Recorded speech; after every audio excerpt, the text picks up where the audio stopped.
All right, it is 8:15, so you know what that means. Hello everyone, welcome back to my stream. Hello everyone who joined me on Monday.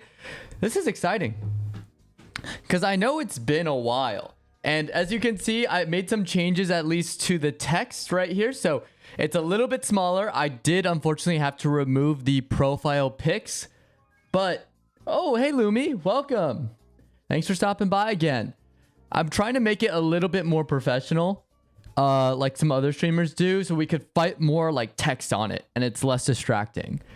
So I also made it inline too, so you could put more text on the screen right here. And I can also read it, so it's in real time. I love that email. Where's that from, Lumi? Gold, please. It's funny. Oh, from Twitch Global. That's nice.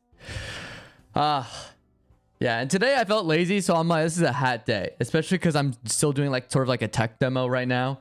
Again, just figuring out all this fun stuff going on with like alerts and stuff. I said alerts, it's alerts.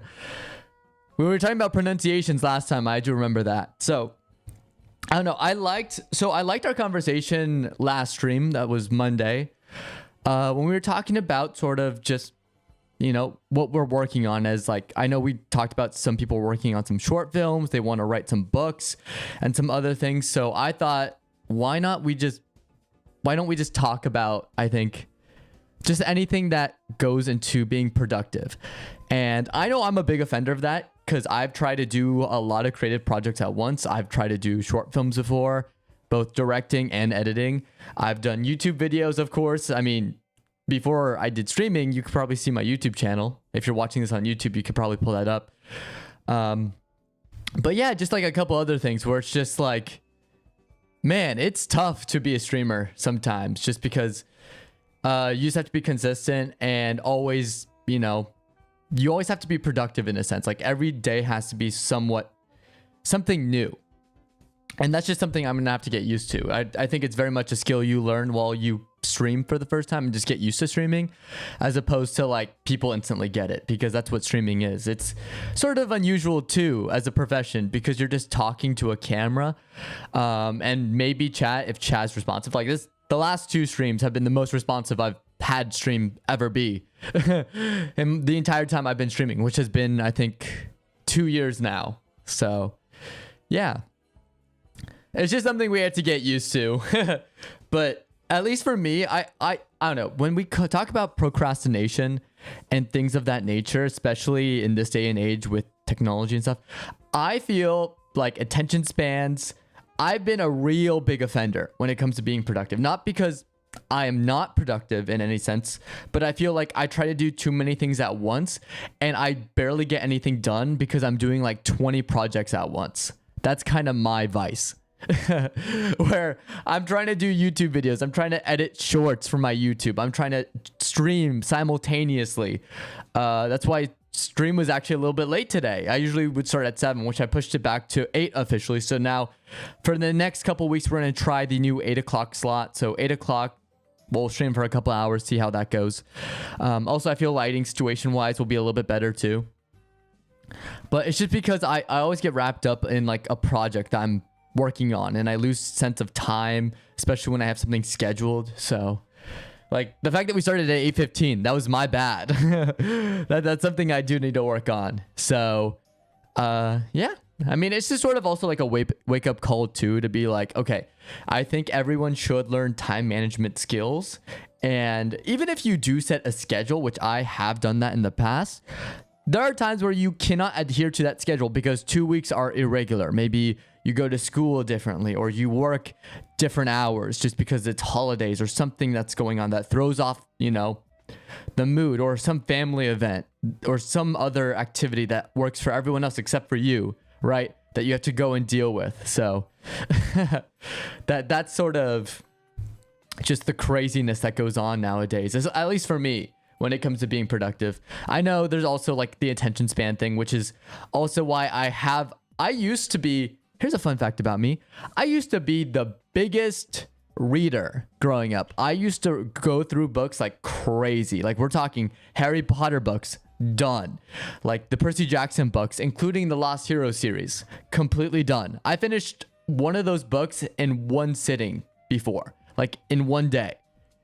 I've read like Lord of the Flies, the classics. What was another one I read? It was The Stranger. There was also Phantom Tollbooth. That was also great. Fablehaven, amazing book. But yeah, I've been like huge in reading, but nowadays I'm not, just because I feel like my attention span's shot because of social media and not even TikToks. I actually, for some reason, it's like a weird thing for me. I don't know if it's the interface or how I am or how I operate. I can't get into TikTok. For me, the thing that gets me is Instagram shorts, like, or Instagram reels, I should say, and YouTube shorts.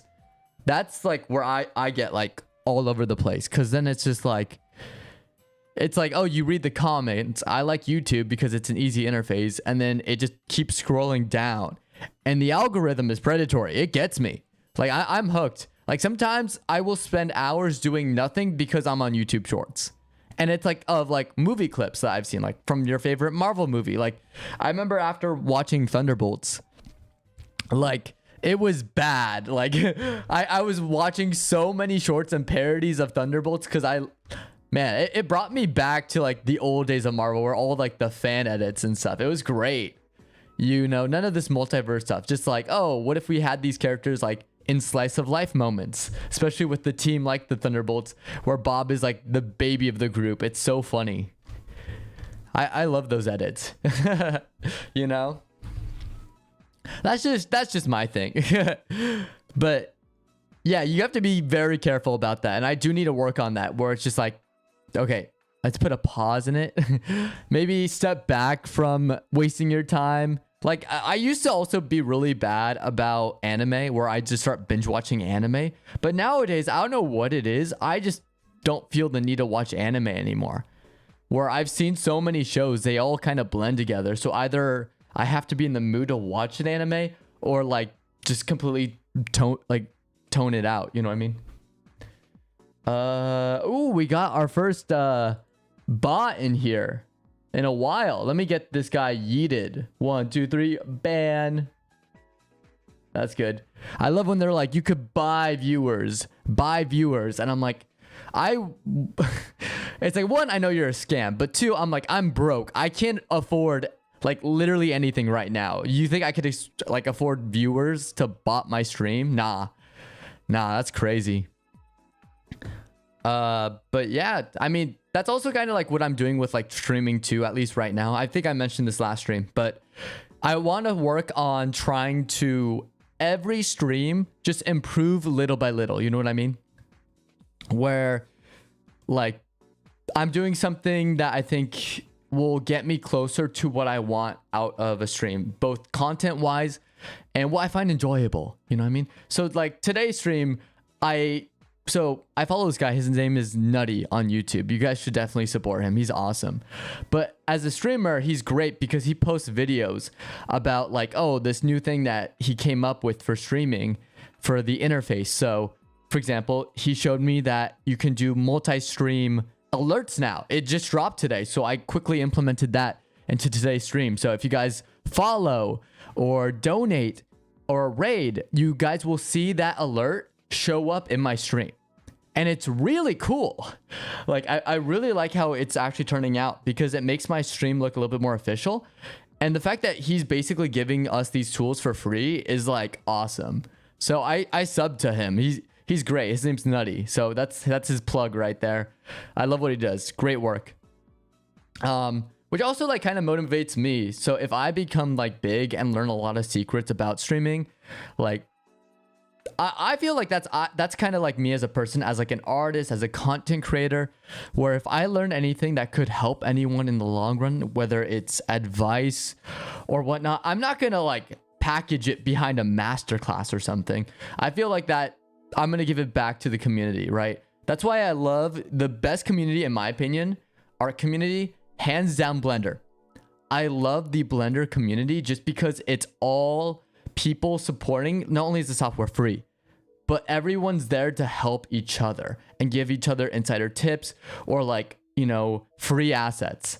And that's awesome, because I haven't really seen anyone else do it. Like these other places are predatory, like with editing and stuff. Like Adobe's notorious, right? Where it's like, oh, buy this, buy that.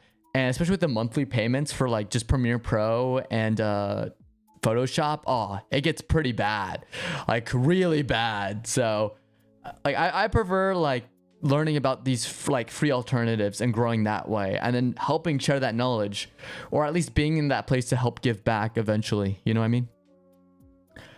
Because I think that's also what's holding back people is like some people actually want to be creative, right? But they don't have the funds or means to make it big, right? So as someone who like is from a little, I will say, I'm gonna be honest here, I'm from like a middle class family. I come from a very fortunate background, and I always want to remind people that like I do have advantages in life that I feel that aren't afforded to some other people. And so it is my responsibility that I personally want to do is give back and help them in a way that I've been helped. You know what I mean? If I make it big, if I find success, even if I don't make it big, if I'm just successful in any way, if no matter how small it is, I want to help people. And I think that's like a good thing to have. Because if you have that sort of mentality, you also surround yourself with so many amazing people. Like my current friend group, that's just made up of artists. We've all just been there like, hey, we want to help support each other. We want to check in on each other. Like no one wants to see each other fail. Like maybe we'll joke about it, but those are just jokes. Like if we really need help, we're there for each other. And I feel like that's something that's very good. And there was a time in my life where I didn't have that, and I can see sort of the difference in attitude of who I was then versus who I am now. You know what I mean? It's just a simple trick of just learning to sort of try and be someone, aspire to be something great, you know? And it also helps too that, you know, we have a lot of great streamers and YouTubers who've already paved the way, right? Who've worked hard, and you could just look back at them, because if you look at some of the great ones, like one of my favorites is, if you guys heard of him, CDawgVA from Trash Taste. You know, the anime, I call him the anime voice actor dude or monkey, because he likes to dress up as a monkey, which is really funny. I like that bit from him. But just like he sometimes does like room tours where he'll tell you like about the equipment he uses, or any advice that like, hey, if you're aspiring to be this great streamer or content creator, like maybe take these steps, you know? There's some other great ones too, like Nutty. I mentioned him before. He's a great YouTuber. I love Stream Scheme. But yeah, I mean, just outside of streaming too, just if you want to be a great person, there's like a lot of people out there. Well, welcome back, Elia. But yeah, there's just a lot of great people out there that I think you could just pull from.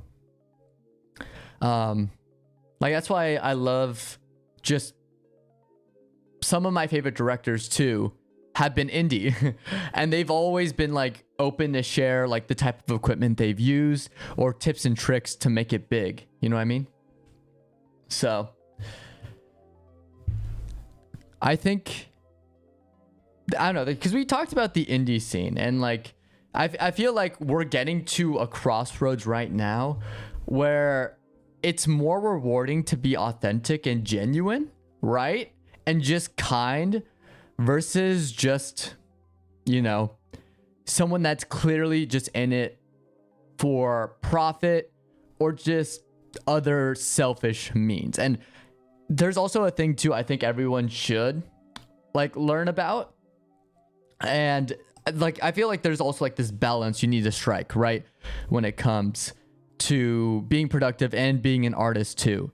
And that is, when you are trying to work on something, it's okay to be a little bit selfish, because I know a lot of artists who like to take feedback from people, but there's also people that I feel take way too much feedback where they lose their vision just to please people. And I feel like that's also kind of, you need like a balance. Like I feel like the people who are too selfish in life are way too selfish, right?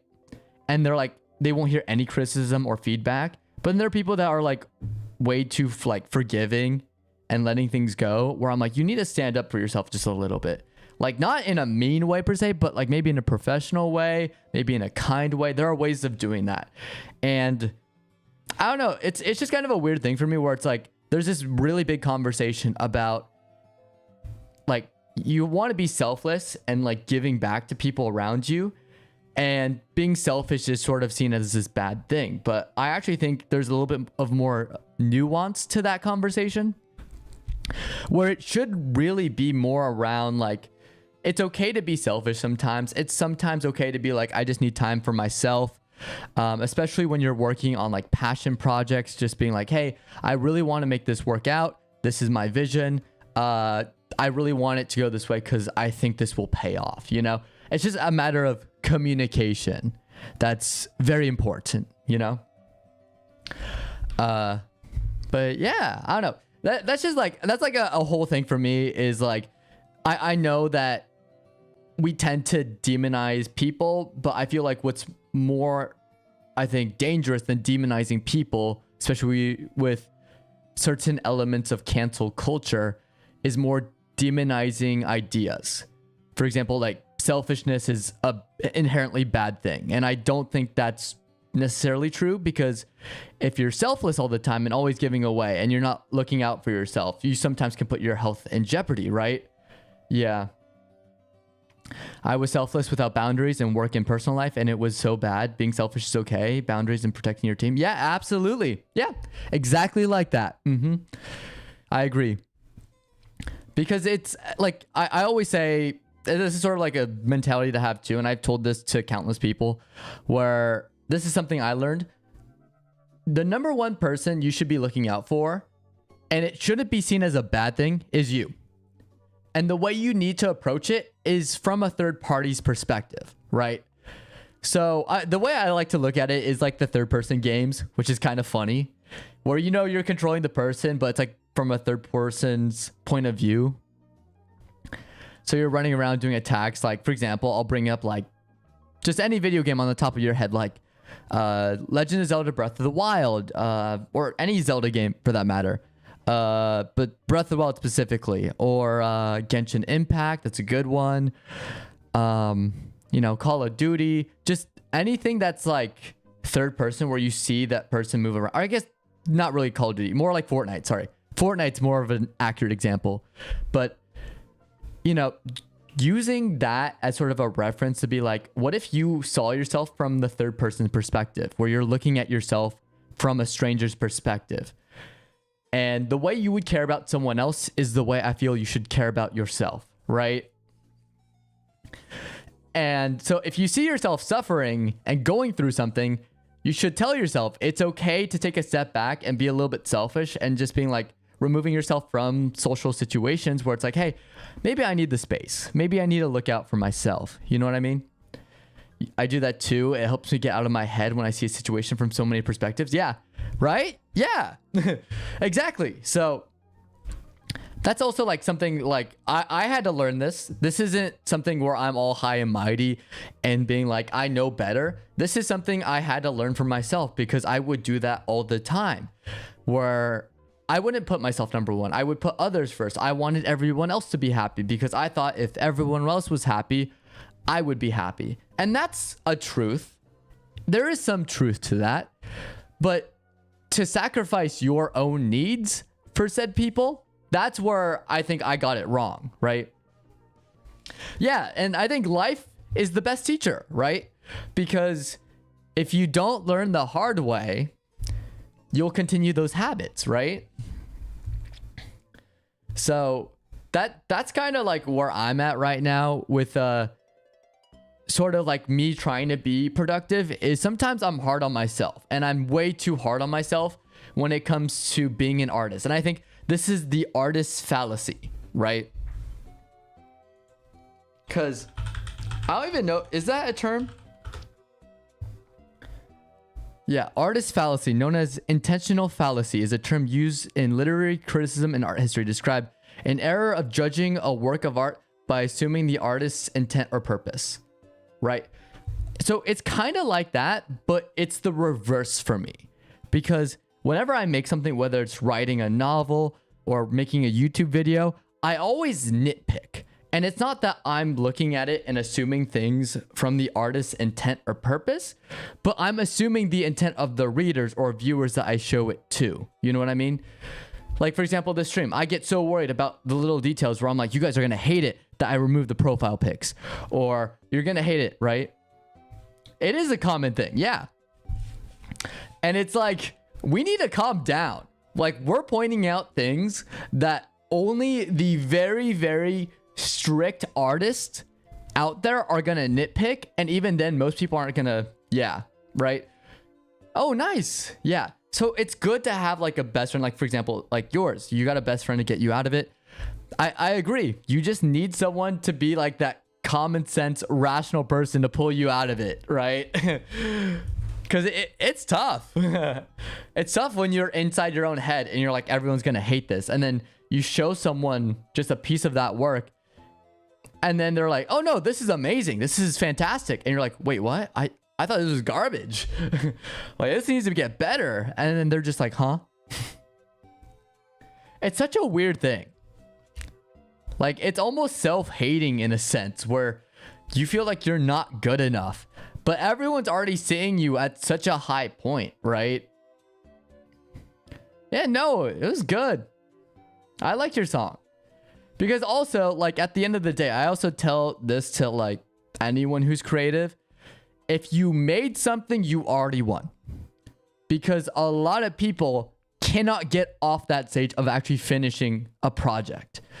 And that is also like one of the biggest problems as an artist, is actually finishing the work, because we are so critical during the process of making said work. That's why making films is so stressful, because you don't know how it's going to turn out and you're always nitpicking. Like, if you worked on a film set before, the biggest thing I've seen that always comes as a big issue is time. Because the filmmaker and the director of photography will be like, oh, we need to get this shot because we feel like the shots could be creative and we're going to spend so much time getting these extra shots. But then the person in charge of scheduling, the assistant director, is like, wait, no, we don't have time for this. Like, guys, we don't need, we could just focus on just getting a really good shot and moving on. And they're like, no, we need this shot. So it's all about perspective, right? So like that's why I support artists. Not only I say we need to support artists, like especially financially in terms of protecting their works, but also we should support artists and like telling them it's okay to mess up. It's okay to think that your work is bad. Just put out your work and then critique yourself after, right? Like, just start getting the ball rolling, because I know a lot of people who want to be artists that give up on being artists because they don't even get started running yet. It's like, before they even start racing, they get worried that they'll get injured or they'll get in last place or make a fool out of themselves, right? With their physique. And it's like, no, just start the race first, get placed, and then you can know what to improve on or whether to give up. And I think that's like the hardest part about being an artist, right? So, and again, I have been notorious for doing this. Like, say Aureus, more like notorious, you know what I mean? Because I've been told by friends, you need to shut up about this thing you're writing and you need to finish it, right? Like, stop telling us about it, finish it, and then give it to us, because you keep telling us how amazing of a idea this is, but we're not seeing it yet. And I'm like, you know what? You guys are right. I do need to be critical of myself when it comes to that, you know? That's why, like, I've been like trying to push myself. I think I also found like a potential cure to this illness, right? I nearly closed our company 3 times. I canceled publishing our VR game so many times. Yeah. Well, like, but like, that's also like, again, that's why I feel people are like, well, artists, you could just do this easy. I'm like, well, the struggle of being an artist, you don't see the artist process, right? Like, one thing I want to work on, funny enough, as a hobby, is I want to start illustrating and drawing for the first time. So I got Procreate. So I'm going to try messing with that. But yeah, no, it's bad. It's real bad. Because it's a mental game. Like everyone who's like, you're not lifting weights, you're not running, you're not out in the sun burning alive. Like artists have it easy. You're in the AC working on something. I'm like, because it's a mental game. Like, don't let anyone else tell you otherwise. It's always a mental game. Look at like the most famous artists, like Michelangelo, who one little mistake would destroy his entire piece of work because he strove for perfection, right? So, yeah. So, like, at the end of the day, I feel like this is something that I think artists, that's why I think we also love, like, if you meet any artist and start having these conversations with them, everyone, it's so easy to make friends with them, or at least get on the same page, because everyone goes through the same process. And just a simple, like, talking about how badly a project went, you know, we can share similar experiences, right? So, oh, hey, Lumi. I forgot you were in the chat. Yeah, especially hard when you don't do something niche. Yeah. And I also think another thing too with the like the biggest internal struggle, which is a mental game. That's what basically being an artist is confidence. And I think the thing that should be talked about the most when it comes to being an artist is being confident, not only in your work, but being confident that you should put yourself out there, you know, that you may be laughed at, right? That is a reality. You may be laughed at ongoers who don't understand the process, think it's weird. You know, because the first thing that anything that's unfamiliar to people, right?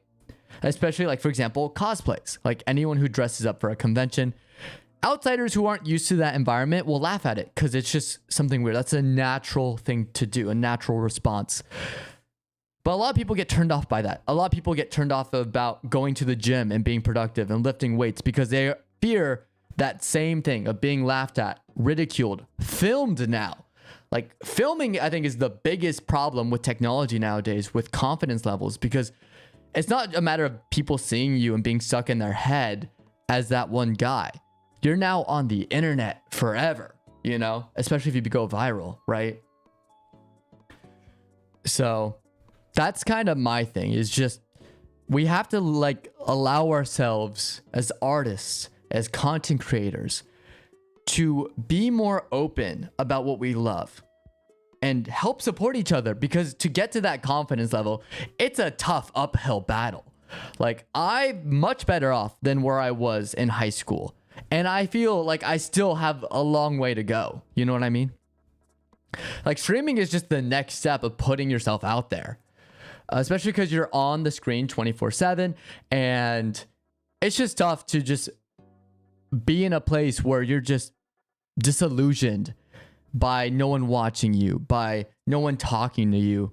What if you don't fit? Like, what if it doesn't work out? What if you get made fun of? What if, you know, a plethora of fictional things happens? It's very problematic that we're very imaginative about the ways that we could blow up. You know what I mean? Like you ask like a pragmatic person, like, oh, like what happens if streaming doesn't work out? And they're like, oh, you just give up and just choose a different profession. For artists, it's like, oh, if it doesn't work out, I have no money, you know, I failed as an artist, you know, people will laugh at me. And we just think of all these horrible, horrible things because we are very imaginative. And I think that's also a double-bladed sword. You know what I mean?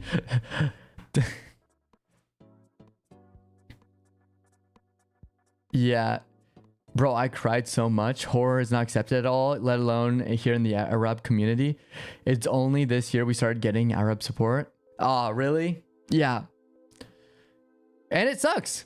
I think the thing that sucks the most too is when you are in a place and there's a point where you are in a place where no one supports you.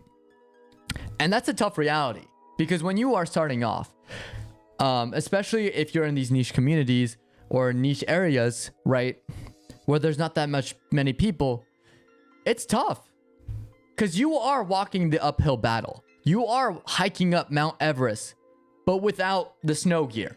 Because at least with the snow gear, you're prepared, because you know at least you're ready to do it. Most people are walking up, you know, with just shorts and a t-shirt.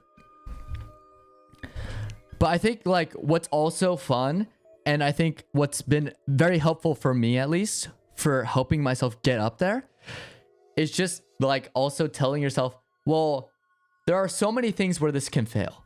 But I also like to imagine the scenario, that one scenario, like imagine like Avengers Endgame, you know, we talked about the MCU movies, you know, with, or not, technically this is Infinity War, but that's besides the point, where Doctor Strange goes that one, right? That one reality where they win. And I like to like play into that, where it's like that one reality where we succeed, whether you are making music, whether you are making an indie video game, whether you're making an indie film, whether you're a streamer like me who, you know, just started getting back into it, right? Imagine the scenario where you make it to the top. And to me, that excites me more than any of the failures. And that's what I've been using to help fuel my like interests forward. Cause that's awesome. The fact that I got rated 2 days ago was huge. I loved it. Like, you guys were so nice. And that wouldn't have happened if I didn't like decide to give this another shot, right? So, yeah, and I think as long as we keep supporting each other and surrounding ourselves with people, as long as we, as artists, point out the scammers, point out the people who will try and drag us down, you know, and try and like sometimes it's unavoidable, but at least if we have that support with other people, I feel like you will be unstoppable and there will be no one to get in your way. So that's just kind of like something. Like, there's also like something I also like to ask my friends or just anyone in general. And I've been like living by this principle a lot lately. Just, it's like, are you excited for the future? It's just a simple question that I like to ask anyone, including myself, like whenever I'm feeling not in like sort of a great place, because everyone has those bad moments in life, right? And the reason why I ask it is because if everything you are doing at this point right now, whether it is for a project, whether it's a life goal or a direction with a profession, or just even something as like a fun hobby or like a friendship, if you're happy with the direction of your life right now, where you are doing everything, you know, you're doing everything right that you want to, and you feel like you're heading in the right place, you should be excited for the future, because you should be excited that eventually, if you do everything right, things will work out. Or if they don't work out, it's not that they're not going to work out. They're just going to work out in a way that's very different from the way you imagine it. You know what I mean? So it's just, I don't know. It's just sort of like a weird thing to me. It's like, it's also a very like hard thing to learn, right? And I feel like, especially nowadays with like, I think also like social media has done so much good for the artist community, because it's showing off like you like make a sketch of like this anime character or this movie character, right? And you post it on TikTok or YouTube Shorts and it blows up, goes viral. People are now following you and supporting you, and like maybe even you're taking commissions now, right? From that that didn't happen back in the day in the early 2000s. That's now a possibility. But I also feel like it's, again, a double-edged sword. You're also getting a lot of judgment where you're comparing yourself to these successful people. You're comparing yourself like, this person grew this much in less than a year. I'm nowhere near where they are right now. And that's bad. That is something that drags down a lot of people, is just comparing yourself to people who are more successful, whether it comes with being an artist, being a content creator, being in a relationship, you know, all these relationship channels of, you know, family channels, you know, there's so many people that are like trying to glamorize their lives are perfect. And I feel like you now compare yourself to that. And that's such a bad thing. Like, I'm going to keep it real. I'm just a dude in a chair. Like, I just managed to find OBS, find a bunch of tutorials on YouTube. And now I have a Twitch, you know. This was all like just something I worked towards. So yeah. And our company happened because of my best friend and friends joined. I never meant to be a company. Thanks to them, my projects are put there. Yeah. And that's awesome. That's amazing. Like, that's so cool.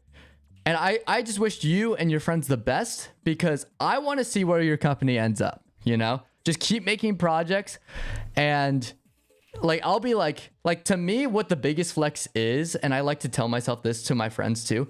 I'm like, I want you guys to succeed because my biggest flex in the future is going to be, hey, I used to know this person from this major, like for example, like you guys are doing like indie games, right?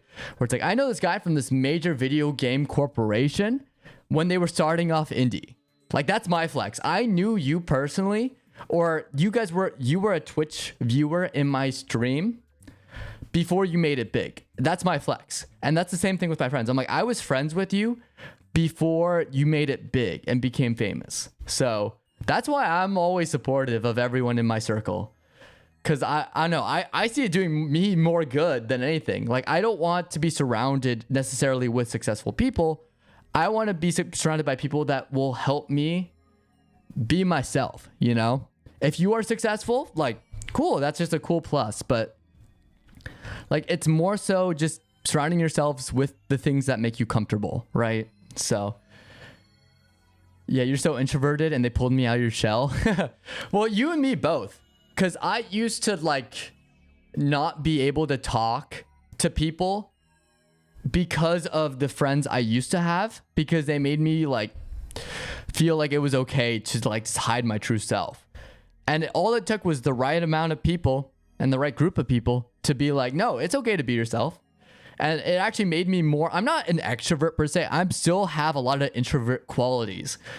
Like if anything, I'm more of an omnivert right now, but it's just like, cool, right? Yeah, we do horror games and films like Marvel. We have our own universe that branches out. Well, that's awesome. See? And I'm glad I have a Twitch viewer like that. That's really cool. That's a cool thing to have, right?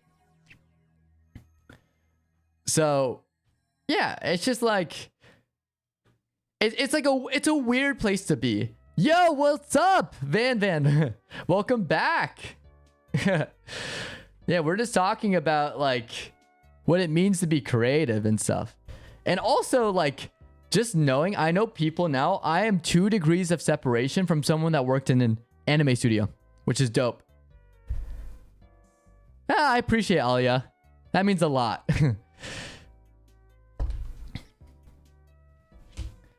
Yeah, we're designing about what it means to be like productive, what it means to be an artist, the struggles, and like, you know, we're all in this together. Like anyone who wants to be creative.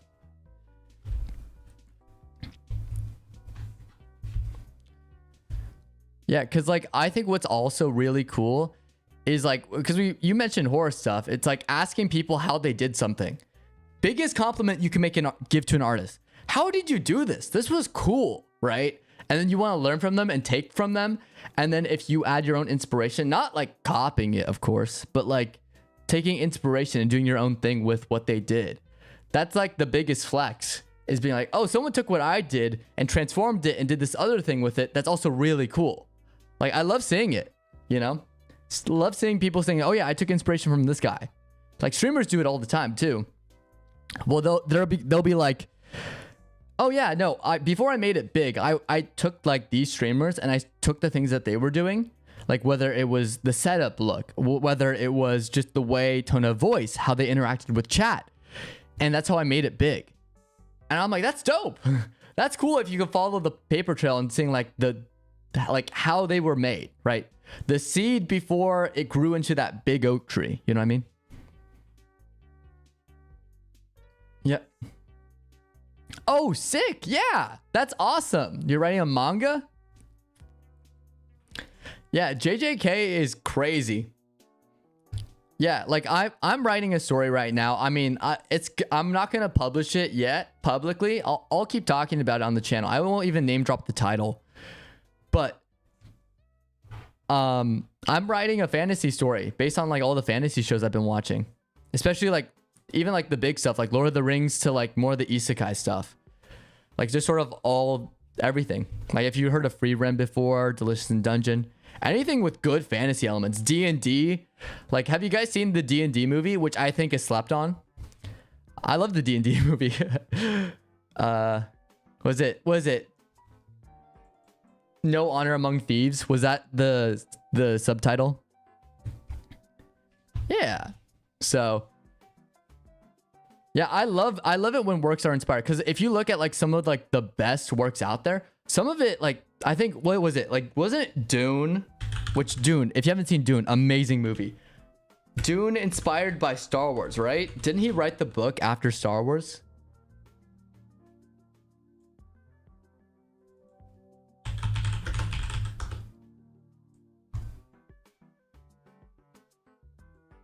Or was it the other way around?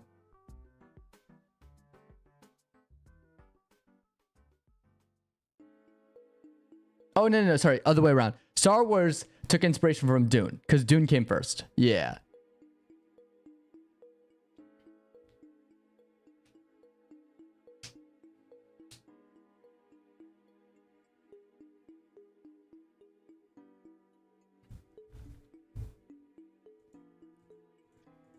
Yeah, but like the fact that like you look back and it's funny because now Star Wars made, so the Dune book came first, and then what was it like?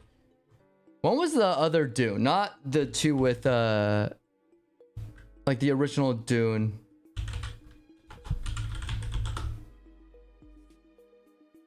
It's 1984, and then Star Wars. Okay, yeah. So here's how it went. So the Dune book came out. Then Star Wars came out, the film came out, right?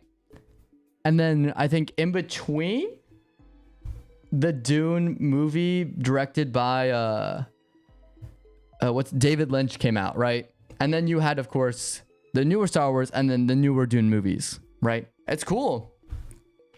Just seeing like the back and forth of like inspiring each other.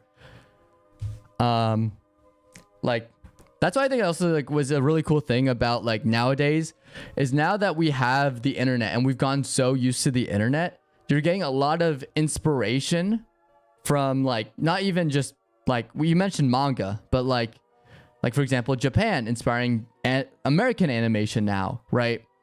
Or now Chinese is now being inspired by anime, where it's like now we're getting into like transnational barriers are being overcome through media. Right. And you mentioned like even the Arab world's now getting more into horror. I think that's cool. Right. Like Sinners, huge. Original movie made it big. I have to see it still, but that means a lot. And people don't realize how big that means. Like to make a huge profit and being an original film. Right. Maybe you had like a big director, but the fact that it wasn't tied to any IP or whatever is huge. Korea. Yeah. Like Korea now is popping off. So, like, I love K-pop. I think K-pop's actually really cool. But have you seen like their K-dramas, the way that they do their filming there? Like webtoons. Like I've been into webtoons like crazy. Like Solo Leveling. People hate on it. I still think Solo Leveling is fun. Of course, there's better works, no duh. But like, yeah, webtoons been going crazy. I know they have like a crazy horror subgenre in Korea too. Like if you guys read Kingdom at all or seen the TV show Kingdom? Oh, it's crazy. That, you know, again, that's fair. That's fair. I know it's a power fantasy, so it's not for everyone. For sure. But again, I think what people also need to recognize is webtoons or online web comics, at least. It's a medium, so there's actually a lot out there. Yeah. So, like, as much as like, yeah, Solo Leveling's not for everyone. Everyone's like, oh yeah, that's why webtoons are bad. I'm like, well, there's still a whole like genre out there. Like, it's okay. Yeah, Kingdom is so good. Yeah, you should watch Kingdom.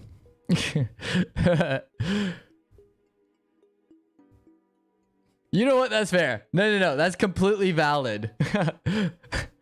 Completely. No, I get that. But if you've seen any South Korea zombie films, at least watch. If you've seen Train to Busan, amazing horror film. Train to Busan is awesome. Yeah, because it's all about like the running zombies, but the way they handle like the human characters, I thought was like so well done. Yeah, and the zombies look unique. They don't look like your stereotypical zombies from America. So again, it's also like really cool to see like how, oh yeah, no, I love the 80s. Okay. We're gonna go into the list of all the K-pop groups I love. So I love ATEEZ, 17, BTS. I love Super M. And then I think if we go down the other list, I think it's Blackpink. Oh, Stray Kids. Why did I forget about Stray Kids? I love Stray Kids. Hold on. I gotta pull up the whole list. Yeah, Stray Kids, aespa, 50/50, of course, Red Velvet, Gravity, ENHYPEN, Tomorrow X Together. Yeah, we're gonna go down the whole list. Yeah.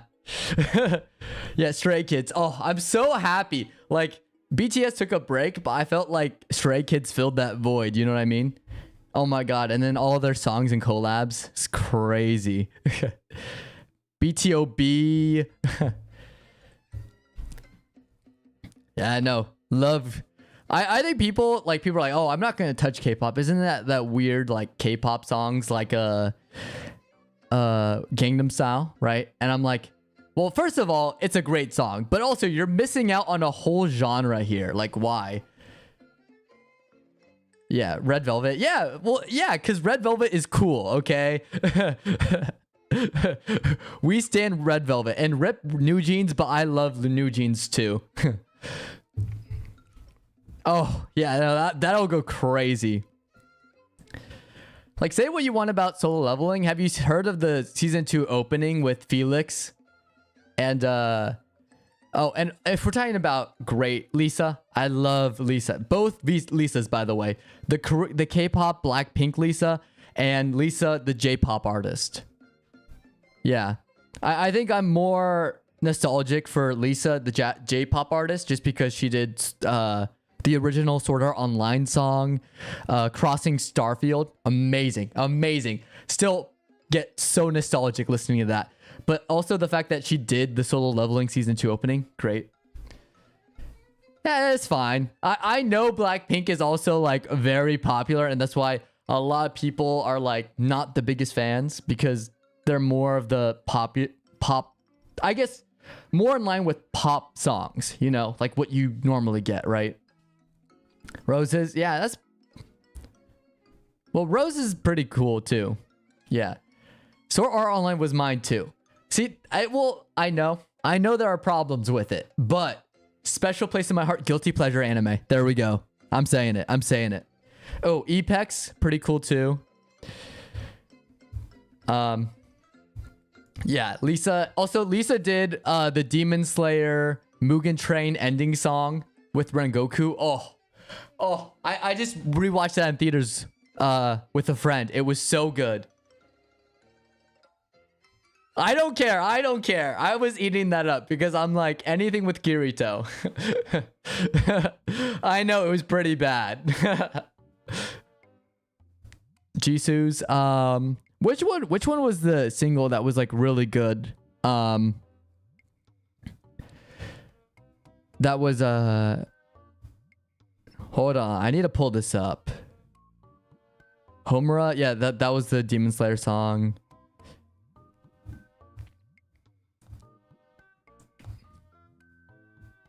There's a really good one. Oh, J-Hope. Have you guys heard of the J-Hope and Miguel song, Sweet Dreams? Oh. Hey, you know what? That's fair. Okay, wait. Do you not like Lisa or do you not like Blackpink? Because I feel like there's also two groups of people with that. Because there are people who are Blackpink fans, but don't like any of the Lisa groups. Okay.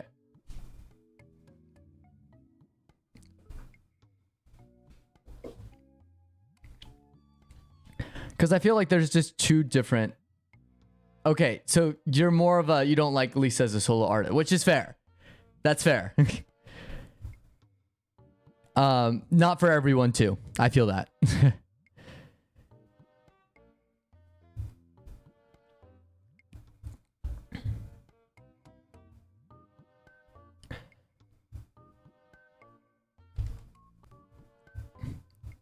Yeah. Oh, and then... Like, I don't know. I'm also like really big into So K-pop is big for me, but I've only just been getting into K-pop more recently. Like I've been a fan of some K-pop songs growing up, but not to the same extent of J-pop, because J-pop is where that was my bread and butter. That like one of my favorite, like I know they've been popping off lately. What's the artist that did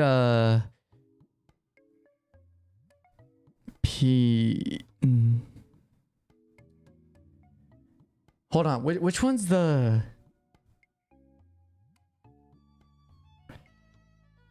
Give me one sec. I'm pulling up their name because I feel I'm gonna lose my mind if I don't find them.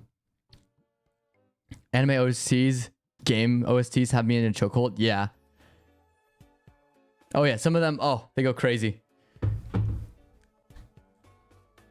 I'm gonna pull this up.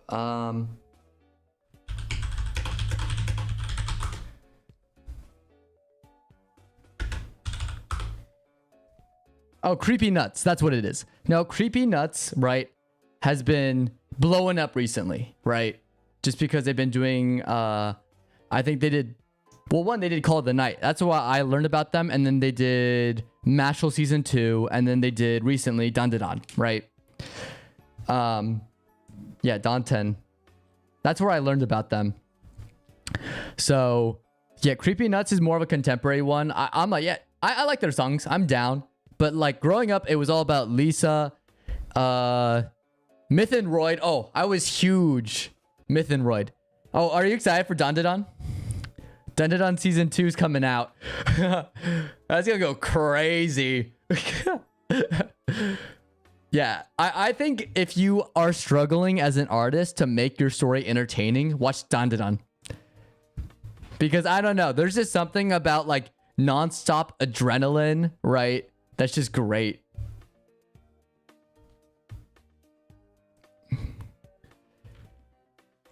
Yeah, band Koyomi. I don't think I've heard of them.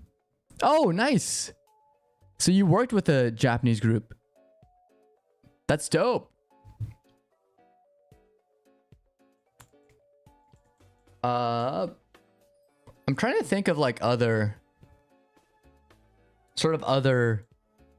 shows. So like Myth and Roy was big. I gotta pull up my list. Union Square Garden. Oh, if you want an upbeat one, Union Square Garden and shoot. Penguin Research. Great songs. They make you feel upbeat.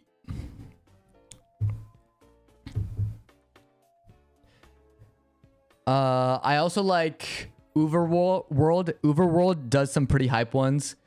If you guys seen, well, Rest in Peace season 2. If you guys seen Promise Neverland, that first opening, oh, it's iconic. KP Yomi. Okay. Or is it Koyomi? Did you just mistype?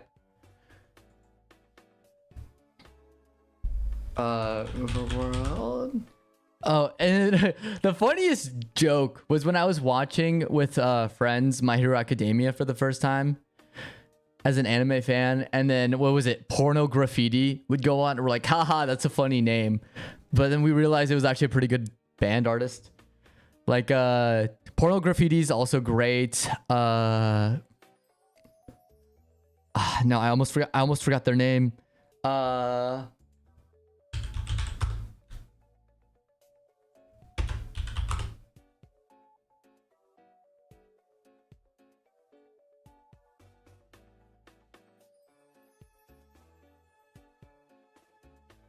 The Pillows. If you want a good J-Rock song, The Pillows. The Pillows is great. Porno Graffiti.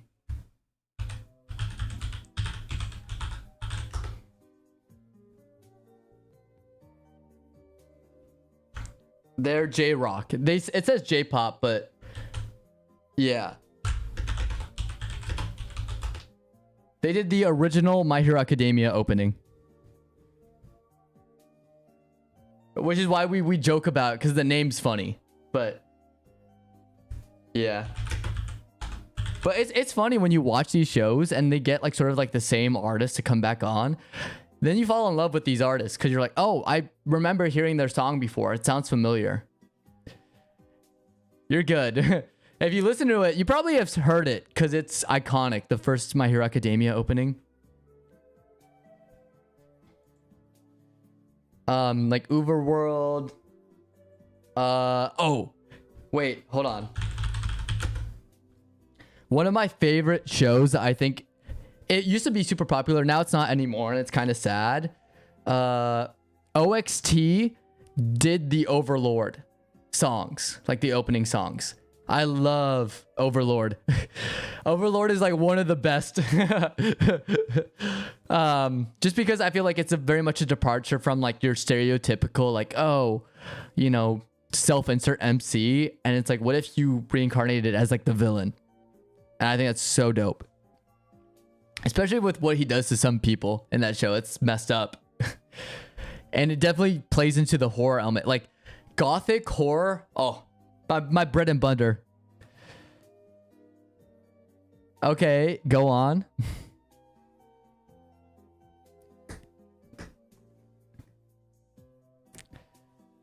I don't think that's a hot take.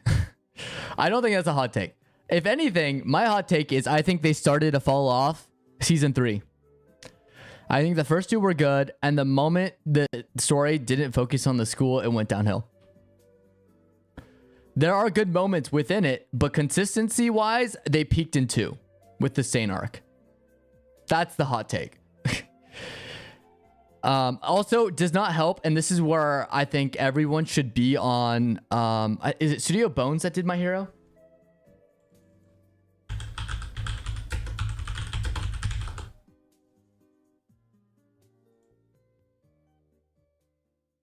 Okay, yeah, I think it is Studio Bones.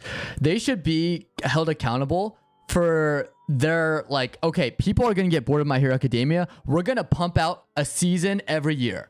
And if you know animation, you're just like, why would you do that to yourself? Just look up...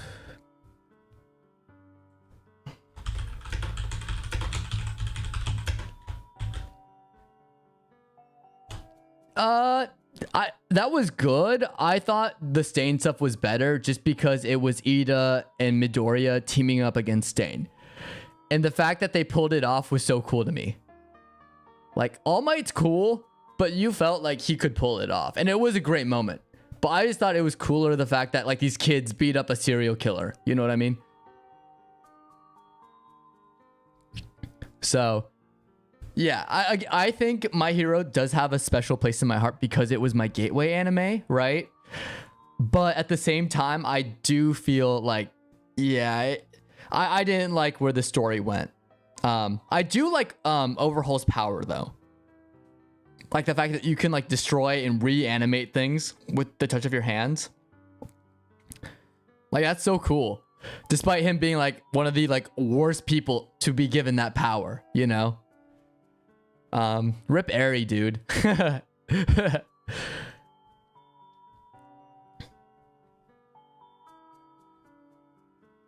Yeah, but I just feel for those animators because everyone's like hating on it.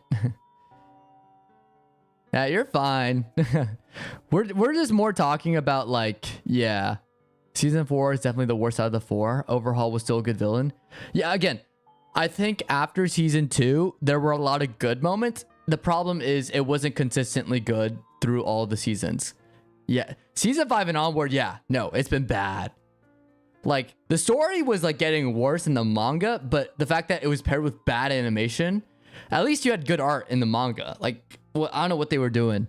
Like, rushing these artists and animators. Again, it was more of a studio problem than an artist problem. So, but yeah, that's why I also like, I feel like that's also something that's worrying. Like, if we're talking about being motivated and stuff, I'll bring it back. But do you notice like this trend nowadays with studios where they're just like, we need to pump out products fast for the streaming service or wherever. And I think that model kind of ruined a lot of art for a lot of people because now you're overworking artists, like if it's animators or VFX artists, whether it's like, oh, we need to acquire this TV show, so we're gonna pump a lot of money into it. and then not fund all these side projects that do have a lot, right? You got depression when season 3 of My Hero ended in 2018. Mappa, literally. Yeah. Yeah. That's why also like, well, here's the thing. Here's the hard part about Mappa. So Mappa rushes their artists, but they were still able to pull out quality. And I think that should be given an award just by itself. You know what I mean? With JJK season 2, which anyone who read the manga, which I did, knew the scale of what they would have to tackle. And the fact that they pulled it off, despite them like even refining it, and I didn't think they needed to refine it. I thought it was good as is. That's how like great of a job they did, you know? But like even now, it's like, well, it's just Japanese studios and the work culture is horrendous, right? It's hyper capitalist in Japan. And I'm like, yeah, I agree. It's bad. But like the US isn't better. Like, I think it's like a very much an industry problem where now you're getting all these big corporations coming in and pushing around the small artists because they need to make deadlines, as opposed to giving them like they're giving them rush schedules, and it's bad. That's why I like Madhouse, because Madhouse has been like, they did Delicious in Dungeon, where they're giving artists the time to pump out good works. They do. I'm sure everyone is rushed still in the industry, but like it's just an excessive amount when it comes to Mappa, right? So, well, the way I like to break it apart is I support artists, less the corporations, and I will always push. And I think it's also a community thing too, where there's this such a huge demand for more and more demand of like, we need season 3 now, right? We should be like helping encourage the conversation to be like, no, Mappa, you guys can take your time. We're fine waiting 3 years for the next season if it means you pay your artist right for the time and work that they're going to have to do. Because they're also not only, you know, rushed, but underpaid for rushing, right? So that's just my thing. It's more of educating the culture. And that's what like we can do as fans. Like I'm even in a better spot. I'm a streamer. I'm an influencer. That's in my name. So I feel like that's also like something that should be worked on, especially like Marvel, big offender. Like they just had their VFX staff unionize just because of how bad it's been and rushing artists to finish stuff. And it's not even just Marvel thing. Like Warner Brothers has reported to have the same issue. Paramount's had the same issue. Oh, it's bad. Like, that's why I feel for so many people who want to go into video games, because I think it's even worse, because isn't it like video games? It's like they monopolize the crap out of it, where they'll buy a bunch of smaller studios and then they'll like milk them dry and then shut them down, right? And then take like sort of like their outperforming workers and move them into their actual studio. It's bad. Yeah, one of the things that our animation team was bored before working with us, give us time to perfect it. Yeah. See, and that's awesome. Like you're already, like I feel like that should be something that should be worked on. Anyone who's indie that's growing to be like bigger staff, bigger management, please stay true. And all it takes is one person. It's like, please stay true to those values, right? Because if you don't, that's where the problem is. It's when you gain power and let that power corrupt you, right? Yeah, Microsoft shut down the Hi-Fi Rush team. Yeah.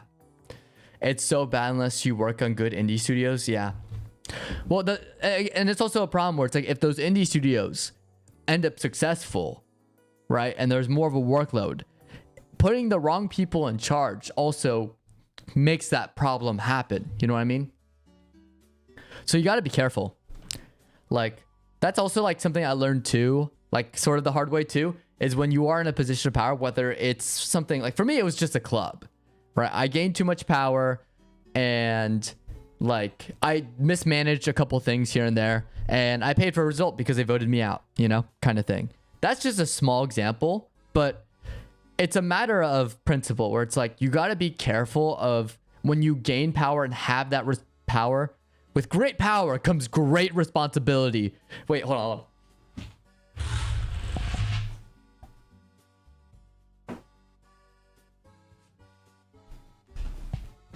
Gotta flex my comic here.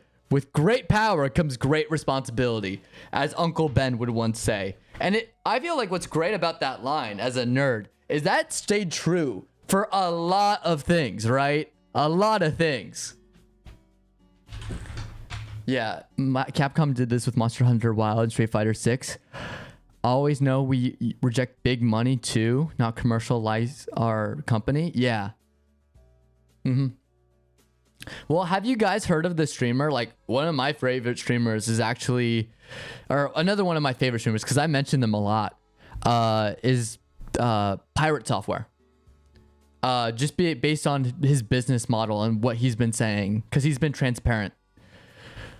And I like that. I think it's cool if you have all this power and you're just transparent. That's like the best thing to do if you're in a position of leadership. Yeah, and my friends quit Ubisoft. Yeah, it's bad.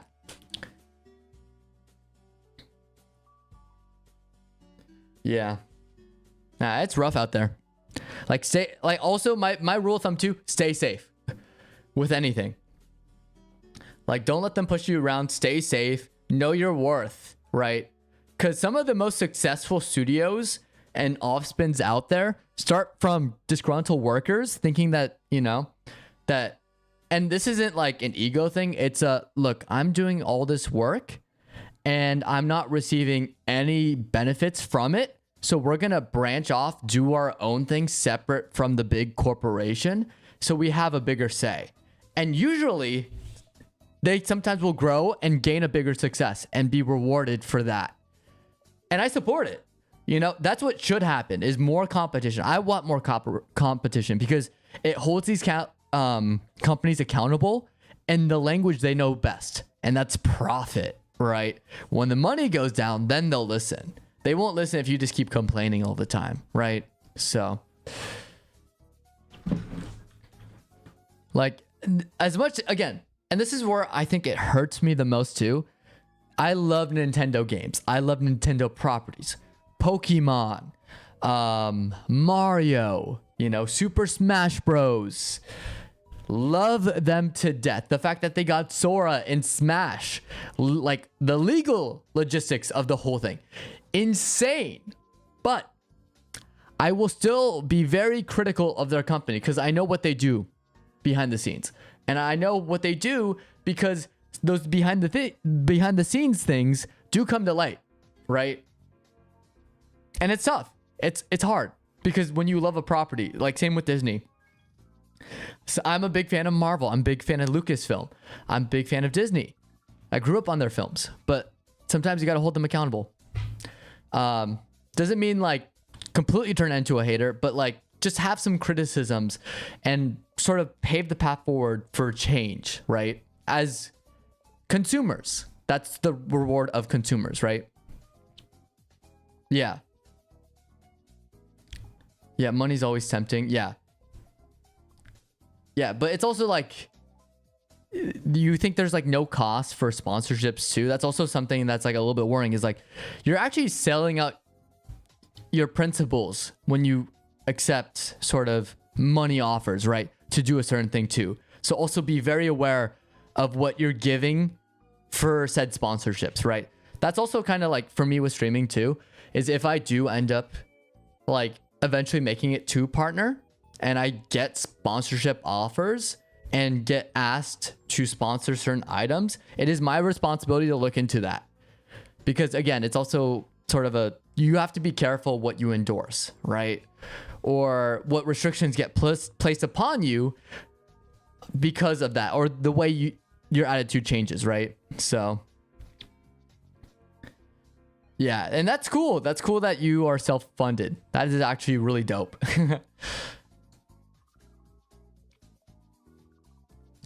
Because like, I don't know.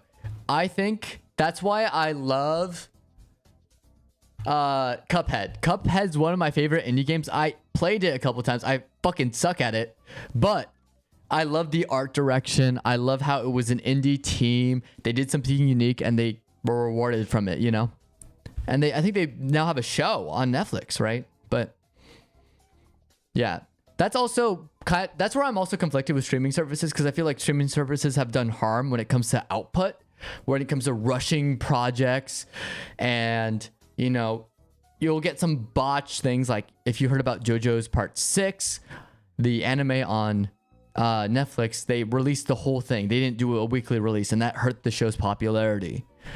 But like, it's just good to be careful of like what ends up happening with that. You know what I mean? Is like, just be wary. Like, I, as much as I don't like Netflix for that, I do like how Netflix is giving an opportunity to fund these projects, or a platform, a major platform for small projects to shine. Like almost like a online film festival, but blown up, like a big film festival, like Cannes or something, you know? But I don't know. It's just cool to talk about these things. Because it's also I also love, because I studied for my thesis for college. I talked about transnational movements in media, specifically with cinema, and talking about how cinema is overtaking the film industry in the US. That's why a lot of major film corporations are moving overseas to make these films, because they can get the talent for a lot less, or they can just pay for the license to put it on their streaming platform, right? Did you see 2K Interactive trying to add some scummy stuff in the terms and conditions of Borderlands 4? What did they do? I did not hear about that, but I wouldn't put it past 2K.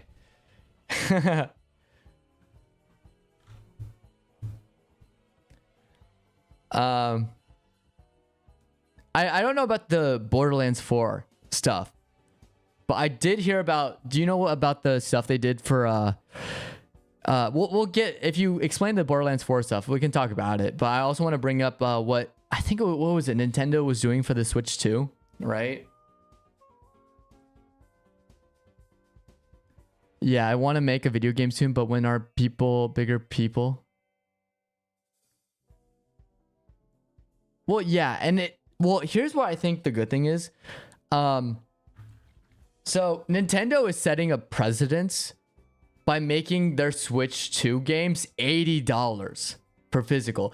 And this is where the scummy stuff for at least Nintendo comes in, where they are not giving you a physical copy. They're giving you the right to download something online. It's like an access code. It's not even like a digital copy to have it to play their Switch 2 games. And so it's like, what? And so the fact that they're making it $80 means that's probably going to be the new industry standard price, is $80 games. But where I do have hope is Steam is gaining a lot of traction. Same with Valve, where these games, these indie games now that are only like $20, people are realizing, why are they, like, maybe Nintendo will get away with it because their games are at least have the quality, right? But for these major AAA titles, they're getting their butts kicked by the indie stuff, because these indie games are giving more content for less. So that's like why you see a lot of horror indie games blowing up, or they're winning like so many awards, because they're putting quality first, and you're paying a lot less for it. So yeah. So basically, if you agree to the terms and conditions, they can use any of your gameplay in their advertisements without paying. Oh, see, Dude, they can't keep getting away with this, and they are. That's what sucks. Yeah, that's why I'm like gonna stay. Like, you guys asked last time, like what games I'd play. Like, I mentioned Genshin Impact, but I'm down to play like Marvel Rivals, Genshin Impact, maybe starting Wuthering Waves if you guys have heard of it. Just because I prefer the free-to-play games with the option to buy cosmetics, as opposed to now these games. Yeah, he can't keep getting away with it. Exactly. But they are, and it sucks, dude. It sucks. Yeah. And that's why, again, I think, honestly, this is just going to incentivize more piracy. That's what's going to happen. Not going to say I'm personally going to do it. I'm not going to confirm nor deny it. but it's going to skyrocket even more. Because if they keep doing these shady practices, it's like, what's the point? I'd rather just take a penalty and try and play this game pirated. And if I get banned, it's like, well, at least I didn't have to pay all this money and then get all these terms and conditions and stuff, right? Yeah. Also, you know what they're doing? Yeah, emulate games. Like, that's why I love on my phone. I downloaded Delta, which is this emulator for the iPhone, because they just came out with this like a couple months ago. I've been playing the OG Pokemon games. And I've been trying to download more stuff because it's less on the storage. Yeah. Okay. But everyone has their vice, okay? I have friends who have spent $2,000 at age 13 for Clash of Clans, okay? Because they steal their parents' credit card. Granted, they're wealthy, so I don't think it's that big of a deal. But, like, it doesn't hurt them financially, so they weren't in trouble or anything. But I've had kids, like, new kids who spent $2,000 on mobile games. At least Rainbow Six Siege, like, you know, at least you can make some use out of it, you know? Like, at least it's like a console game. And also, it also sucks too that, like, oh, but did you hear about the UK law that they're introducing where it's like there's more demands for transparency that they're introducing? And I want more of that. It's like, be transparent with your pricing, especially with microtransactions. Oh, yeah. Yeah, no.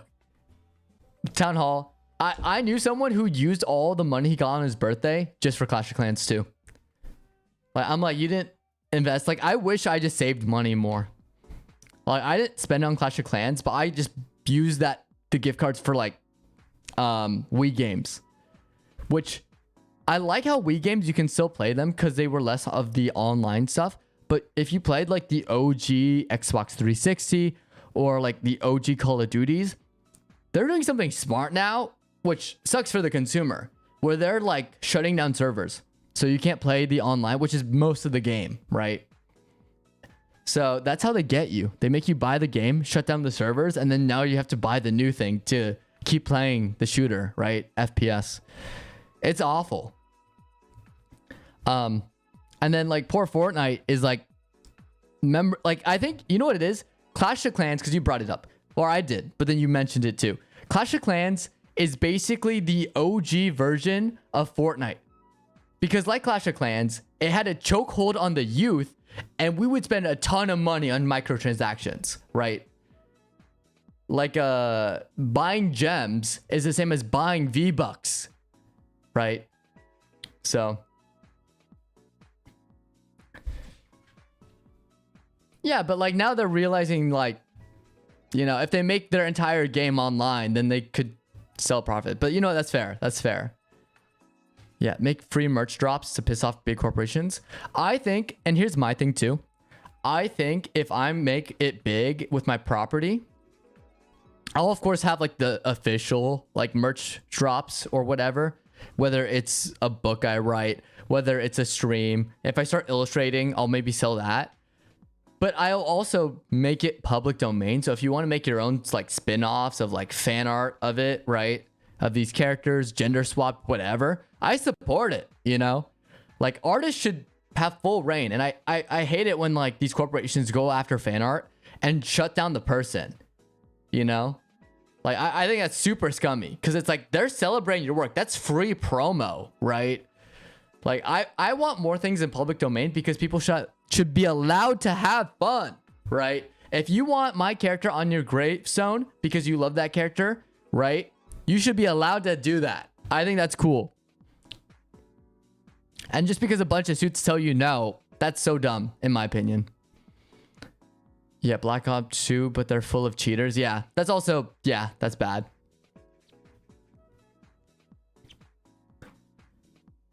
Yeah. Well, my friend, he wrote a book, and this is where, like we were talking earlier, like that's the best thing.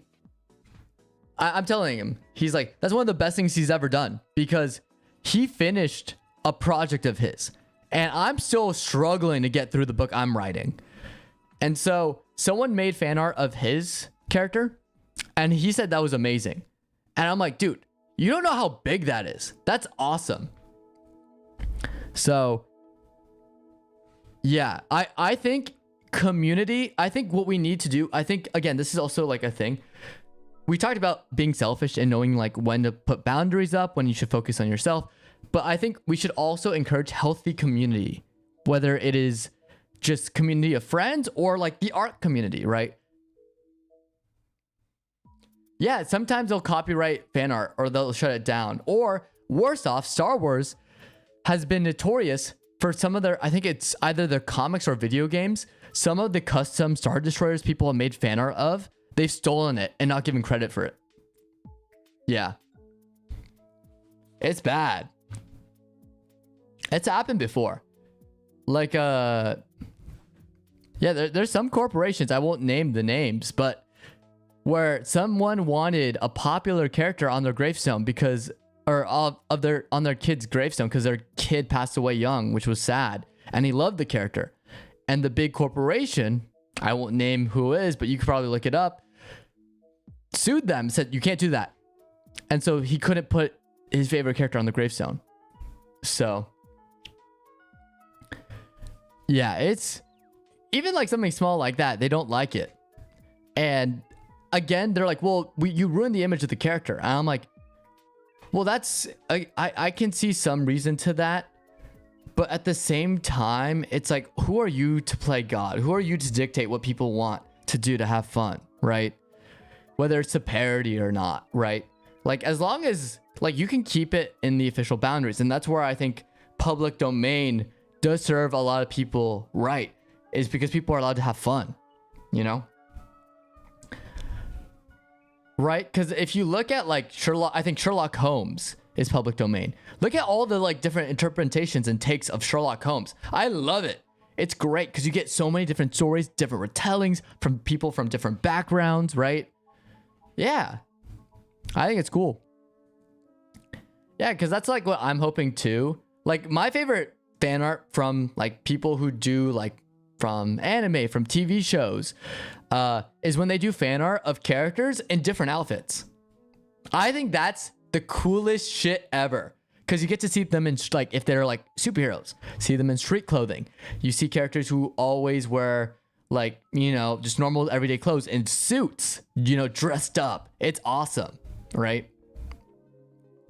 Well, of course, like definitely protect your work. Yeah, but like for me though, it's like I am down for people to draw my own work if you're just gonna have fun with it, right? Even if you want to profit, that's fine. But I'm also gonna have my own official avenues that are gonna be official, and I'm gonna be like, look, these are official. This is fan art. If you guys love it, if not, whatever. Because like my main goal as an artist, and it's not, this is just my personal thing, is something I want to do is I just want to give back, because I think that's super cool. It's just like, you can love my characters, you can love what I do, but you know. Oh yes. Or have you seen the one where, so this is My Hero Academia. I know you said you didn't really watch anime, but My Hero Academia, Todoroki. So of course he has a burn on his like eye right here, kind of like Zuko from Avatar: The Last Airbender. And there was this little girl who loved Todoroki because she had like a birthmark that was like around her eye too. And people, it was so wholesome. People started drawing fan art of her and Todoroki hugging. And I'm like, that is so sweet. Like that is awesome. That's why I'll look at some posts in the art community. I'm like, that is amazing. Like when you can relate to it, when you have like, I actually think the peak of art, the peak of art is very dependent on the person, because you can say quality wise, yeah, this is the pinnacle of art, like technical wise, technique wise, vision wise. But at the end of the day, the greatest form of art to a person is something they can relate to, that they walk away a different person. And that, as me as an artist, I want to strive to do that with my works, whether it is like I want to make some films in the future, maybe stream. But if you can walk away after watching a show, after reading a book, after playing a video game, a different person, that is the greatest form of art, in my opinion. If you can have that person have that emotional attachment, right? Yeah. Oh, I actually told artists I commissioned they can sell anything with my characters. Oh, nice. Yeah, I mean, like, as long as you're transparent too, like, you can even be like, look, you're an artist, right? Let's do a collab. You can take a portion of the profits for doing the work and I'll license you it, right? As long as you just keep it the same and be transparent, right? Oh, well, that's stealing. I'm talking like they draw it and then they like sell. Oh, I made fan art of like, say like Yelena from Thunderbolts, right? I made fan art of Yelena, right? It's my own art style. I just took the character and drew it in my own style and I'm selling it. I think that's fine. If you're just stealing, that's just blatant stealing, okay? That I'm not on board for. No. That's awful, right? that's like AI artists calling themselves artists. You're not artists. You're just stealing from a database of works. Let's be honest with ourselves, right? Yeah. No, you're fine. No, that's completely fine. Yeah, that's why I will always mock AI artists. And I'm like, I kind of went on a rant a little bit earlier. This was like a couple streams ago, but I was like, the only way AI will beat artists, because everyone thinks it's gonna happen. The only way you beat artists is by AI developing its own subconscious and consciousness to make art. That is the only way you beat it. But the only problem is once you make AI sentient, it's Skynet. We're fucked. That's the only way. By beating artists, you beat humanity. That's the thing. Yeah. So that's kind of like my funny thing about it, right? Where they'll be like, well, look at the art, it's getting better. I'm like, yeah, but it's still a copy. It's still a ripoff of someone's work. So their work, like, everyone is gonna be like, oh, that's a cool artwork. And then they'll want to trace it to the original artist. And then they realize, oh no, the original artist is better. So I think how you beat AI art is actually funny. Is when there's an AI art post, you'll be like, hey, this looks like this guy's art. And you just put it in the comments. And then redirect everyone on that AI post to that artist. You know, and people are like, hey, well, you can't say that. They're stealing my art. I'm like, no, you generated it. It's not art. This is something that I think this is my thing. AI art should be public domain. Anything made with AI art is public domain. Granted, AI art that's used as a model, completely different. If you use AI as a model and draw your own thing using that as like a reference sheet, that's different. But just plugging something into a prompt or making a prompt, plugging it into a like chat GPT or whatever, and then pumping out that, right? Calling that art. Nah. Right? Yeah, AI Kara. That's why I'm scared about Adobe, because Adobe's like, oh, we're still using it as a tool. Because AI, as long as it's used as a tool, right? That's fine. But they're pushing the boundaries with generative AI. And I don't know how I feel about that. It's kind of scary. Yeah. Yeah. Yeah. Oh, you saw the video of the girl? Yeah. It's so sweet. Like, I think we should make, like, favorite thing to do on YouTube, look up like wholesome moments like that if you're feeling down, right? Yeah. Oh, you hate it? Yeah. Yeah, it's bad. I don't know. Adobe's also like playing that thin line where it's like, well, it's a tool, so you guys are fine with it, right? And I'm like, well, you're generating something. And like, yeah, you could be creative with it, but like, I think as long as the way Adobe should handle it, this is my thing, if they want to win back the loyalty of the consumer and the consumer is artists, right? If you want to win back artists, just say, hey, you can use this software. You just have to be transparent about what was made with AI in it. It goes with submissions, commissions. There should be a thing where if you use their generative AI, you have to mention which is AI and which is something that, you know, was actual skill, right? Oh, I heard for writers, GPT. Yeah. See, that's much better. But also, like, you look at some of the stuff that ChatGPT, like, I even tried, I'm not gonna lie, when I was starting to write my novel, I tried, because I had drafts, and I'm like, I don't like where this is going. Not to submit something that ChatGPT made, but I wanted to see what it would generate and model my work after that.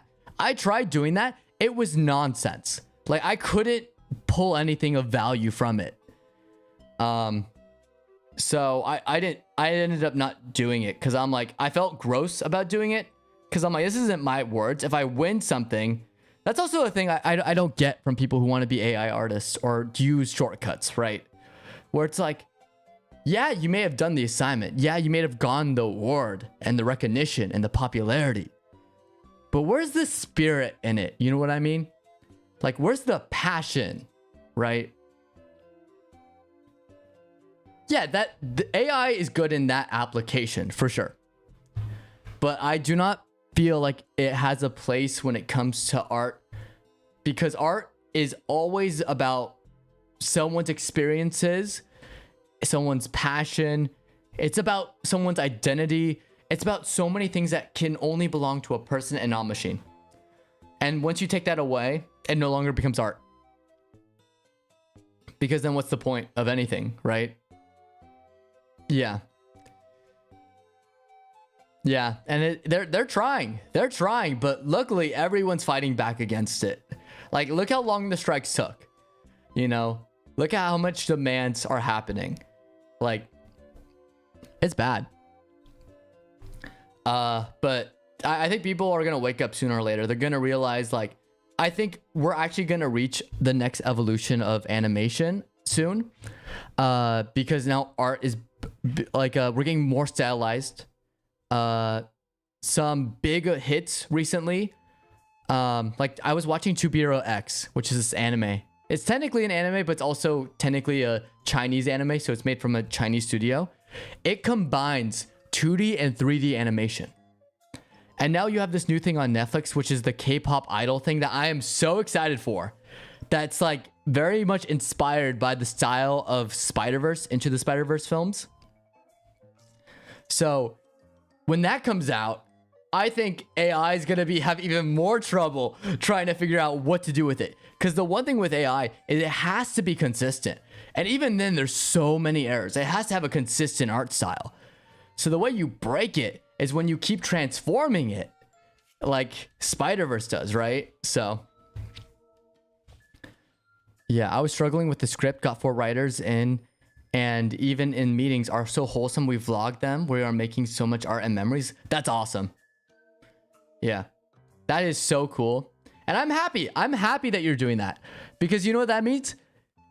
You're already dunking on the stupid AI bro who thinks he could just do it himself, that he can make award-winning scripts with AI, you know, make a video game with completely AI. You know, he's delusional. He's not going to get anywhere. And then look at you.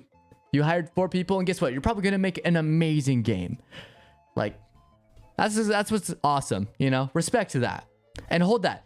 That, I think every artist, if you're losing confidence, tell yourself you're not an AI bro. That you're at least better than that. Like, you're actually shooting, like, you're trying to shoot a 3-pointer. If it doesn't go in, whatever. At least you're not, like, telling someone else to shoot a basketball hoop for you. That's not even real. That you're playing, like, you're telling this robot. Or you know what it is? It's like the simulations and the 2K NBA games where you're watching, like, you watch, like, oh, like, the practice sessions of how to play the game, right? The tutorial where it's like an automatic computer thing, right? It's like you're watching them shoot the 3-pointers and saying, oh yeah, I did that, versus someone who actually is attempting it. There's one that's more impressive than the other, right? Yeah. Yeah, absolutely. I mean, you keep thanking me, but I think it's just common sense, right? It's just like I support anyone who does something in the pursuit that it's a passion, it's something that you love, it's something you want to bring to the world, because you are bringing it to the world. The fact that you're making this game, you're willing it into existence. You're giving others a chance to contribute and will it into existence. That's awesome, right? And that should not be shied away from. That is something that is so unbelievably cool. Like, art wouldn't be here if it wasn't for people saying, let me try this. I like this. Let me try and make something similar to this, right? So it's a 10-minute cartoon. Yeah, and that's awesome. A 10-minute cartoon. You know what that is? It's a 10-minute cartoon that's better than a cartoon not existing, right? I don't get why people get sometimes so pressed with art of like, why would you make this? Unless it's like, of course, not ethically created.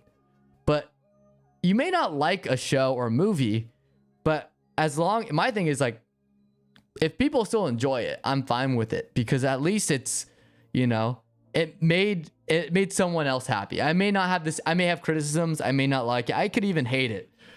But, you know, I cannot deny that someone made this and someone reciprocated it, right? Someone took it in and had resonated with it. That's the word, right? So, yeah, that's cool. And yeah, it's also, so I have a younger brother who is in college still, and he's doing animation. So that's kind of, I'm not an animator. I went to school for film. That's my thing. But I'm learning from him, like, secondhand knowledge of what he's learning. He's telling me about animation and art and the process. And so I'm learning through him. And it's really cool to learn, like that's why I think adds so much value to any project, not even art related, just a project in general, is looking and seeing how it's made, because it makes you value it more, right?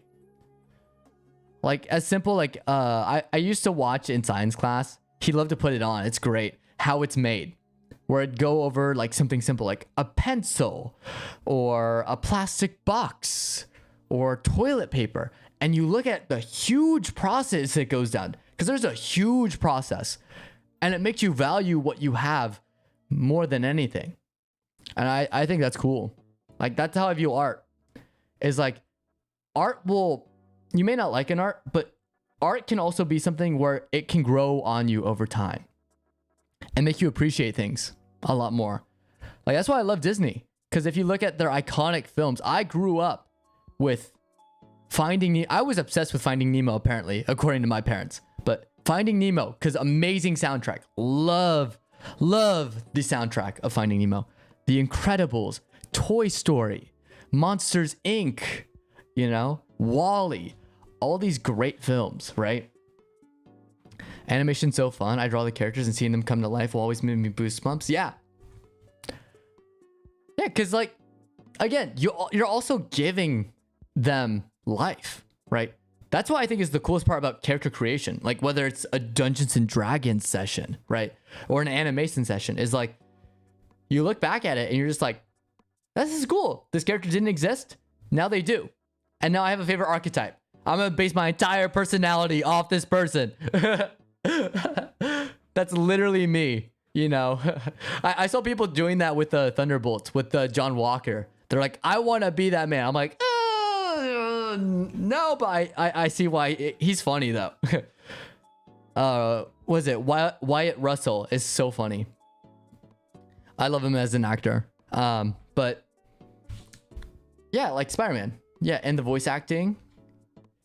See, I love the fan dubs, but I also love when voice actors will play the voice of the character in almost a fan dub kind of way, where it's like, oh, they're just joking around with each other. Voice acting gets me so emotional. Yeah. Yeah, it's just a good time. It's so fun.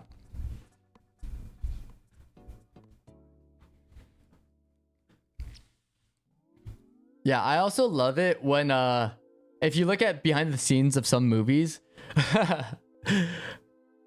like there's like a serious scene and then they like crack up laughing. Like, if you want something really funny to look up on YouTube, if you watch The Office or Parks and Rec specifically, look at the behind the scenes reels of that, and you see them crack, because it's a comedy, cracking jokes all the time. They actually have a tough time trying not to laugh. It's the funniest thing. because they have to play it straight because that's what the character would do. It's great.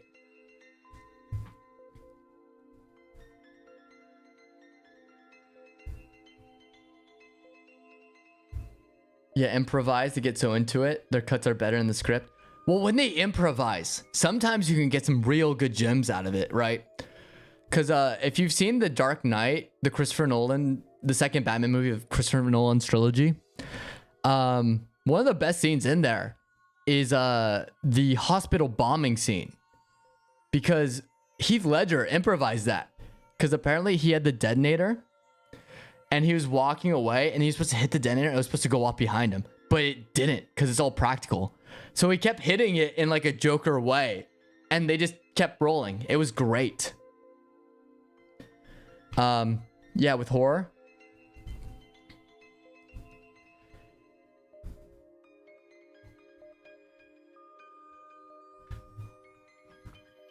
Yeah, what examples with horror though? I want to know.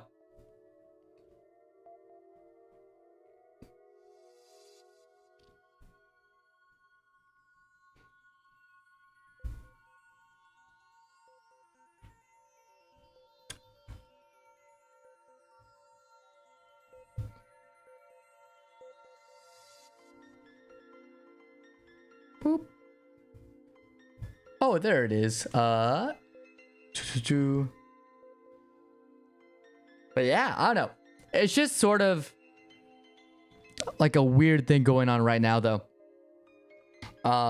See, and the fact that we're talking about this and we're all in agreement, right? With what's going on right now. The fact, see, AI can't replicate that though, right? Like regardless, AI can replicate that though. Oh, sorry, I pulled up myself on the other one.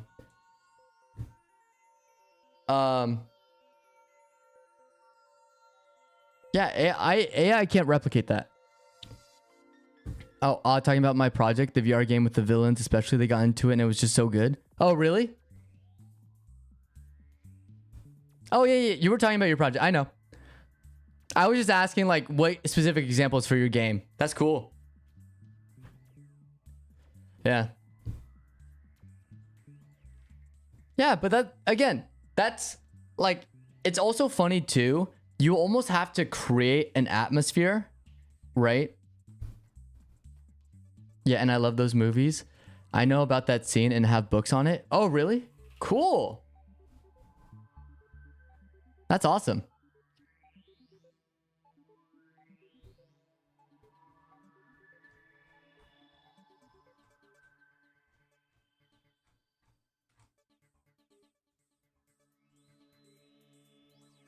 That's so weird. Anyways, yeah. Yeah, you can show, I can show you his take if you want. It's on our YouTube shorts. Let's save it for the end because I want to save it till the end because I want to continue this conversation. Remind me later, okay? Ooh, I'm just realizing too. Hey, what's up? Welcome. I don't have, like, real quick, I also need to pause. So I just realized I don't have YouTube on my overlay right now, which is kind of funny. I feel bad because my YouTube crowd's like, what's going on? You're not seeing us. So give me a sec. Yeah, I'm here and will do. Thank you. Yeah. Because I want to take the time to see it, you know?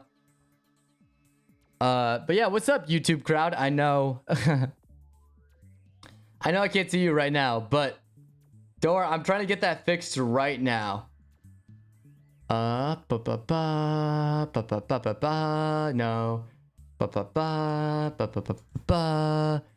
Okay, this is the one. Okay.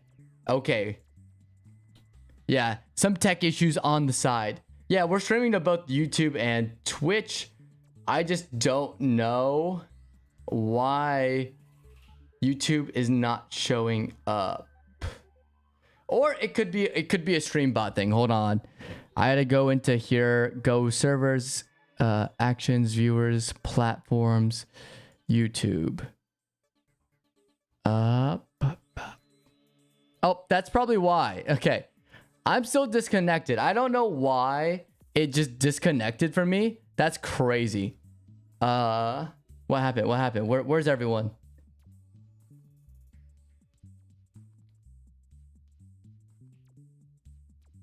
No, I do not want to close my application. Okay, we're on. We're live. I should be able to see YouTube. Someone on YouTube, say hi. I've been missing my friends on YouTube. They don't have Twitch. They don't know. They're kind of boring people. They don't know what Twitch is. I'm not talking about that one dude though. Coral Jr., you're cool. I'm talking about whatever a Misi is, or whatever a Dadu did is, or an Indomitable. Yeah, that's wild. Hold on. Let me say hi. There we go. I see YouTube now. It's just because I didn't have my account linked. Okay, we're good. Yeah, Misi, get out of here. I'm gonna ban you, Misi. That's what's gonna happen. Alia here is such a nice person. Misi, you're like a terrible, terrible person. Like, I can't believe you like Sonic. I'm just kidding. Now, we're just talking about artists. You didn't do anything. Lies. Lies. Deception. Sure. That's what every problematic figure in history has said. I didn't do nothing. Yeah, right. Get out of here with that. Uh-oh. Uh-oh. The Sonic fans found each other. Uh-oh.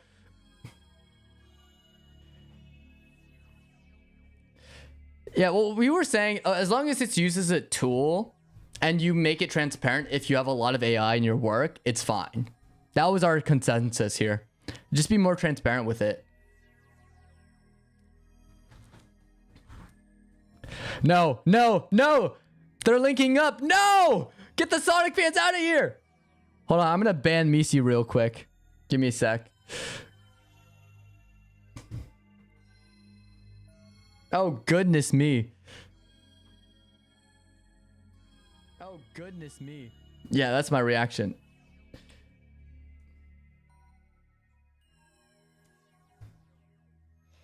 Oh no. Okay, I guess we're pivoting to Sonic now.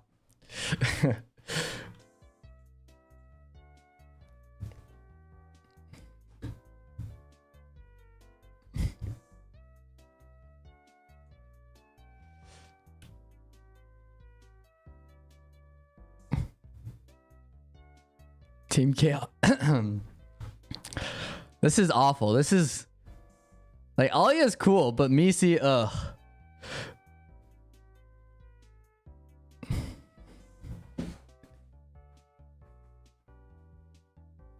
Dang, this is crazy. No, I'm messing with you, Alia. Misi's a friend of mine, like IRL friend. Misi's cool. Yeah, I just feel bad because I've been missing out on YouTube chat because I didn't have it connected in my OBS.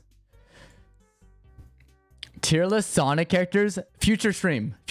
I want to dedicate a whole stream to that.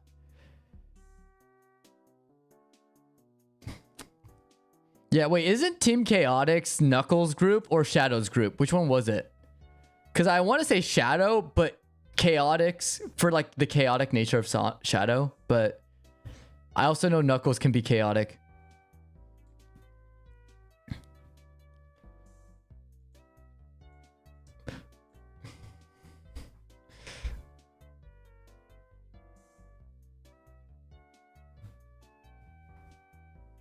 Oh, you just wanted to talk about Sonic 2? Okay, okay, we won't tier list Sonic characters, but out of the 3 Sonic movies, because here's the thing, I can pivot here. Sonic, I think, does an amazing job of showing what happens when you listen to the consumer and listen to fans. It's like a love letter to what it means to be faithful to the fandom, right? And that's why you have 3 amazing movies, right? Even the first one has a lot of great moments. So, yeah, I don't know. I would say the third one's my favorite. But 2 is a close second. And then 1 has like a special place in my heart because it started it all. You know what I mean?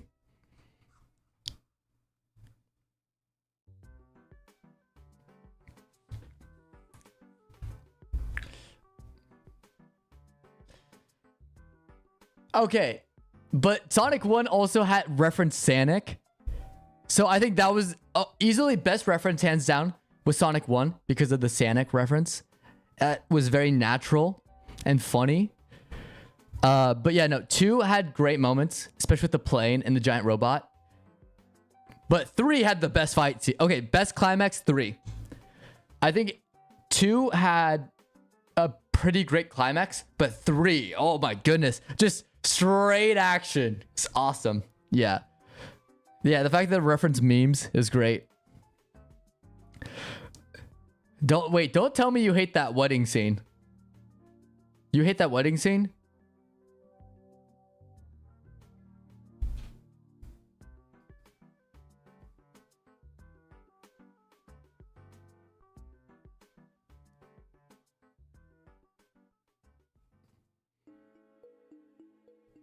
The meme in 3, Shadow loves Latinas. Yeah.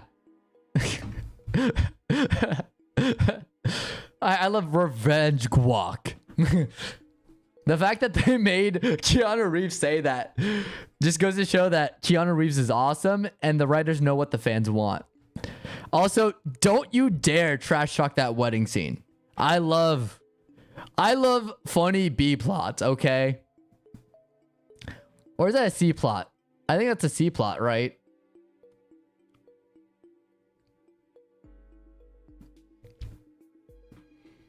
They cut off the Shadow Sonic race from the movie, though. You're lying to yourself. No, I'm not. I am not lying. If anything, you're lying to your own face. I thought you were a Sonic fan. I guess not. I guess someone was a fake Sonic fan. A crime? What a crime is that you didn't laugh when the priest opened the Bible and the gun was in the Bible, okay? That was peak comedy. Thank you. See, Alia gets it. That's why Alia is the cooler Sonic fan here. Meanwhile, Misi is using YouTube and doesn't understand the genius behind that scene. Shame. Shame.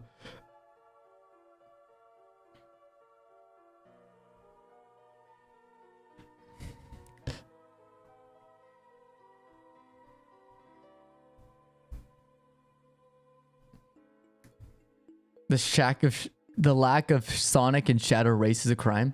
It was a tasteful cringe. Thank you. Thank you. Yeah. Are you happy though, Misi? Because they removed those 2 characters from 3. They don't even show up. Are you happy about that? Also, Alia, I need to know your thoughts on the Knuckles series.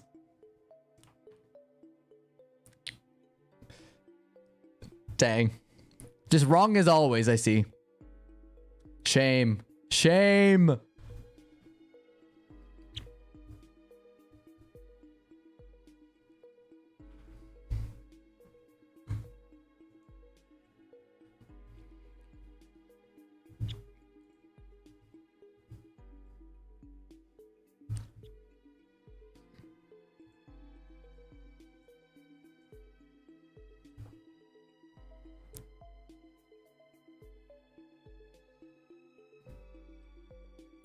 Well, did you see the original time travel stuff? Or is that what you're mentioning?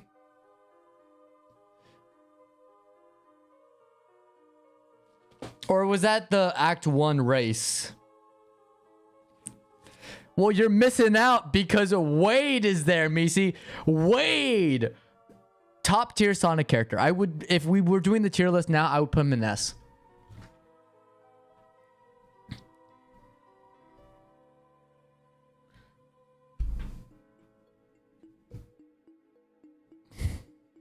Oh, I guess you didn't. Wade is questionable. Didn't watch it, but love movie Knuckles. Reminds me of Game Him in Boom Knuckles. Oh, you like Sonic Boom? Sonic Boom is like the perfect show to watch out of context. Now, if we're talking about great fandoms there, the Sonic Boom memes, top tier. Top tier. Yeah, Sticks. Sticks is really funny. Yeah, isn't she also like an original character, right? From Sonic Boom. Like everyone probably saw Sonic Boom as like, we don't really have necessarily the biggest budget to do too much, so let's just have fun, you know? And that's why the writing carries the show. It's so fun, right? Well, Amy is just unhinged in Boom, right? Like straight up, you remember what she did to that robot that had that redemption arc? The one that was the truth-telling robot? Yeah.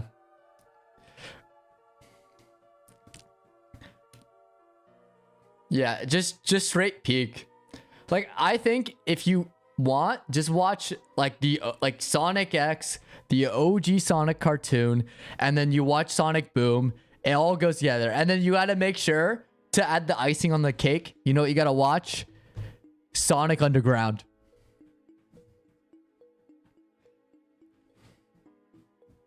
I did not watch Tails Tube. Yeah, Sonic Underground. If you are a legend, you love that song. That opening song. Oh. Even though it's funny because it's not really, it's almost like not canon. It's like an alternative universe.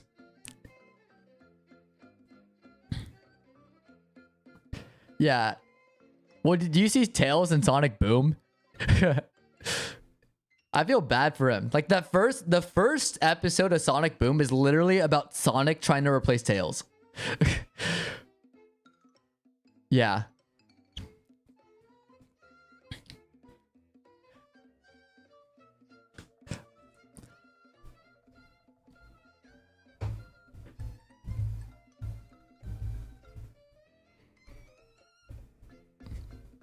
The fact, did they cancel Boom?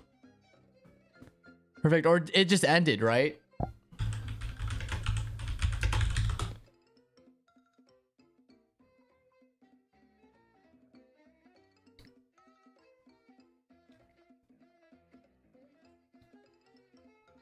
Yeah, it ended. Mm-hmm.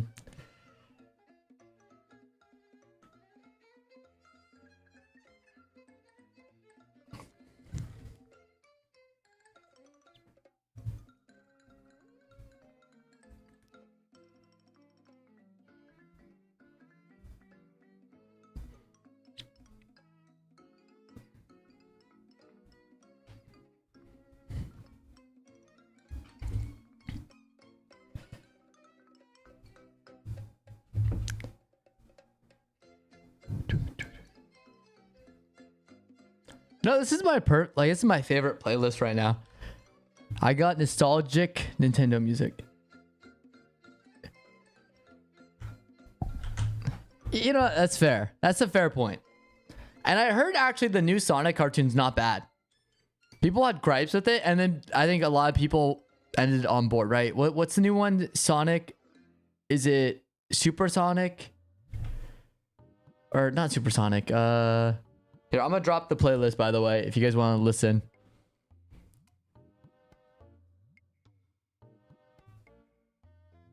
Sonic Prime. Yeah, there it is. Sonic Prime. Like, people were on board, and then, yeah. Actually, it's not too bad, apparently.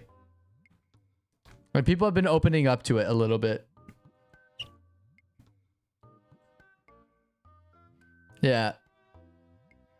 Shadow Generation. Oh, yeah. Oh, yeah. I know certain someone. Yeah. Let me see. I think you sent it to me. A clip of that.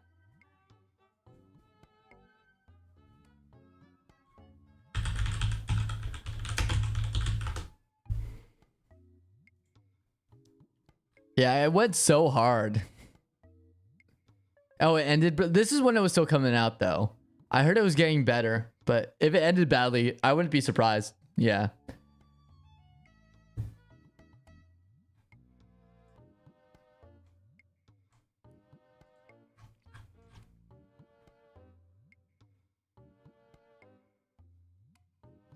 Rip.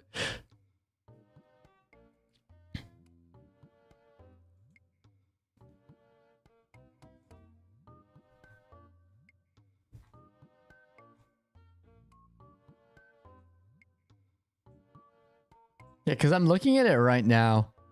I think I saw, what was it? The fight scene between what was it? That one robot. The fight scene between Shadow and that one robot, right?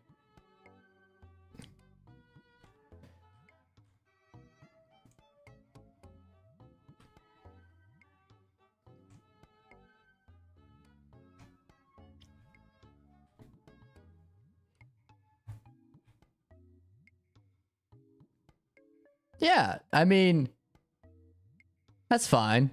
I'm more looking up the anime you're talking about because I also saw clips. I think Misi sent me some. Of course. Yeah, by the way, I prefer you, Alia, over Misi because you're a better Sonic fan. Because someone doesn't appreciate the beauty of a wedding scene. Weddings are beautiful, Misi. How do you not understand this? But anyways, can we just talk about how I'm glad they went through with actually offing Maria in Sonic 3? Like, I respect it. Stay true to the source material.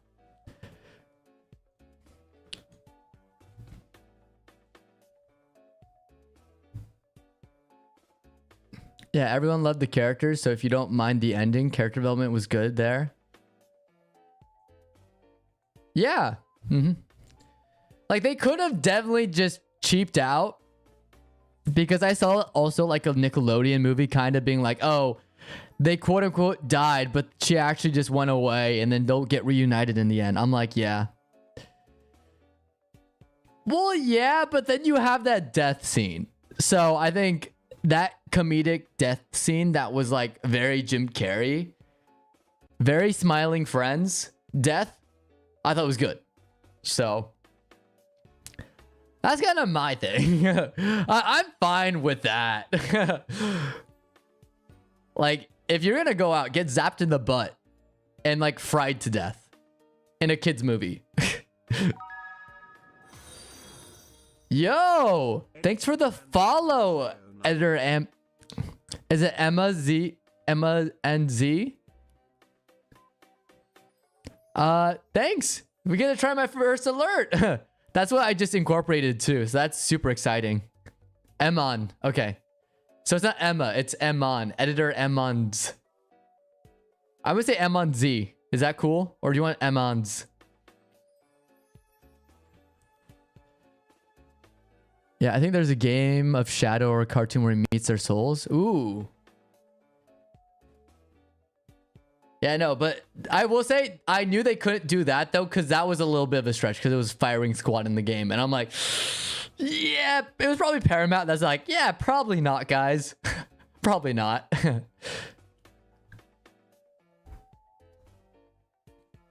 Yeah. Whatever you're cool with. Okay, editor Emmons. I'll say editor Emmons because I think that's cool.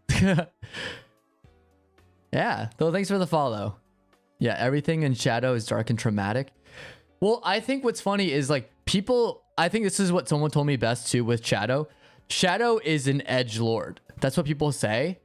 But the problem is he's not really, because an edgelord implies that they're edgy for no reason when their lives are good. But Shadow has like justifiable reason to be why he's so angry and why he's so serious all the time. That's why he's not an edgelord. That's what someone told me. Is that even though he is what people think is an edgelord, he's not really. He's a tragic character. That's what he is. Yeah, well, Misi, I know you were rooting for a rated R Sonic movie. You wanted to see that firing squad on full blast, right, Misi? Eggman's farewell message gave me Truman Show vibes somehow. Yeah. Yeah, well, here's the thing that I think the Sonic movie should absolutely do, right? Where it's like, because the second one killed off Eggman in an explosion. They didn't even explain it. He's just back, right? The third movie, same thing. He just blows up. But apparently he wants to come back for 4. So I think it'd be so funny if every single movie they just kill him off in case he doesn't want to come back, and he comes back and they don't explain it, you know? Kind of like a video game villain death where they get blown up but they're back for the sequel. I think that'd be so funny. Yeah, it's almost like a own bit for just the movie universe, you know? Yeah, Palpatine is back somehow, but this one is actually funny. Yeah, that's why there was a farewell stream. Yeah. I want to see, you know what's funny too? I actually think the Sonic movies too did something that live action movies don't.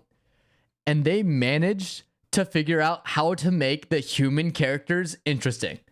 Because they narrowed it down to Donut Lord and Maddie, and then Dr. Stone and Eggman, and that's all you need, right? And maybe the general, but you're on board. Like, I thought Kristen Ritter's character as like, was she was what's the name? She was head of the CIA. It wasn't, no, head of gun. Director of gun. That's what it was. I was like, I was director, manager, something. Director of gun. I liked how she was almost like a caricature that they could throw in, you know, even though everyone thought she was going to be Rouge. Let's do this one. Cool. Why was it in caps? There are 2 articles talking about potentially having chaotix in 4. Well, I also heard for Knuckles season 2 they could do that too. Yeah. So, by the way, about the Palpatine is back somehow, I still love how it was a Fortnite tie-in that they thought people were gonna have. Yeah, they better. Yeah, Misi, I thought your Dreamcast was they were gonna throw in Biggs the cat, right? Into Sonic 4. That's what people want. That's what the people want.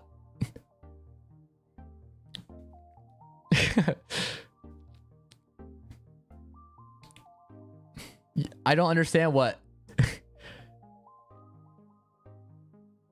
Big and Froggy. Chaotix is so real. See, I need to look up what this team, because I know, I think I know Vector from the only reason why I know some of the other obscure Sonic characters is just because of the Olympic Games. I'm going to be completely honest. I would play it for Mario and Sonic and the Mario characters, but not the Sonic characters. Oh yeah, so Vector, here, I'm looking up the team. Charmy the bee, and then Espio the chameleon, right?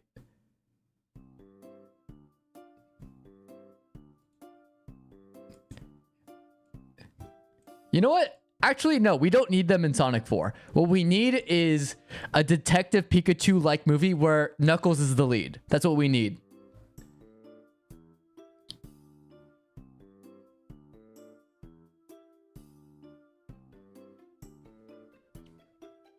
Because they have a detective agency. I'm reading this right now. This is breaking news. They have a detective agency apparently.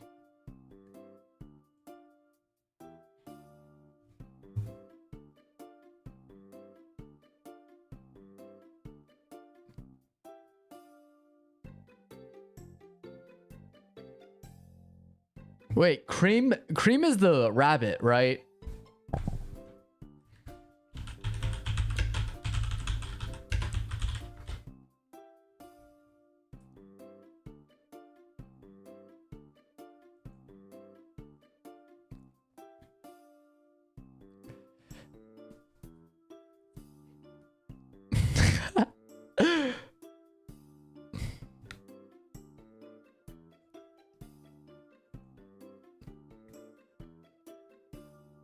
Yeah, they're detectives, and Vector loves her mom. She's single. All right, I gotta pull up. What is it? Cream's mom, right? Let me pull it up for reference.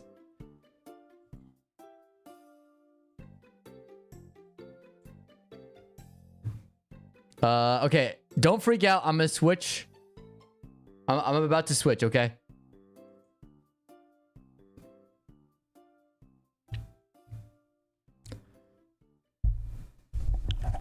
Misi, you better not say anything. You too indomitable. Don't you dare say anything. Okay. Yeah, vanilla is cool. Yeah, vanilla is cool. Yeah, yeah.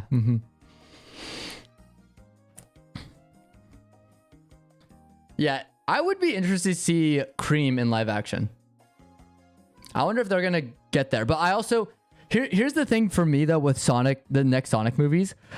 I don't want them to rush the characters. I like the pace they're setting right now with the amount of characters they're introducing into the movies, right?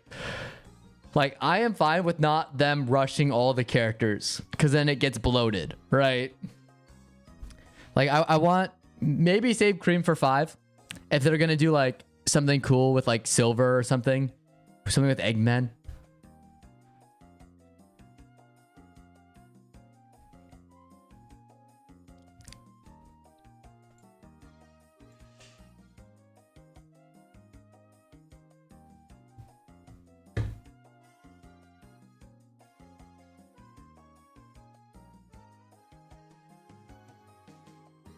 Well, they have to bring... Okay, so Misi and also Alia, what is your wish list for who should end up in 4?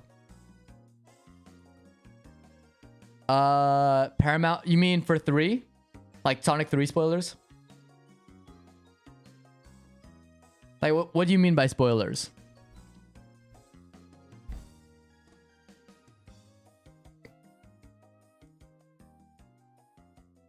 For 4?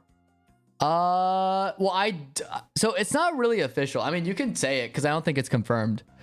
I've just heard a lot of things that they did talk about. So if you want, go ahead. Nothing's official. They're probably going to change it too. They're still in production, so go ahead.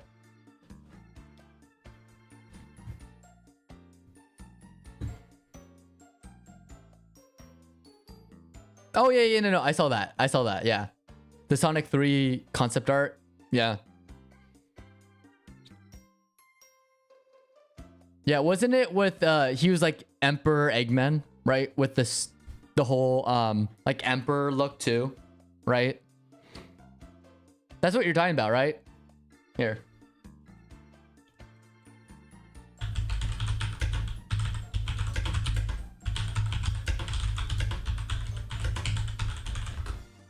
Yeah. Yeah, I saw it. It's this thing. Here, I'll pull it up for stream. I want to also try out my other scene. So, boom. There we go. That's what you're talking about. Cream Big Mecha Rouge. I love how you did Rouge in all caps to make sure I didn't say Rogue. A glimpse of Team Chaotix, Metal Sonic, and Amy already confirmed. Yeah. Which I think is already... You already have those two in. People are going to see the movie. It's over. You know? They're already going to show up. Right? Let's see. What was the other? Oh, yeah. Did you see this one? So they didn't even have like straight up Metal Sonic. They just had a generic giant, which is still pretty cool. Like a giant Eggman robot with Amy over it with her dress. So that makes me wonder if they're actually going to throw in the dress. You know what I mean? Yeah. I think it'd be cool if they mention them at the end and then they do them for either Knuckles, the Knuckles series, or make it own movie. Because they did talk about expanding. I think that'd be cool. Icon. Honestly, yeah. She was Aura farming in that post-credit scene, you know? Just showing up out of nowhere, taking out all those Metal Sonics. It's crazy. Well, yeah. Well, he said he was scared of what people would do. That's why he didn't include Rouge. Well, I'm pulling up the exact tweet. Jeff Fowler. Okay. Yeah, here, I'm pulling up the exact quote. Yeah. Because I think that the quote is like the funniest thing to me. I'm afraid if we include Rouge the Bat in this film, it'll awaken something in people. Jeff Fowler told Variety in a recent interview. When I played Sonic Adventure 2 for the first time, I remember exactly what I felt in the moment she was introduced. And it could be dangerous.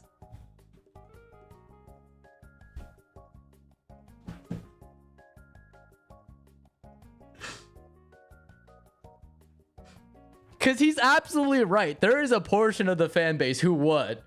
And there's a portion of the fan base, or no, there's a portion outside of the fan base that would. So I completely understand.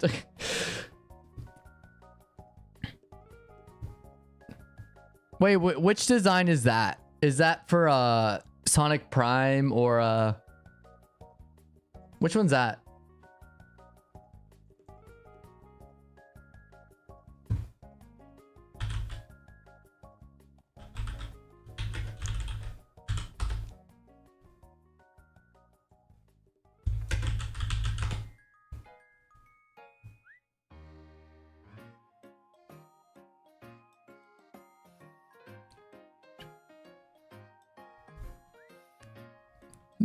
It was a tweet. Oh.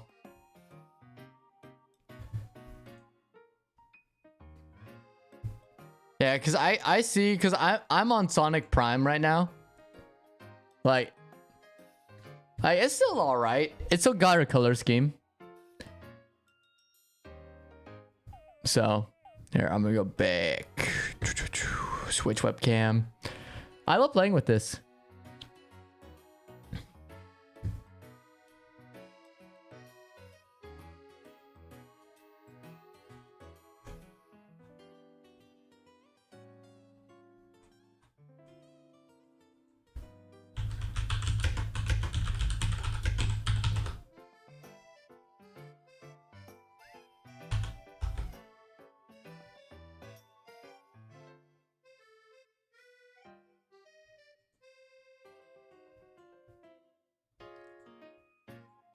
Oh, did you guys see this concept art for Sonic 3?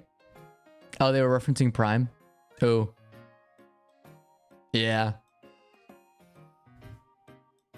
This is crazy. Yeah, sometimes the best thing to do with movies too, what I like doing is going back, if it's like a movie with heavy CG, just to look at the concept art. You know? I think it's dope. Right? Right? Or like, for example, like look at this one. Like this was in the movie, but like still, what the hell? Like I honestly think the reason why they did it is because it was out of their budget. But this would have been sick. Or maybe it would have hinted that Eggman may have survived, and they're like, let's not do that. Let's not make it ambiguous. Wow, that's crazy.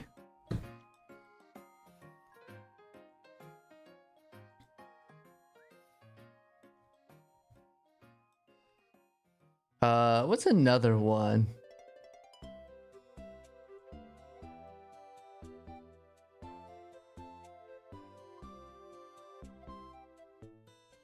Like, it also makes me wonder, like, sometimes, like, where they would put those movies or these scenes in, right? Like this one. I mean, it's kind of small right now, so let me see if I could. How do I make this bigger? Hold on. I'm trying to figure this out, but you can see it. Yeah. But I'm so happy he's coming back and people are pushing for Stone to be evil in 4. And they responded to 2 fans, so there is a chance. Yeah. Well, I love how Jim Carrey, right? Didn't Jim Carrey say like, oh, I'm going to be done after this one? Unless, or he said he was done at 2. unless they wrote the script in golden ink, then he'd come back. And then he came back for 3. And then after he did 3, he's like, actually, I kind of like this. I kind of want to do more. So he's down for 4. That's what he said. Which I think it's funny. The only thing that he's doing right now is he's just doing like he's just doing that, right? Just he's just like, oh yeah, let's come back. Hold on. You know what? Since we're talking about Eggman, here. I'm gonna put a pause on this. All right.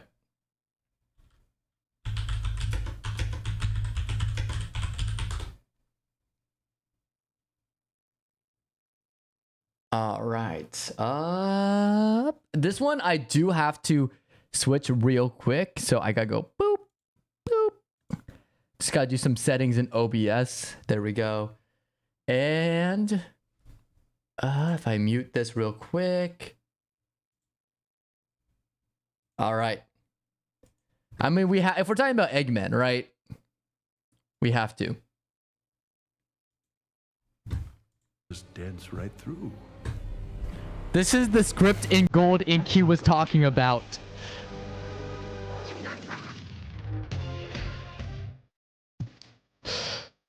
Also, was this better than the wedding scene, Misi? Was this better than the wedding scene?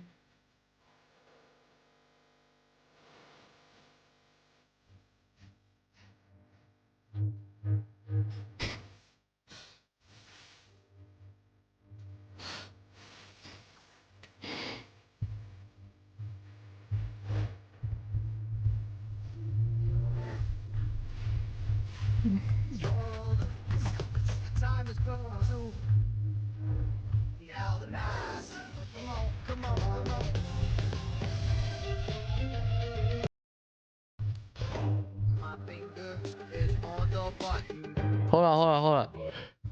What did you say? Hold on. You cringed at that scene? Nah, this is peak. What are you talking about? That's crazy.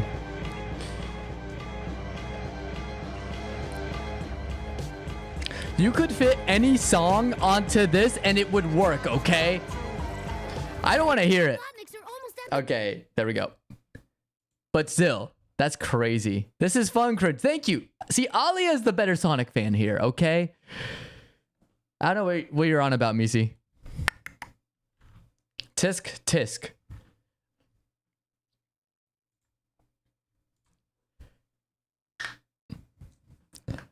Yeah, but I love seeing the edits, like of like you could put any song and it works, and the fact that it does is crazy to me. But it's also perfect Jim Carrey. Team Chaotix equals cringe lords.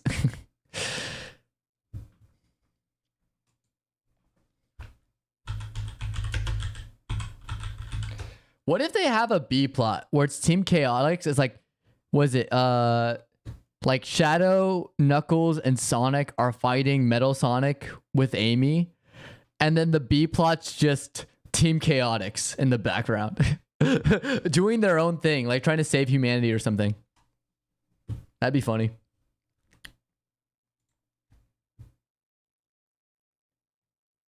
Yeah, I just wonder how they're gonna make them look though.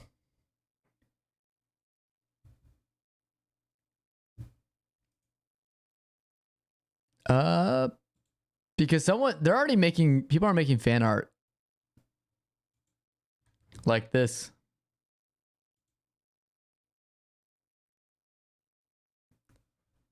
Which honestly, I think it's funny too, because this is his Sonic 1 design too. This is all the way back for Sonic 1, I think.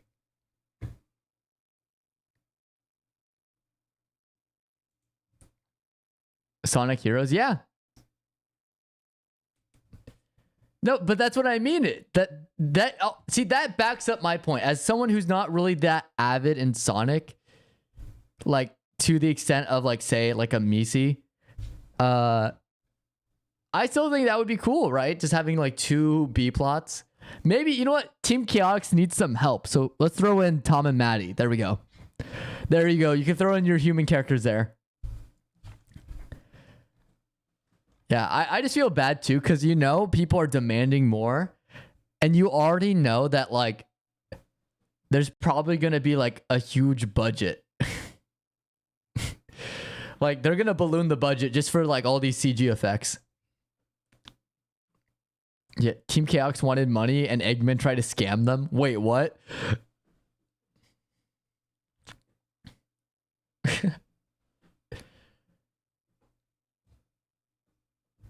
Is that real? Is that real, chat?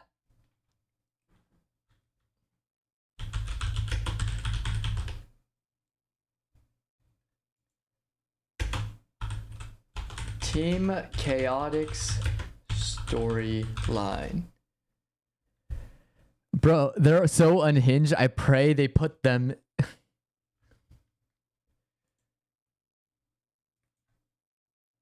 Team Chaotix. Okay. If I jump to Sonic Heroes. Okay. Oh, wait, hold on. I was wondering what was wrong. I'm like, oh, I don't have any music playing. There we go. Yeah, Sonic Heroes come to Team Chaotix to operate their own business. Charmy arrived with a mysterious package delivered to the agency. Transceiver, unseen client.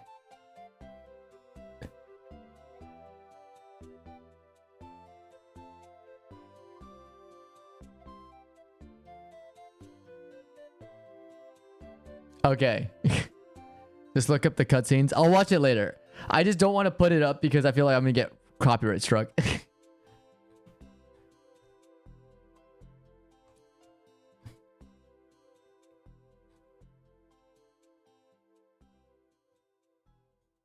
That's crazy though.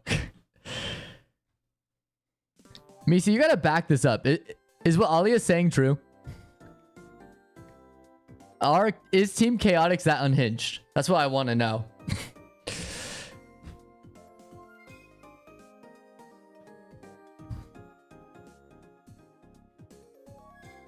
They are unhinged? Okay, that's all I need to know. Yeah. You know what I'm surprised they haven't done? Is they haven't been like pushing a lot of merch lately for the Sonic films, right? I feel like they could make so much money. Like just the character designs, make more plushes of everyone, especially Shadow too, right?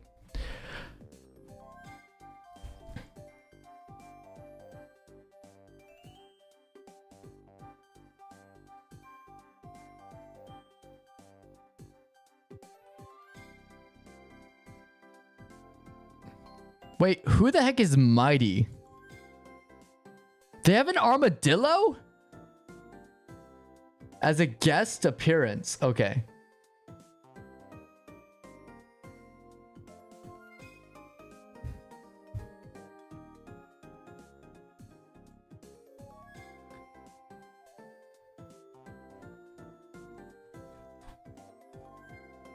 Oh, they have an armadillo.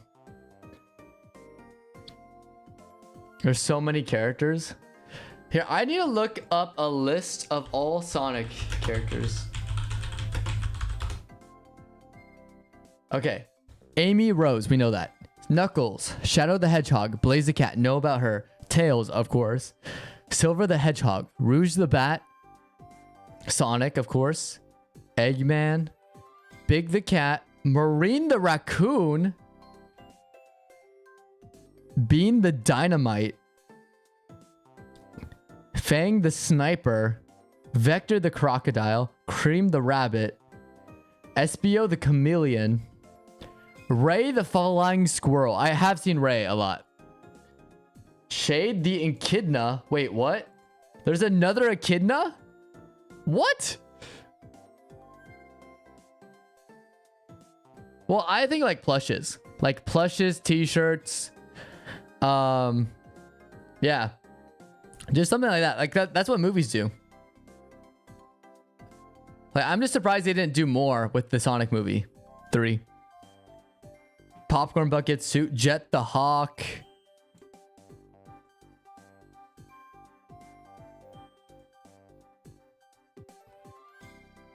Yo, Shade the Echidna. What the heck?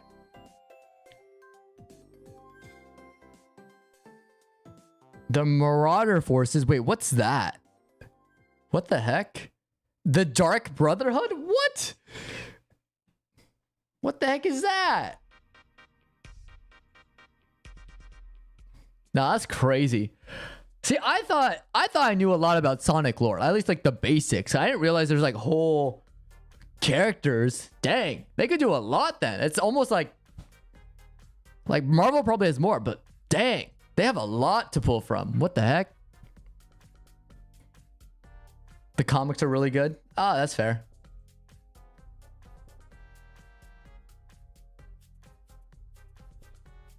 Who's this?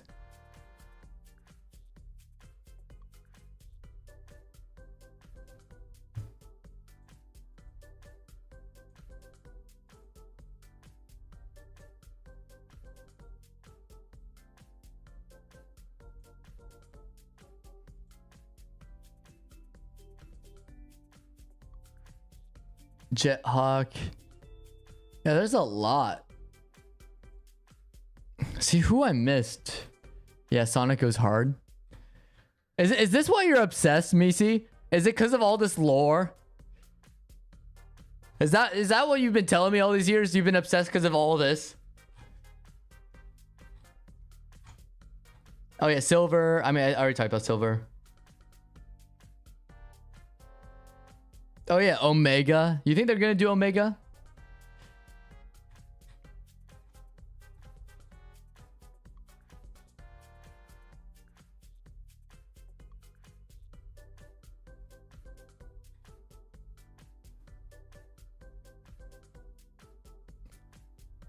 Back, it could be.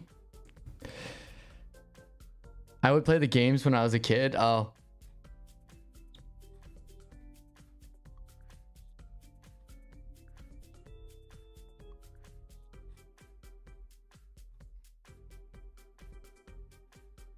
Yeah, I wonder if they're gonna introduce Blaze, because Blaze isn't in the TV shows, right? I think she's one of the characters that, you know, it's funny. She's had game appearances, but I don't think she's been in any of the TV shows. Correct me if I'm wrong. So it'll be interesting if they throw her in live action.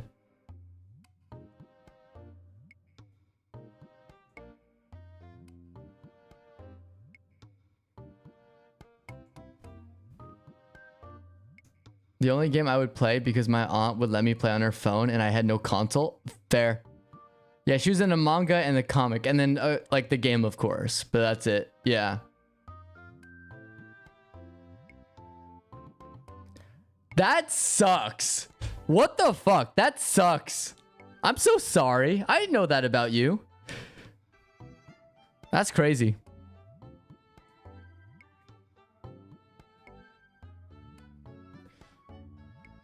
Out here struggling. Didn't realize that.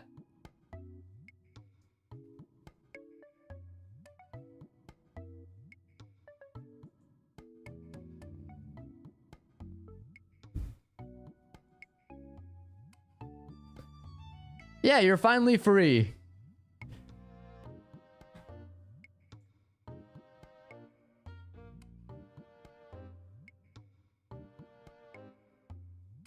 Oh yeah, wait. We haven't even delved into the Sonic villains. I totally forgot. Yeah. Mephiles the Dark. I see him a lot. What? A Time Eater? What? Black Doom? I have heard of him actually. Mammoth Mongol? The heck? Wait, he almost has more villains than actual heroes on his side. What the hell? Bark the Polar Bear?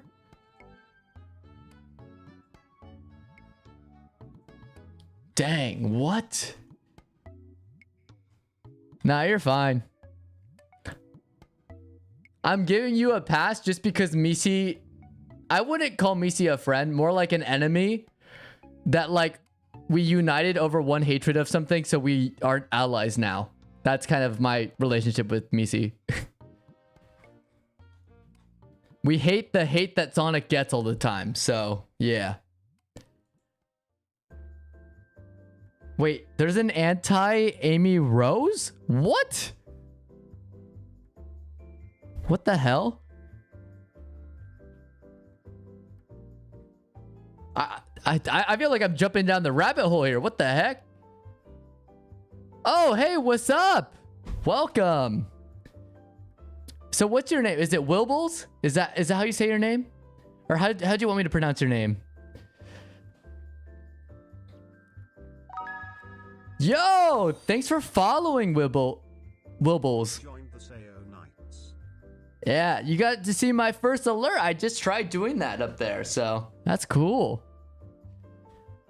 Yeah, we're just talking about Sonic lore. Apparently there's a lot. I thought I was like pretty well versed. That was just the tip of the iceberg. So they're helping educate me. Yeah. Yeah, honestly, a good pipeline. Artists usually are underestimated. Sonic fans are also underestimated. Plus, like 2 people in my chat who are artists are also big Sonic fans. So, yeah. I guess there's some overlap there. Wilbles, but you can call me Will. Okay, Will. All good, dude. I'll call you Will. Yeah, we're just talking about... I'm going through all, like, the Sonic characters right now because we were talking about the Sonic movies and what they could do for sequels. And apparently, there's a lot to pull from. Like, there's a squid? What? Yeah, anytime. There's a lightning lynx.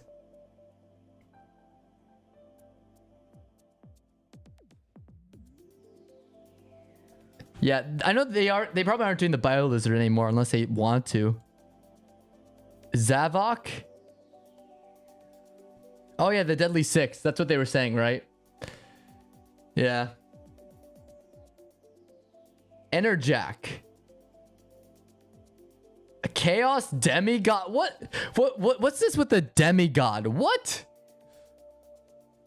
I thought this was about a Sonic, like a hedgehog who runs fast. What is this? Yeah.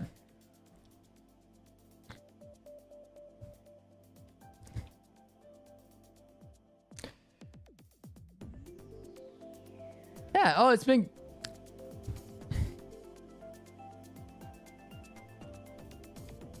Oh, Scourge the Hedgehog. Hold on.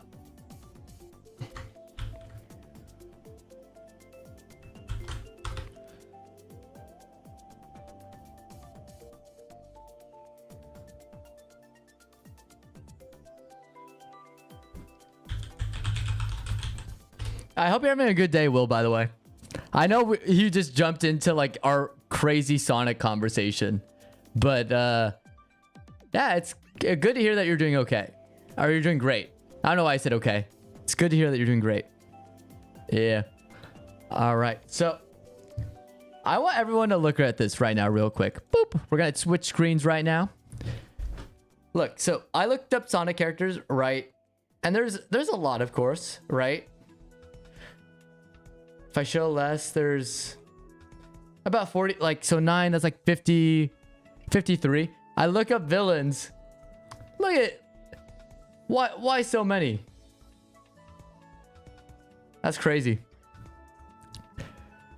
Yeah, I did go to a comic book shop a couple days ago, and I did see Sonic on sale, so yeah. Yeah, so Will, just so you know, since you are here, I'll do a quick aside. We'll take a little detour here. Well, welcome to the stream.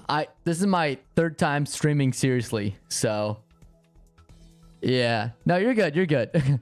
I'm just letting you know. So we're gonna try and play. I'm gonna play some video games starting next week to try that out. But honestly, I've been doing more just tech work over here. But yeah, we'll stream every Monday, Wednesday, and Friday from 8 p.m. onward. This is Eastern Standard Time, so if you have time, feel free to hop in. If not, no worries. But yeah, honestly, it's just chill vibes. I'm down to talk about anything. So we're talking about Sonic right now, but earlier we were talking about like artists and how to stay motivated and stuff. But yeah, so honestly, I'm just down to talk about whatever. It's all about the vibes here. So Yeah. Oh, thank you. I appreciate it. Yeah. Like, and my goal is just to make sure everyone's having a great time. So if you want to stay and lurk, go right ahead. If you want to chat, no worries. No harm. Like, honestly, it's just for the vibes.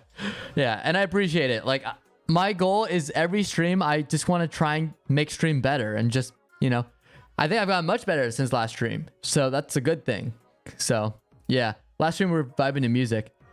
Like, what I try and do too is I try to post all the playlists because this is all video game music. I'll post the songs I'm listening to, like a little playlist in the chat every so often if you guys want to listen.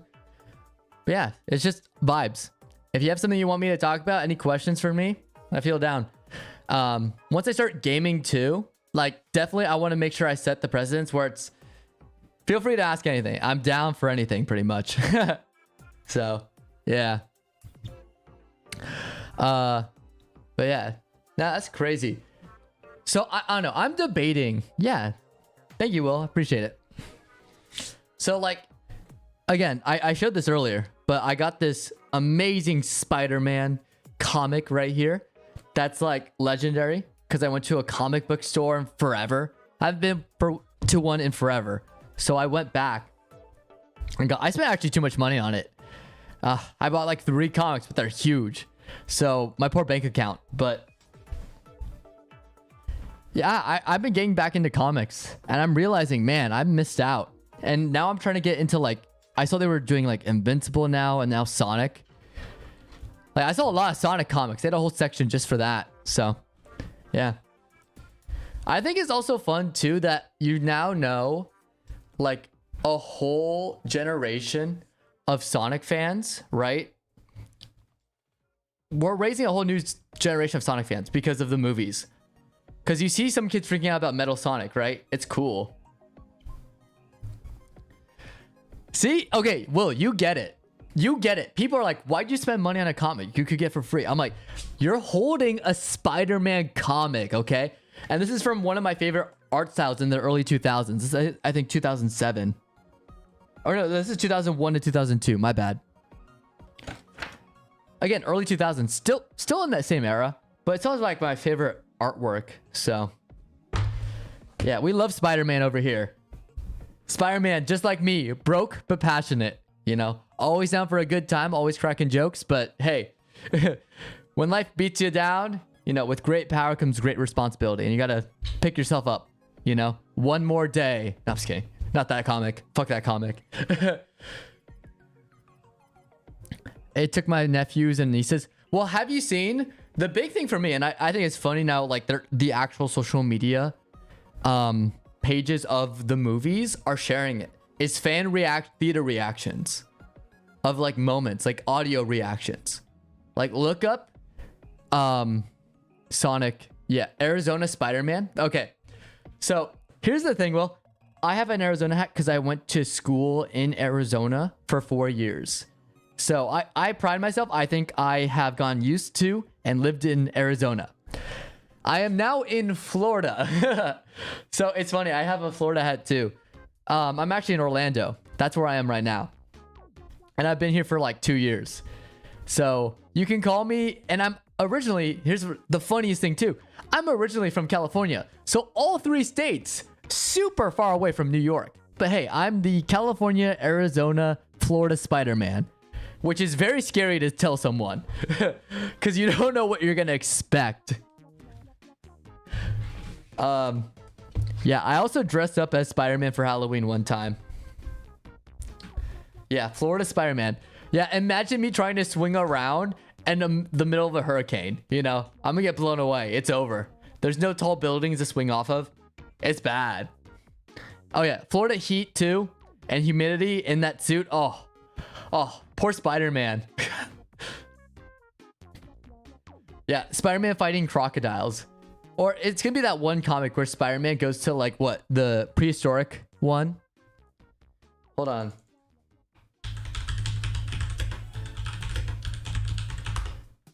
Here, I need the Spider-Man comic. Here. It's this moment right here. This is what Florida Spider-Man would be, okay? Here, I'm pulling it up. With the DNA we liberated from the grave desecration you call a museum, I have perfected the Saurianization process. You rice paper puppets will be given forms befitting of Earth's dominant species. You can rewrite DNA on the fly, but you're using it to turn people into dinosaurs? But with that tech like that, you could cure cancer. But I don't want to cure cancer. I want to turn people into dinosaurs. That's what Florida is. That's Florida Spider-Man. That would be me. Like, Florida Spider-Man would be doing that and then going to Disney World. That's what you do. He's swinging on the castle. Yes and no. Florida has a lot of good parts I think people neglect. We are a convention center, so all the fun events happen over here. But yes, the heat is miserable. Even staying here a while, you're not going to get used to it. People are also hit or miss. Depends on where you are. And then there are crazy parts of Florida that are exactly 100% accurate. So, yeah. Nothing that beats Dubai heat, though. Oh, yeah. I haven't been to Dubai. I have been to Southeast Asia though. During the summer, it is miserable. I've been to South Korea before in the middle of summer. Love the country to death. The weather. Oh my gosh, what was happening? I was like boiling alive or being drowned in rain. It was like no in between. So if it's anything like that, where it's similar to that, more similar to what Korea was than the US, I understand. Probably the Dubai heat's pretty rough, right? I don't know how people do it, quite frankly. Like that, you guys should be given medals of honor just for dealing with that. You know what I mean? That's crazy.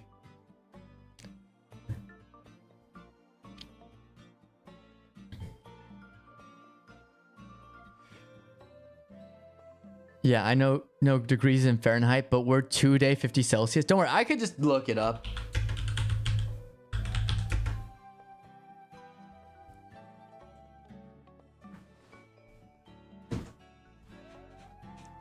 I'm so sorry.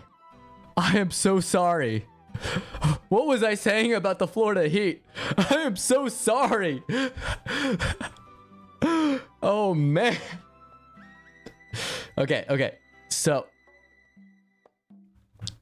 122 Fahrenheit? What? Yeah, I'm complaining over here for 100. Which for you, it's only 37.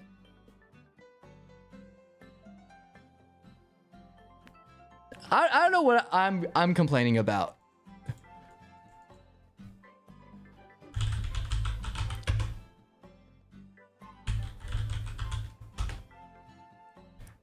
Okay, Dubai humidity 74%, okay?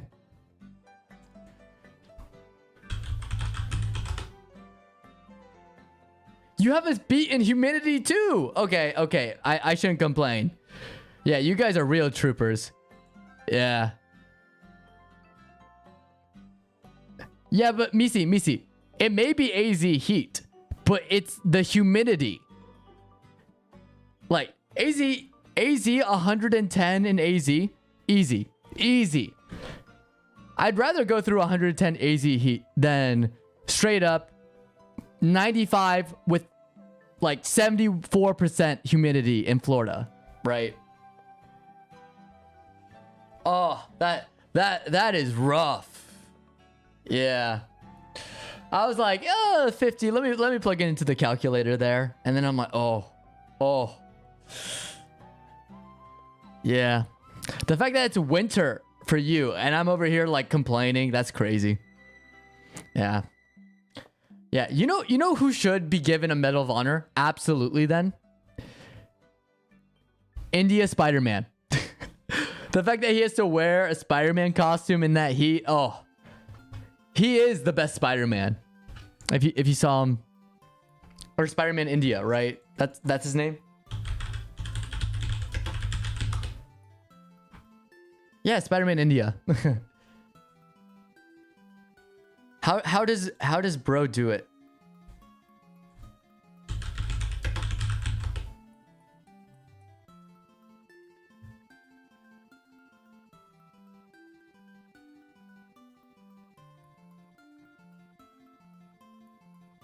You're good. You're good. We get a few weeks of good cold weather in the winter.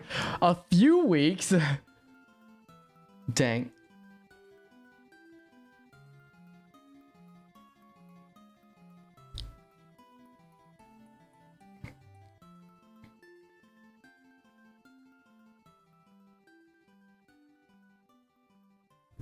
Yeah, and I know India and Dubai aren't the same thing necessarily, but they're in the same region. That's why I'm like comparing it to it, okay? Yeah, there's Spider-Man India.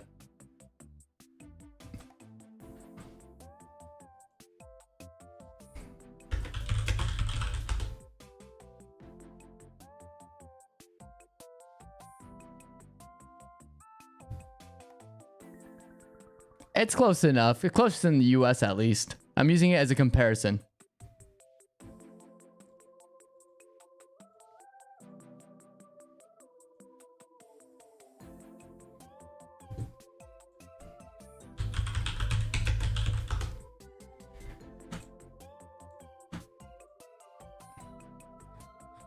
Yeah, because I remember one time... Okay. I did go to Hong Kong too once.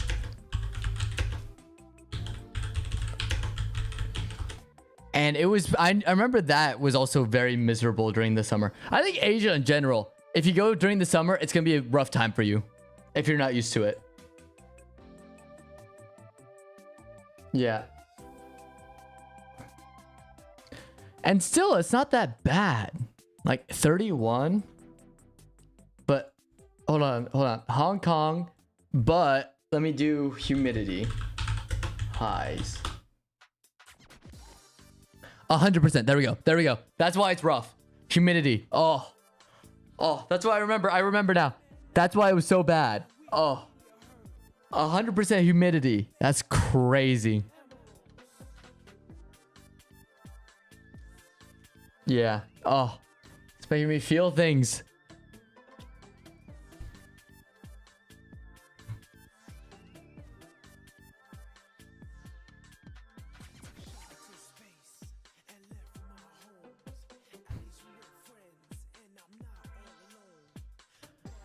I look at an image like this and I hate it. I'm gonna be honest.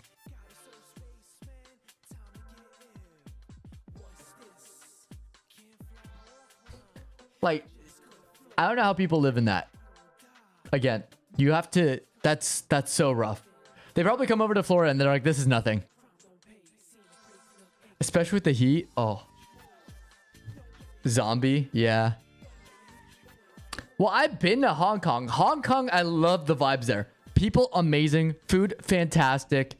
It's great. Beautiful. The city's beautiful. But like, yeah. They are straight up built different. Like, you know Superman, right? You know how like the reason why Superman can fly is because their gravity is much heavier than Earth. I feel like that's like people in Hong Kong, where they have to deal with that and breathe in that humidity and deal with it. Where they come to the US and they're like Tanjiro. Like, they have like heightened senses with the nose, and they could like do any of the the sword techniques that Tanjiro could do, like straight up. They just unlock that chakra level. It's insane. How do you do that? How? That's crazy. Back? Well, welcome back, Elliot. Yeah. You see this? This is Hong Kong. 100% humidity. 100%. How? Like, Florida is 71. You guys are 74. What? 100%. Nah. That's crazy. Also, this song goes crazy. Dubai in a normal day. Oh, this is this Sonic 2? Adventure 2? Or no? Because I know sometimes they're labeled wrong. It's a space trip steps. Meteor herd. Okay. Nice. Yeah. See, I have a, you know what I'll do next? Maybe next stream I'll do it. Maybe I'll do it, just try out a test stream, or I will do a test. What am I trying to say? I'm blanking out. Maybe I will do a test tier list, just to try it out on stream for the first time and see how it goes. I want to do a tier list of all countries I want to visit. And it's funny, if you look at my tier list, a lot of it's just Asia. Yo, SEE9. Welcome to the Sayo Nights.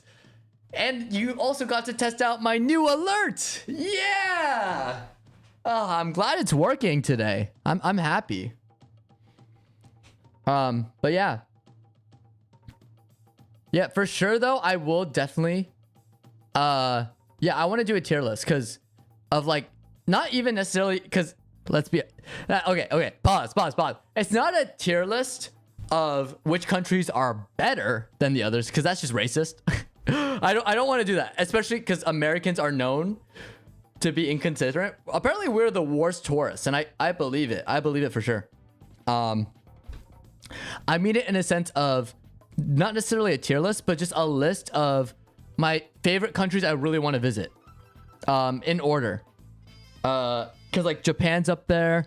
I would be down for just anything in the Middle East, like Emirates, India, like your guys' spices and cuisine. Oh, if we're talking about Indian food, oh, I love curry to death. Love every single time. I've never had a bad experience eating their food. Yeah. Yeah, we love India over here. I love India. Indian food. Some of the nicest people I know. Like Indian. It's also funny because like I think I mentioned this before. So I always get mistaken. So my nationality is weird. Yeah, Emirates. Yeah. Always welcome Emirates. Thank you. Well, hold on. I may go to Emirates soon, or not soon, but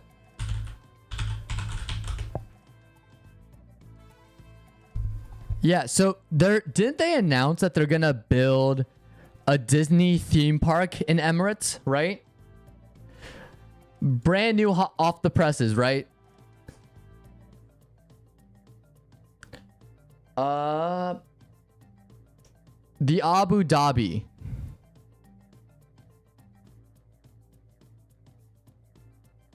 Yeah, and they showed concept art.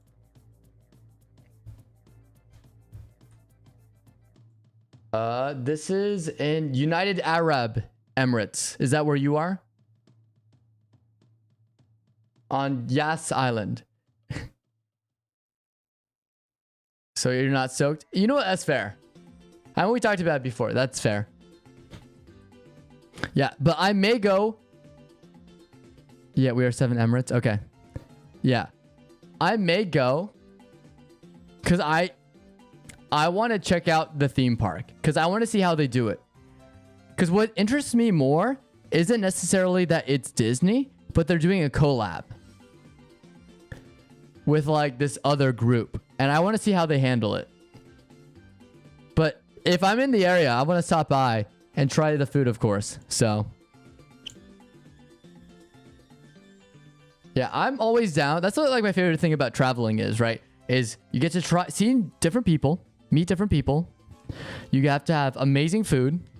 I always try new things when I go to different countries.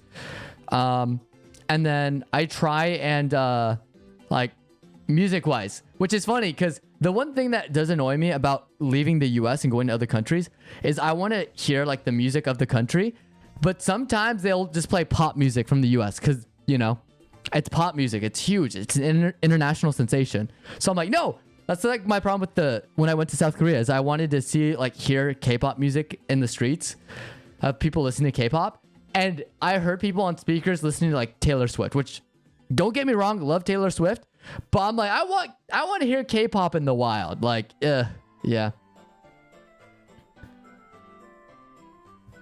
Desert trip? Yeah. Yeah, this will be in a while though. I gotta save up money. Yeah. Yeah, this is gonna be a long wait. Yeah, because I'm in the US and flights are expensive. So, yeah. Hopefully, or unless I make it big on Twitch, Twitch/YouTube, which I'm not holding my breath. I'm gonna be realistic here. If it does, then yeah. Well, hopefully we can link up. That'd be dope. Maybe I'll have to look up the laws though of the countries I go to, because I did talk about this earlier. I am debating. I used to be not considering it at all, but I am debating maybe getting into live streaming. So we'll see what ends up happening. But I'm also like the tough part right now too is a lot of live streamers like to get into trouble, right? And so I don't want to be like, because you're gonna get grouped. You're a foreigner who's live streaming, right? You're gonna get grouped regardless of what you do, right? So you gotta be like careful, right? Exactly. So I'll have to look it up. If live streaming is off the table for your country, I may just do YouTube videos, right? We'll film something, or I'll find some roundabout a way to do it. You know, maybe go into a room and we'll just film in there. Yeah, stay consistent, Paula. Well, welcome. I just love when people pop up. Yeah, vlog, exactly. We'll do that. Well, see, that's my thing. If there isn't a path forward, find another way around. And if not, we'll dig another way through. We'll get there. Yeah. Also, welcome, Paula. Do you want to say Paula or Sophia? Paula, Sophia? Like, how do you want me to say your name? How do you want me to reference you? Because I want to, like, my goal also, I want to make sure I pronounce everyone's names right in chat. Because I feel bad when I pronounce people's names wrong. Because it happens to me all the time. Because, like, I mentioned this before, but my name is Mitchell. And people have called me Michael, Michelle. I've been called Matthew somehow. I'm like, Mattel. I'm like, what? I'm not a toy company. I want to show you the actual Emirates and not the fancy stuff when you're here. Okay. Yeah. It'll be a while though. I'm talking like maybe 2035. But yeah. Evil Aureus. Hey, Misi, you better... Okay, I'm going to kick you. You know what? I'm going to kick you, Misi, out of this stream for mentioning my evil persona, okay? That was high school. That was not current day Saorius. This is when I was on an evil arc, okay? You missed a name? What name? What name did I miss? Genuinely curious. I was only correcting. Oh, Evil Aureus, yeah. Well, okay, there is funny lore. They also like to call me Mr. Oos. And the reason why is very simple. I was debating on changing when I was coming up with streamer names before I landed on Saorius. I was debating on calling myself Mr. Oos, but it was spelled like this, okay? So, right now, I'm gonna pull it up right here. Cool. So, Mr. Oos up here, right? This is how I would spell it, but I would pronounce it Mr. Eus. So, mysterious. That was my gimmick. Because if you guys grew up on Scooby-Doo Mystery Incorporated, they had a character called Mr. E. I thought that was the coolest shit ever. Because it's mystery, right? Yeah, this guy, Mr. E. Which, big plot twist. I won't spoil it. Amazing. Amazing writing. Fantastic. I love it to death. But Mr. E, such a cool name. But, so I write it like this, right? Mr. Oos. Or, sorry, Mr. Eus. But my friends pronounce it Mr. Oos. And I'm like, really? Well, I shouldn't have entered. That is crazy what I'm showing on stream. What the heck what the heck came out? What? Hopefully I don't get banned on Twitch. Uh-oh. Oos. No. I'm sticking to Sayorius. But if you want to call me Mr. Oos, that's your prerogative. You can. But this is before I was landing on the name Sayorius, because I was basically just brainstorming. I had like 3 names, and I was just throwing letters together. Or like, so I go say, and then I'm like, or, and then I, and then as, and then I would just like mix them around and stuff. And then I eventually got Sayorius. And then my friend said, oh, I actually do like that name. So yeah, just Oos. It's like, what's up, Oos? Yeah, Oos. Hey, if you want this to be our little gimmick, you can call me Oos. I'll give you permission. I won't give some unnamed names the permission to say it, but I'll give you, Alia, since you're chill. You can call me Oos. Yeah, Oos. Like, you see a friend in the street, you just wave at them. Oos, over here, Oos. Yeah, that'd be funny. Yeah. But we'll see. I also joked around with my friends. I'm like, if I become a multi-millionaire in quite literally 5 years doing streaming, I will take them all on a trip overseas with me. I'll pay for their flights, room, food, everything. Because like, I want to give back to them. And 2, I'm like, hey, if I become a multi-millionaire, I don't have to worry about money, you know? Not you, Misi, you're not my friend.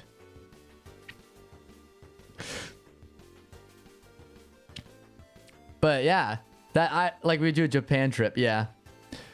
See, and it's always like, to me, my goal is always, I want to give back. If I become successful, I try my best to give back to the people who helped me give a huge success, you know? Like, I want to do it, like, right now, I'm a big into anime and stuff. I want to do Japan. That's been on my bucket list for a while. I do want to kind of wait, though, because I know the tensions are high because streamers are being dumb again in Japan and South Korea. So that also like really pisses me off. I'm gonna cuss. That pisses me off. So Misi, you're still not invited to the Japan trip. I'm sorry. But yeah, we'll see. We'll see. Like, we all joke about money and having money, but honestly, like, I also view life as in money doesn't have any value if you don't have anyone to spend it with, you know? Not on, with, right?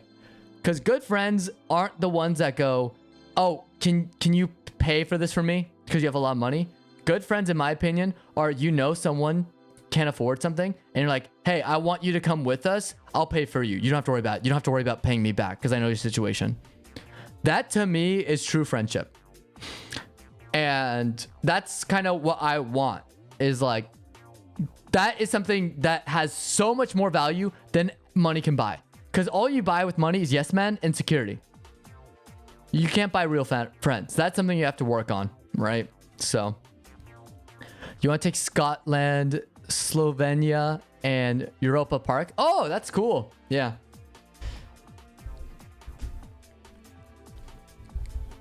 Right? Like, I want my friends to have the same thing as me, where it's like, if they become successful, we look out for each other, right? That's kind of my thing. And yeah, I don't know, I feel like that's a good mentality to have, right?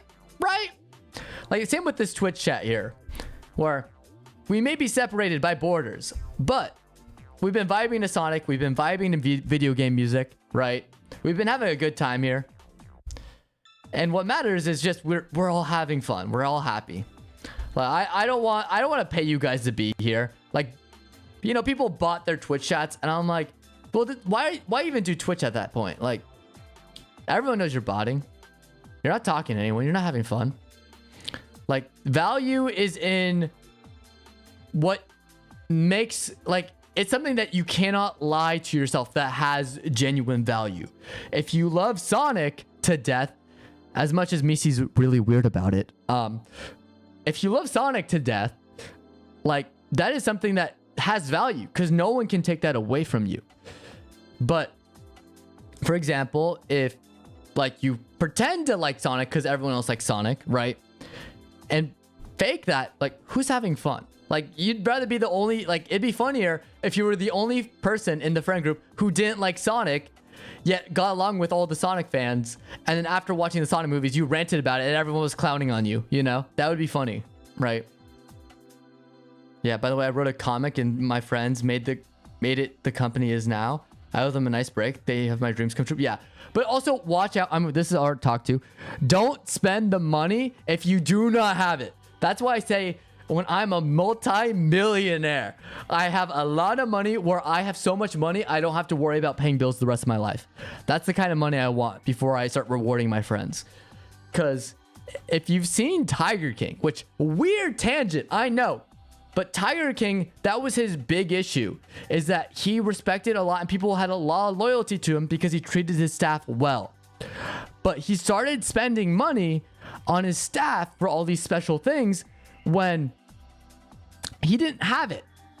So that can be very destructive. So you want to make sure you also, like, again, take care of number one person. Who's the number one person? Yourself.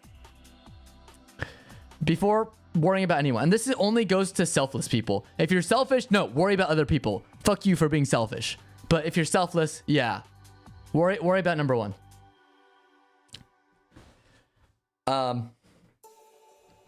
Yeah, I'm playing salaries and vet bills at the moment. We also have an orphanage in Uganda. Oh, that's sick. That's awesome.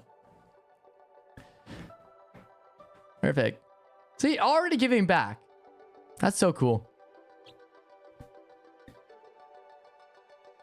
Yeah. And also, like, that's also, like, my goal. So, actually, I'm going to be inspired by you, you know? The fact that you're doing all this. Because one thing I want to do is maybe if streaming works out, especially in the media landscape, is maybe if I make it big, making my own media production company, right? Because some big streamers do that. And if I have my own company... Like, that's why I'm trying to work a lot of, like, low-paying jobs right now. At least, well, one to pay the bills and one because they're entry level and that's the only thing I can afford right now. But I want to learn what it means to be an employee from the ground up. That way, when I'm a boss, I can understand where they're coming from and help them in a way where I feel is best and most justified, you know? That's also been a goal of mine, is to also be a reflection of that. And if you're doing that, I'm like, dang, now I have another great example of someone doing something awesome, you know? Yeah. God, thank you. I appreciate it. If I get there eventually, I'll definitely reach out. Yeah, for sure. And definitely link up when I'm in the area too. I'll make a whole vlog about it. Yeah. Like, my goal, like, it's also funny too. I talked to my, like, parents about it. If I made it wealthy with money, yeah, for sure. But like, most people are like, oh, with money, I want to buy luxury. I want to buy all these like expensive suits, expensive watches, gold chains, all this, all that. And I'm like, for me, I want to use that money to travel. That's my thing. Not even traveling to destinations like, or what do they call it? Luxury destinations or whatever. But I just want to travel around the world and just see as much as I can. And like Speed. Like, Speed may be crazy. He may be an insane streamer, but I do respect the guy. Because he went from nothing and was just himself. And then he's traveling all over the world. He's doing a world tour. I think what he's doing, I want to aspire to be that. Because that's cool. That stuff's cool to me. Especially if the country welcomes you in. You get to meet different fans from around the world. Can vlog about it, stream about it, whatever, you know? Yeah. Explore the world, exactly. And that's what I'd use my money towards, is actually just doing that. And it's more outreach. It's kind of funny. You know, helping out, like, using that money, maybe going overseas and helping out with philanthropy, you know? Helping those in need. I think that'd be dope. And maybe even, like, I don't know. I feel like the best thing someone who's successful can do is inspire someone to also be successful too and follow in your footsteps, to be in the same way as philanthropic, if not more. That's how we make the world a better place, I feel, right? Is just keep inspiring people to follow and be a better example than the example you're already setting, which is pretty fantastic, you know? So, yeah. And that's good. That's awesome. Yeah. Yeah, and I support, like I said before, I support like anyone who treats employers or employees right, anyone who is trying to be artistic and make sure to treat business partners right, anyone who is doing something ethically, I'm going to support 100% of the way every single time. Because I think everyone deserves it. And there's only so much time and energy and praise you can give someone. So when someone really comes along that deserves it, like, you got to do it, you know? Got to make sure they know to keep it up. I think that's what we need more of, is like, if you're doing a good thing, we need more people to tell you to keep it up, right? Just in everyday lives too. Yeah, of course, of course. I mean, anytime. Like, it's always good vibes. And I'm always going to support someone in my stream. Yeah, because you're also supporting me right now by chatting with me, right? And that's awesome. It's great. It's a great place to be. Yeah, and like, I don't know. I didn't know how this stream was going to turn out too. Because again, I wasn't expecting what happened on Monday. And that's what also I'm like so thankful for. It's just for like the unexpected moments too. Because this week was just going to be a tech demo of me figuring out how to make stream the best looking stream possible, have the best experience for my viewers. And then look where we are. Yeah. Thank you. And that's awesome. I appreciate it, Alia. I really do. Even you, Misi, if you're still lurking, I appreciate you too. And yes, you are invited to the Japan trip. If I get, you know, if I become multimillionaire, you can come. Yeah, but just fun moments like that. George's sweetheart accidentally found stuff. Yeah, see, and now I also started. I just watched a couple minutes of his stream, or his video, not stream. Yeah, he seems like a good dude. Yeah, thanks. I knew it. You were lurking. You're no longer invited. Anyways, yeah, no, George is sweet. The fact that he did that, I was also watching his like reaction after, when I like was like thanking everyone, and yeah, it was honestly a wholesome moment, both on his end. So yeah. Oh really? Yeah, that means so much. Honestly, I'm just trying my best. Like, I used to approach this, and I used to be like have like a worse mentality about this, where I'm like, I need to make it.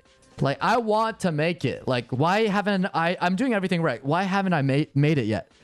But now I'm just like, I just want to enjoy myself. I just want to take my time and do things like the right way. If it works out, great. If not, it's okay. I can just move on to the next thing, right? As long, like, for me, it's like, I didn't want Twitch to be kind of this weird thing where I force myself to pretend. Because I used to try and do that to be entertaining.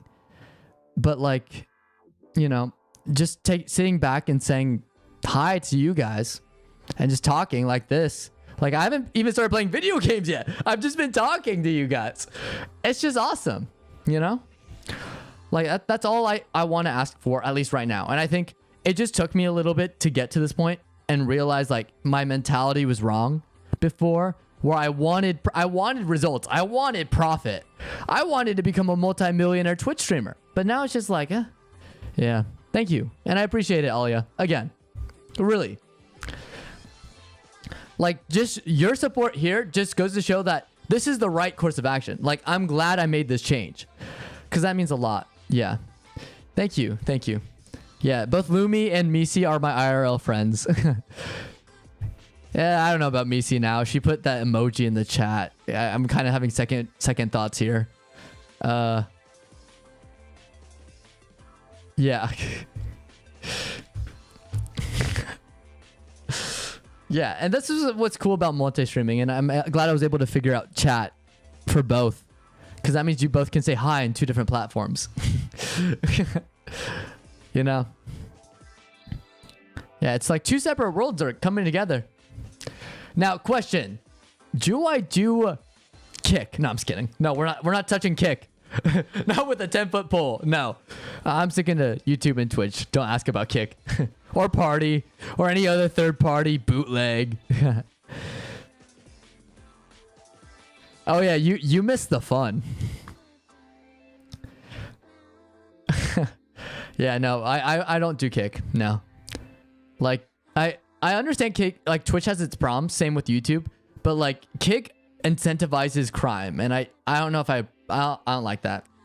I also don't like the vibes over there. Like the chat over there is like not for me. Yeah. And there's a lot of actors over there, I will say, that I'm not really the biggest fans of. To the point where they realize it. They don't like the atmosphere it creates. They're trying to jump back over to Twitch. And I'm like, well, look what happened. You came crawling back. So, yeah. We won't let you even if you wanted to. We shall protect you. Well, I'm just joking. Like having Kick chatters in the overlay too. So I do Kick, Twitch, and YouTube. But no, I don't want to invite that kind of energy over here. And thank you. I appreciate it. I mean, you guys are my Sayo Knights after all. I need to call you guys that more instead of chat. You are my Sayo Knights, which I think is a brilliant name because I like to view you guys not necessarily as like I'm a king and you guys are my knights, but we are knights at a round table. We all have an equal share in this conversation. You know, I am not better because I am streaming. You can see my face and I manage everything. This is a community where we're all coming together to have good times. That is our goal. Yeah. Yeah, King Aureus. No, you stop it. You stop it. This is why we can have nice things, Misi. I hope you know that. Oos. Okay, Oos though. Yeah. No, you're fine. Oos.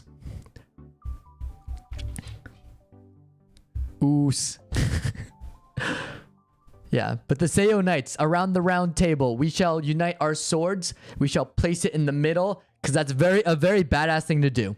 And symbolically, very cool too. Misi Oos.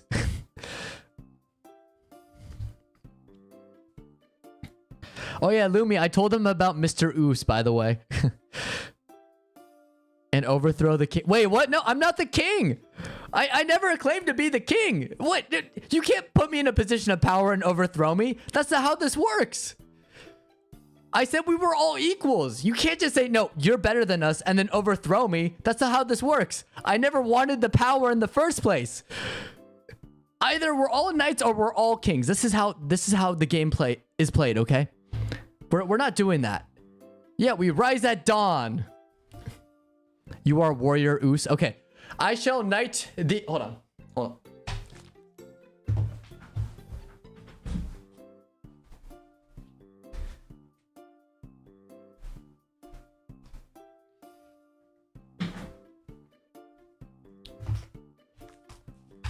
I have with me my trusty lightsaber. With thee.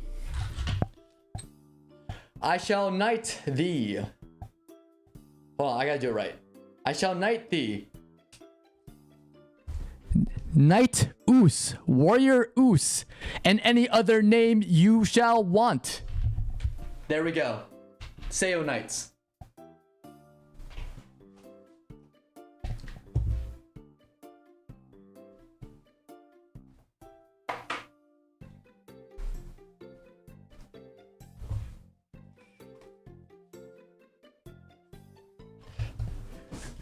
Thank you. And now I have protection against Misi. So thank you, Alia.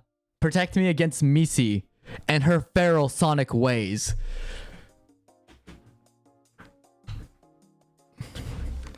Well, Knights of November, I'm not going to steal that. That's not my thing. That's a men thing. For me, the Sayo Knights is inclusive of everyone, okay? If you're here with a good time, we are all Sayo Knights. Sorry, not feral. Unhinged.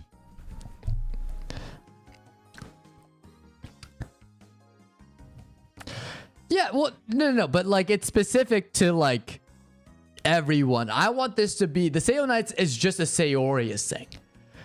We are all November Knights, okay, Knights of November. But just us right now in this conversation, we are just the Sayo Knights. It's an exclusive, inclusive thing. So it's weird. So we are inclusive of everyone who wants to join, except for those who want to cause a mean time. We don't accept meanies here. They get out. But we are very exclusive unless you join. You know what I mean? If you join and bring in good vibes, you're accepted. That's the only rule here.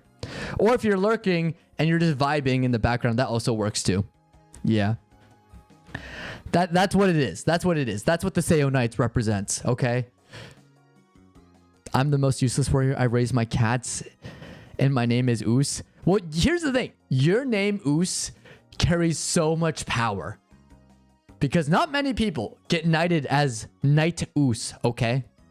That is a very Alia thing, and you can claim that. Like, Alia is Knight Oos. No one else can say that. If another Alia joins, I won't give them the name of Knight Oos. I'll probably give them another knight name, but that is very much just you, okay? That is a you thing. Like how Misi will forever be known as Knight. Misi, give me a name. I was gonna call you Knight Unhinged, but I feel like it's also very fitting in my nature. Yes, thank you, thank you. God Knight? Okay, fine. Fine.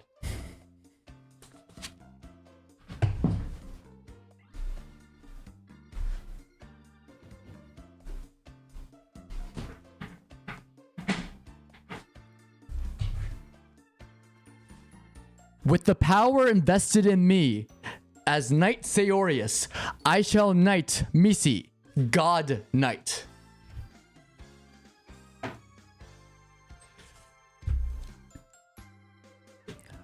How do you feel?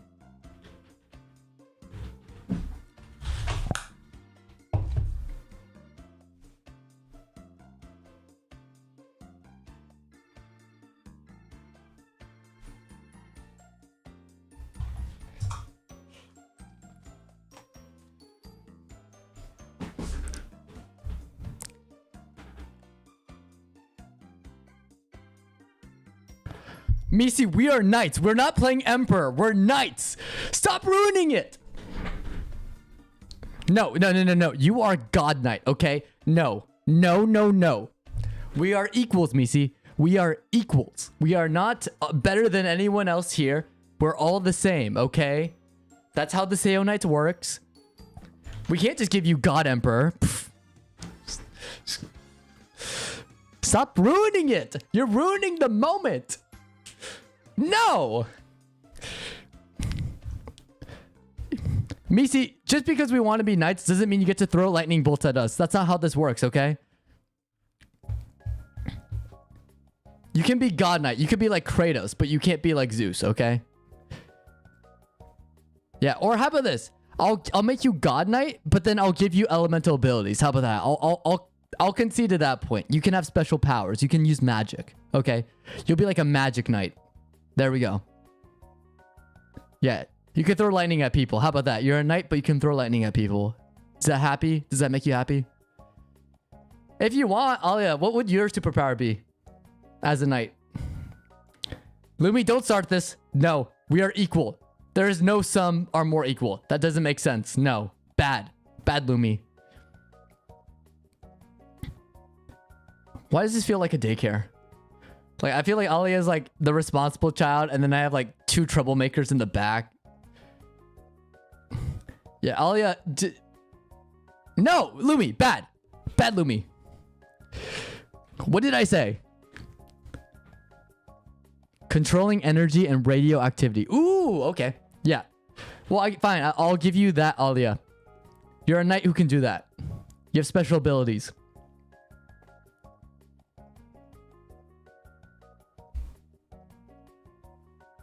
Nah, you're fine. Controlling energy and radioactivity. No, Lumi, you're losing the plot, Lumi. Okay? Sit back down, or I'm gonna put you in a timeout, okay? Bad, Lumi. Bad. That's not how this works. Like, for example, okay. I'm a bad parent, okay? Let me give you an example, okay? All right, Lumi. So, say I am a knight of the Sayo Knights. My power would be controlling fire. I think that's cool. It could help a lot of people. And I think you should do something like that, where you choose a power that can help people. So Lumi, can you try again one more time for Mr. Sayorius over here? Please, Knight Sayorius. Can you do one more? Just try one more time. Choose another power, please. That's a little bit more... No, Lumi! No! What did I say? That's like the same thing! Bad Lumi. Yeah, Alia, but like you don't know who Lumi Candle is. Lumi is unhinged.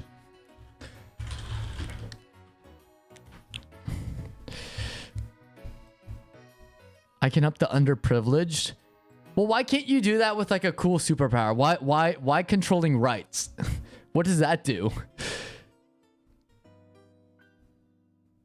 Like, it's not even controlling rights. It's making people have more rights than others. That's a bad sign.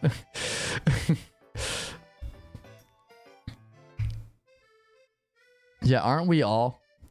Again, Lumi, the idea is we are knights that help people, and we have superpowers that can help people.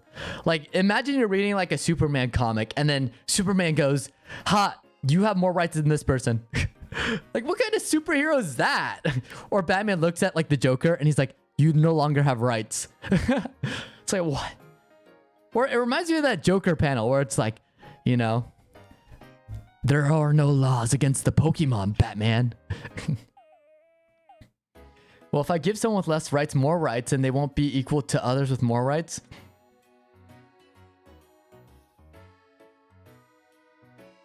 Stop being a smartass.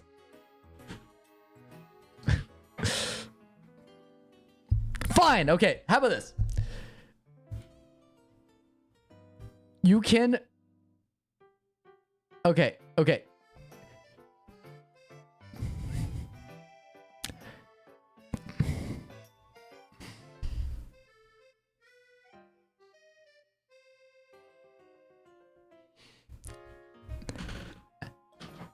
How about this?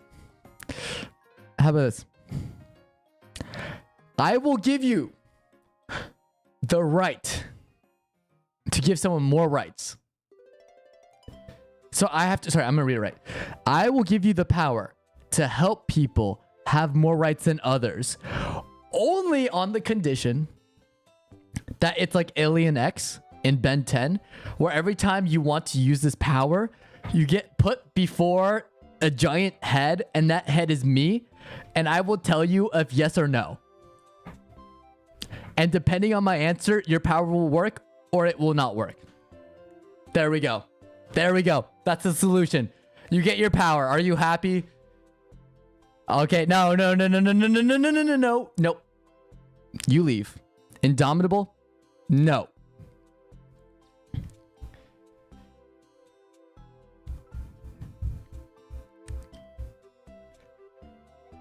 Well, guess what? You know what sounds like checks and balances? Giving people more rights than others.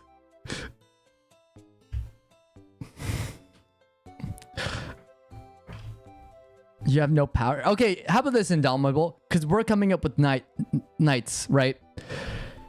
So we're all part of the Sayo Knights, but we all have special powers. So what would your power be? Because I can control fire. Misi has lightning hands, so she could throw lightning at people.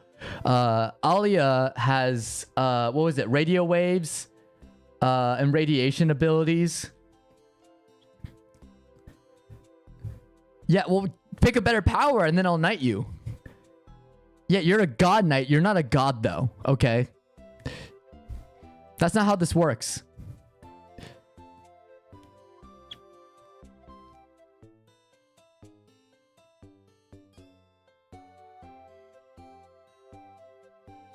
Also, Lumi, you gotta give me your name of what your knight name to be. The power to become... Oh. I was mistaken. Someone did their homework. Okay, Indomitable, I will give you the power to be kind. Beautiful. Beautiful gift. Okay. Also, what do you want your night name to be? What's your night name in Indomitable?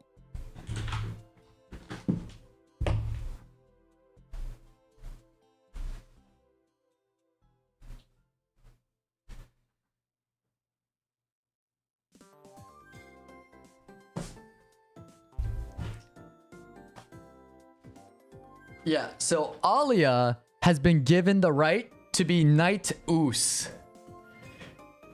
And then Misi is known as God Knight. Okay. All right, Lumi. All right. Just choose a name already.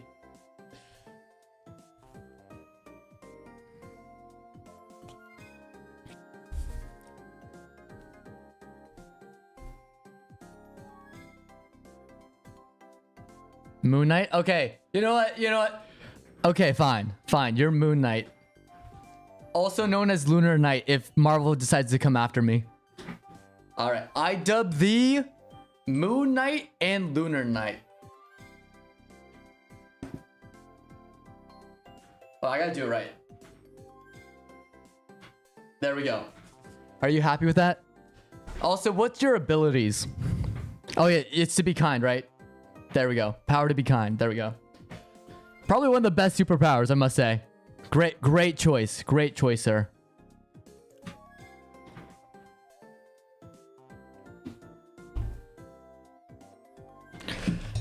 All right, Lumi. Yes, and spread kindness to others. Yep. Great choice. Great choice. That was a good one.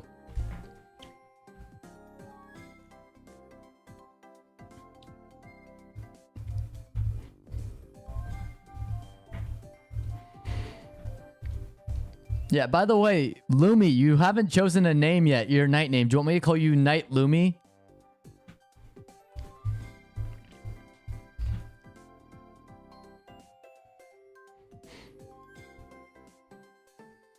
I will stand with Lumi. Nah, I can't come up with something better. So, Lumi is fine, or controlling human rights? Well, I told him his condition. He just does not like it, okay?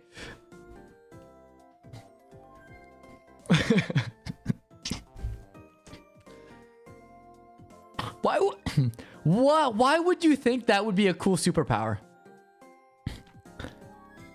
Lumi Knight? Can you be Loopy Knight? Okay, yeah, that's fine. All right. Very fitting name, I must say. All right. I dub the Loopy Knight.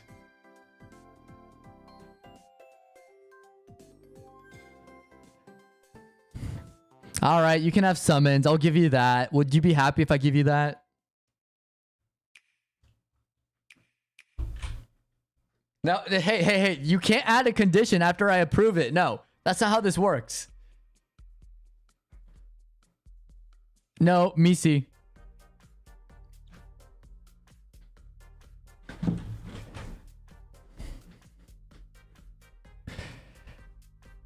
No, Misi's the unhinged Sonic fan.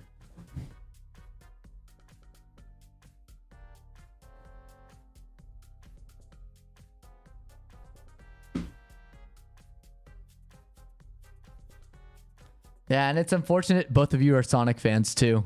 Really tragic. I wanted some normal people in the chat. No, I'm just kidding. I'm kidding. I'm kidding.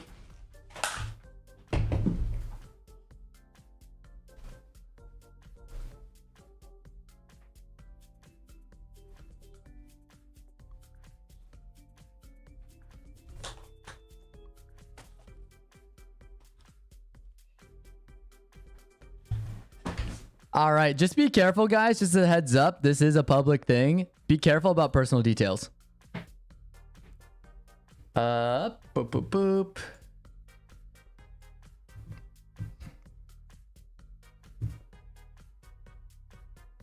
Nah, you're good. You're good. It's my first time streaming, so you're fine. I think it's fine, but just be careful. Who has the Flames of Disaster? Probably me. Because I have fire abilities. That's Knight Saorius.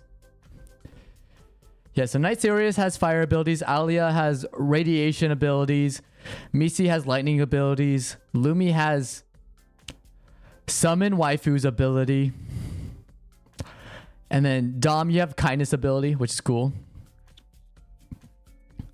Nightorius. Well, I like Knight Saorius. That's just easier to say. Knuckles, my boy. Don't forget human.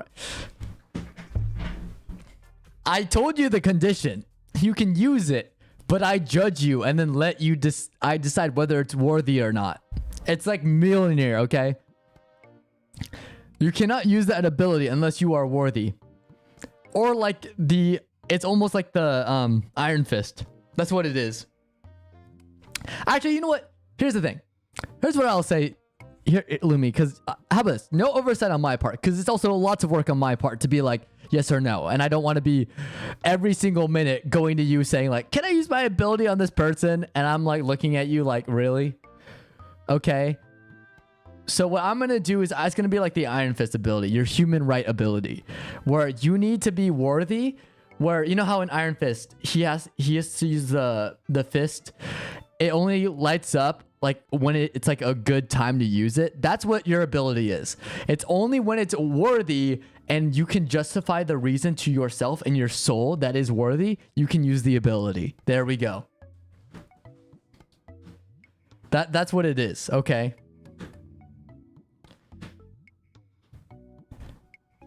Lumia. See, I'm proud of you, Indomitable. And you were doing great. You were doing great. Iron Fistorius.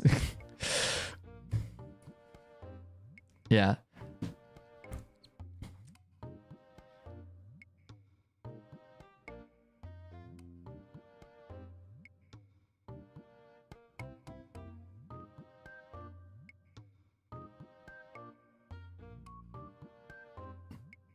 Yeah. Oh, also, here's also another ability too. If it doesn't work out for your human rights ability, you are barred from using your ability. Oh, no. Here's what I'm going to do. I'll add another condition. If you use it successfully, there's a cooldown period of 1 day. There we go. I'm trying to protect people here.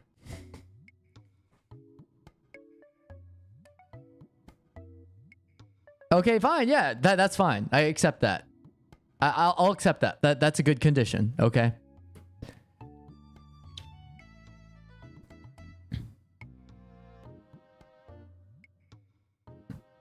I mean, it's also like, it's just harder for you to use your ability. Like, I wouldn't personally do that. Like, for me, I like fire abilities where I could just, light, like the Human Torch, like, or like Natsu Dragon Eel from Fairy Tail, like, just, Fire Hand. See, pyro abilities are cool. Also, I could be like Zuko from Avatar: The Last Airbender, and I could just be like, boom, boom, boom, shooting out fireballs. I could fly. Be pretty sick. Now, the only thing is, if I go on a cruise, I'm kind of screwed. That's the only problem. Yeah. No cooldowns, just vibes. Well, I'm talking about his ability. There's a cooldown for his human rights ability. No. I'm not talking about the waifu ability. I'm talking about the cooldown for your human rights ability. No, that you could do whatever you want with that. I don't care. We're talking about people's lives here, okay? There's a difference.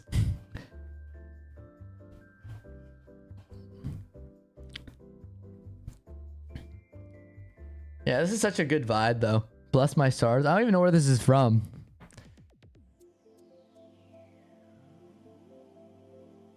Oh, it's on the... It doesn't have it listed. Okay. Yeah. Yeah, no cooldown time.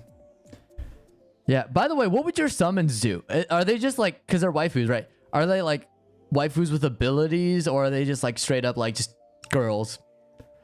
Like say like just hypothetically, right? We're like, because we're knights. Imagine we fight like a giant fire breathing dragon, and you just go summon ability, and it's just this random lady that you summon. Does she just get eaten by the dragon? Does she get stepped on? Does she get burned to death? Both, depending. What? No. I'm not gonna accept that. No, that's crazy. Imagine them as body pillows. Okay, that is more acceptable. I hate the both idea, because you're telling me you're gonna like force this poor innocent lady to fight a fire-breathing dragon, or worse, imagine it's like a giant spider, and we're fighting giant spiders, and she has an arachnophobia. You know.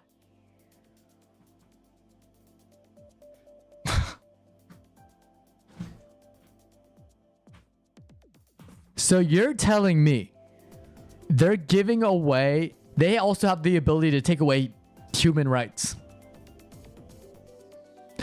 But they're human rights.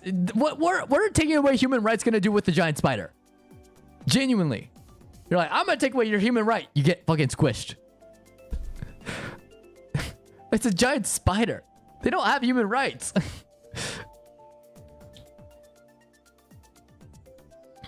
Yeah, but like, what would that do in a situation if we fought any non-human? That's my question. Like, you're like, go, take away their human rights. And then it's a giant, like, imagine it's like a giant serpent. And then just crushed to death.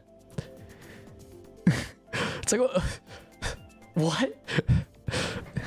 Like, what if we fight someone who's not a human? That's like a very specific power. Like, unless you're fighting like Hitler, right? Like, it's like, who are you gonna win against? Like a dictator, like Hitler, for example. Like, who are you gonna win against? Like, any non-human entity, we're fucked. We're like, oh, we got what's your name? Loopy Knight. Loopy Knight, we need your help to take out the. Oh, can't do anything. Let's assume they have a trust value system like To Be Hero X. Just believe they have some superpower and they do. Well, that's a whole separate power then. Like, are you saying, do you want that superpower to like people believe you have a superpower and you gain that super ability? Because then that's a completely different conversation. Because if you're talking about human rights, giving away human rights, that would mean nothing against non-human entities. Unless you want to take away rights in general, right? Which, and then that begs the question, like, nah, only applies to my waifu summons. Okay, so you have the power to take away human rights and summon waifus, okay? That, correct me if I'm wrong, okay? The base power of the waifus is to... So you don't have the power to take away human rights. Only your waifus do. Am I getting this right? I'm trying to track your superpower right now. I'm trying to log it.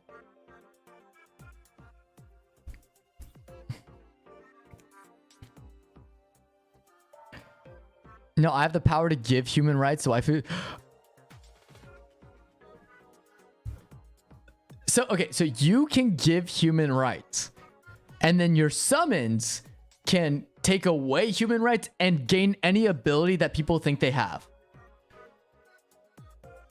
Is that what you're saying?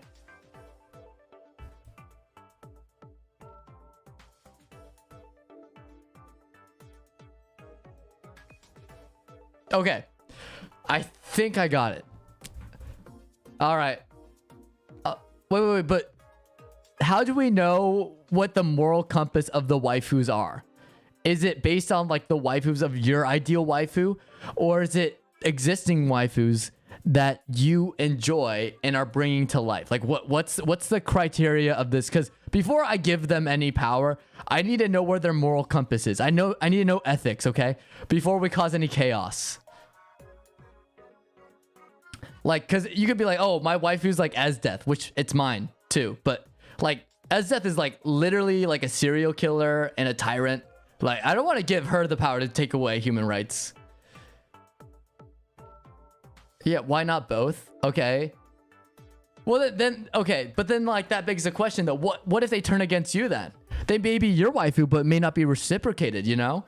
And they turn against you and then they like take away your human rights and then you die. It's like, And if you die, does the power go away? Like, or is it like an automatic like stand ability where it's like, even if you die, the power still continues. The waifu still exists. Or if you turn off the waifu ability, do they disappear? Do they poof into like a puff of smoke? And if they come back, do they retain their memories? Or like, well, like what's happening here?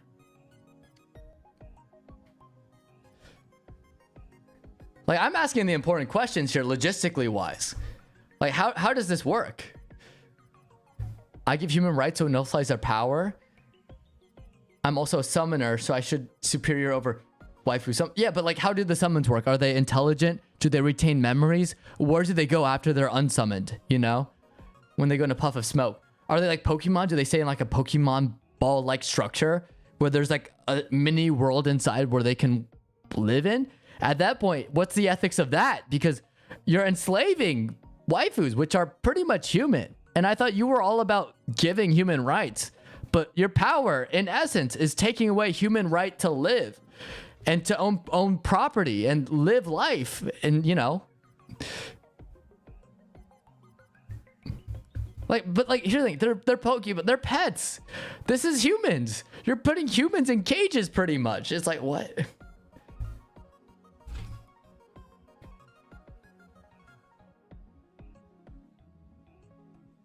So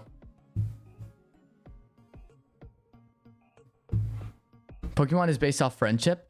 Yeah, but they want a journey with you. Okay, but that begs the question, are waifus human? Wait, no. But Lumi just said he has the power to give human rights. And he's a summoner. And so he has inherent superiority over the waifu summons, meaning if he has power over the waifus, that would mean they are human because he has the power to give human rights. That wouldn't make sense if he would, you know what I mean? It's like, why would he be able to give them human rights if they weren't human? That just goes against everything that we just established here. So they are human. That's where I'm like confused. I'm like, then you're putting these waifu in like their own worlds. It's like, okay.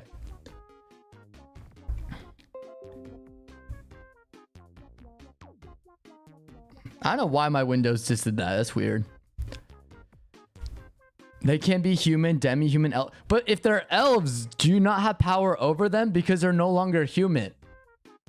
And ETC means anything.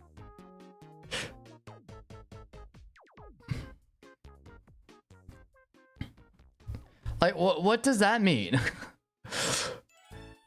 Like, do you, okay, and are human rights, like, what is a human? Is it based on your criteria of what you imagine is human? Or is it like humanoid?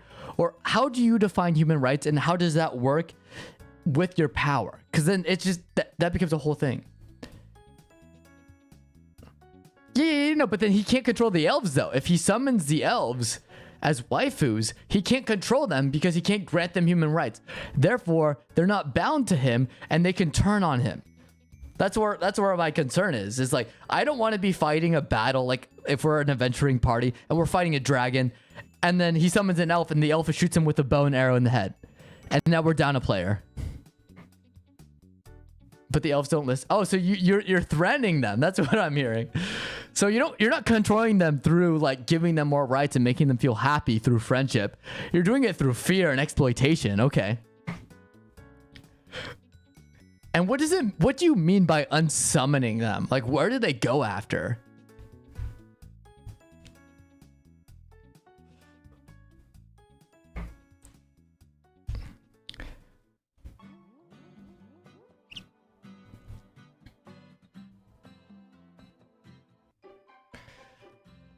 Let's keep the chaos for the plot to it. Well, I'm trying to get to the bottom of this because I'm worried about the ethics of giving someone the power to control rights. The Pokeball. Well, he's not like bringing them back. He's unsummoning humans. And if it is a Pokeball, that's putting them in a cage, which also goes against human rights, which is antithetical to him saying he can only grant human rights and his waifus only have the power to take him away. So unless he's having the waifus themselves take away their own rights to be put back into a Pokeball, then he's not able to put them back in a Pokeball. You know what I mean? It's PEMDAS. Thank you. See, Misi's understanding. It cancels out. That's not how that works. It's antithetical. That's not how these things work. It's like water is wet and dry. It's like, well, both can exist. I'm like, no, they can't. What?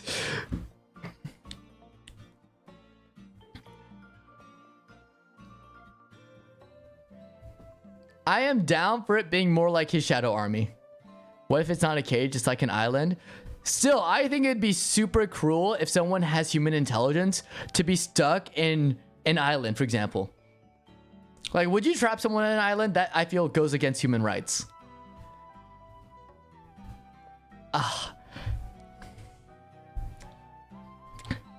No. So water is wet because the water molecules within water are touching itself. That therefore it is by nature already wet and therefore is classified as wet. There is no point where it is dry because to make water, you need more than one water molecule for it to exist. We've been over this. Water is wet. There's been no instance where water has been dry. If it has, that's an impossibility. There's no way. Unless you break reality itself.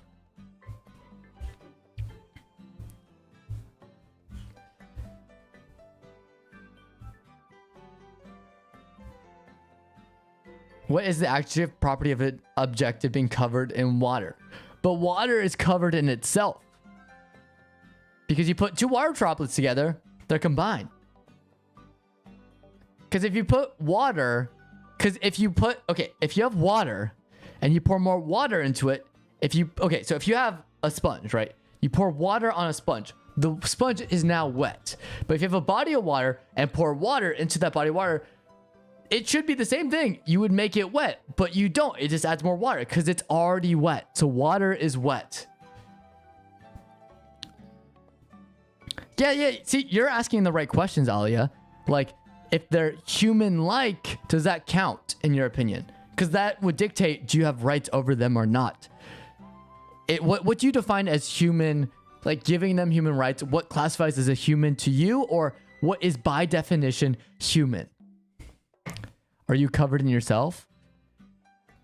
No, you're covered in sweat. Therefore, you are wet. That's what it is. I am wet because I've been sweating. Oh.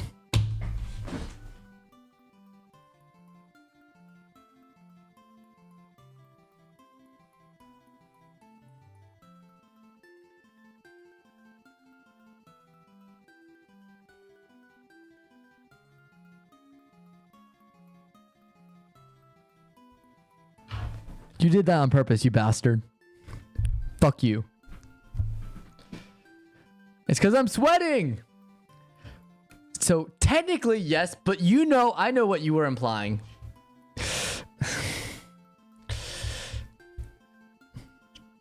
You had to at me for that too, didn't you? Well, the inside of myself is...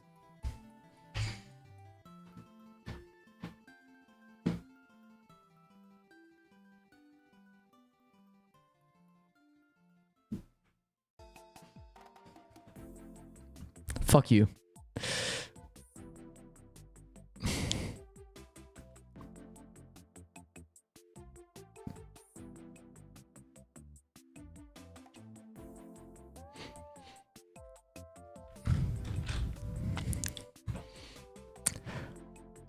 We're changing this to a extremely different stream, aren't we?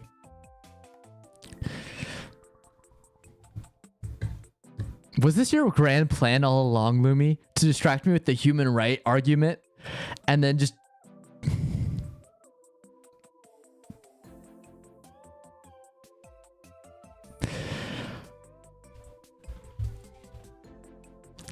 Fuck you, Indomitable. That was a good one. So, backstory. I have an Instagram. It's Sayorius too. But I call it Sayorius After Dark as another account. So that was well played. Lumi. This is why you're the loopy knight.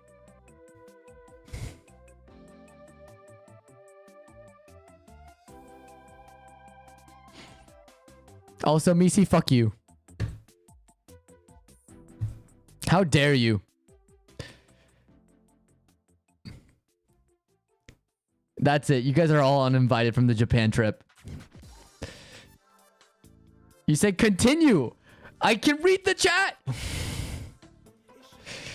Yeah, well, I haven't been posting there. It's just that's just backstory. You don't have to follow it.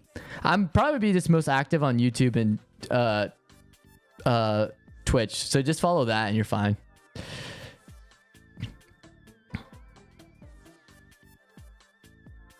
You did. It says continue under Alia's pause with the laughing emoji. It literally says continue. I am reading the screen.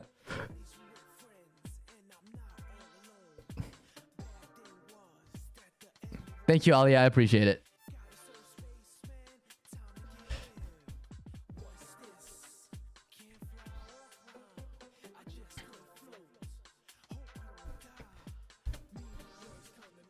I can't read. Well, whose fault is that? Because it's not mine.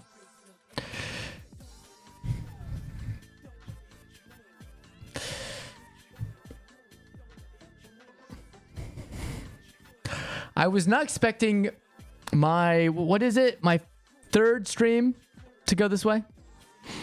Can I please play Pumpkin Hill in the background? Sorry, I forgot about that, Alia. See, since Alia's been nice, I'm going to listen to Alia, okay?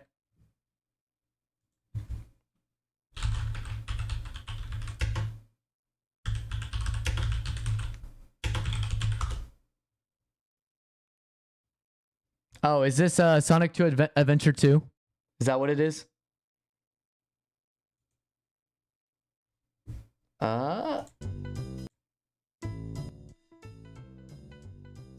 There we go. I ain't do this for you, Misi. I hope you know that.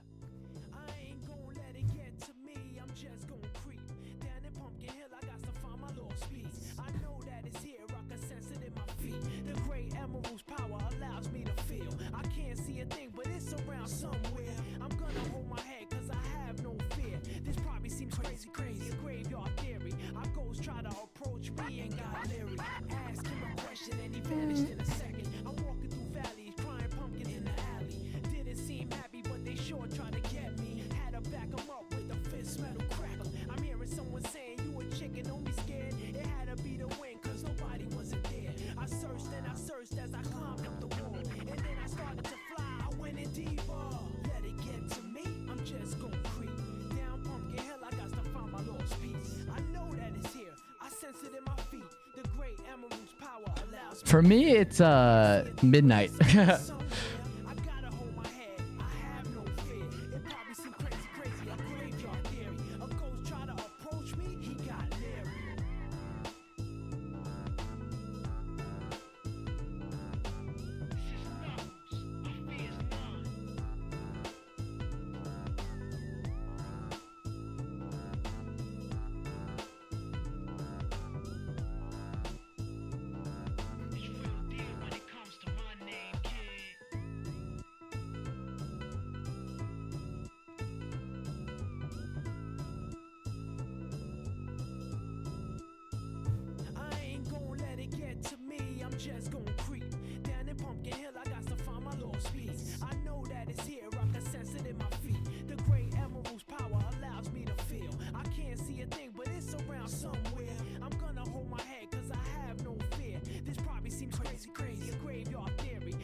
When is his stream?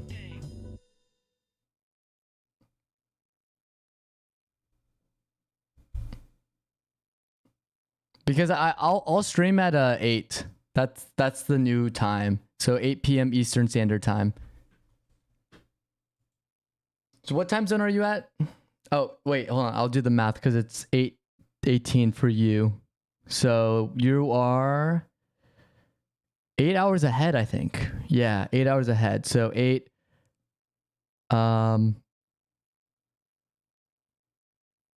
8 hours ahead. Do the math. If I start at 8, that's 16. 4 in the, so it'd be 4 in the morning for you.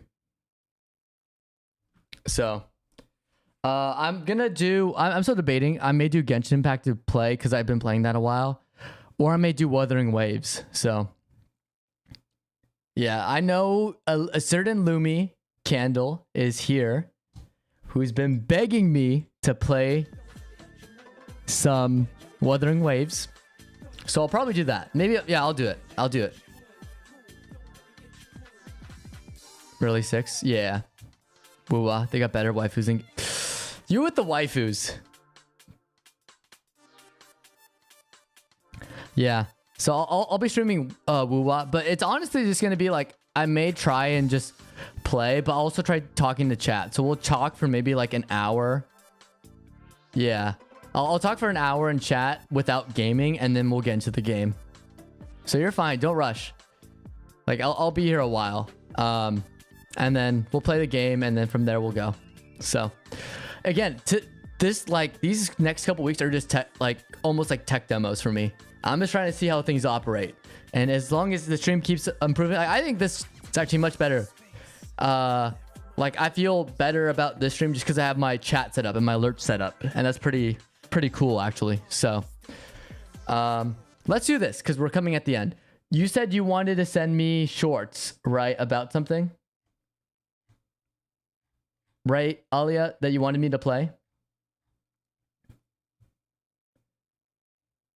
Yeah, thank you. Do you want to see some shorts or something?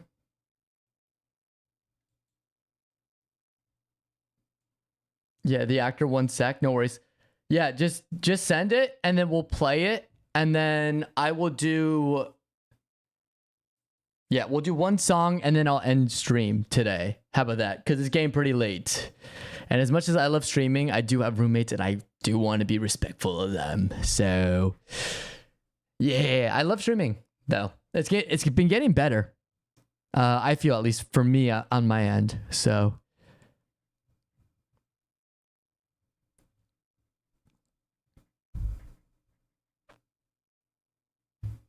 so you can't post the link, Alia. So what I would recommend you do is go to Twitch and send it to me in Twitch Whispers, I think. And then I can open up on stream. If you're trying to send me a link, of course. Or send me the name and I can look it up on YouTube if it's open on YouTube. Open on YouTube. Open on YouTube. Open on YouTube.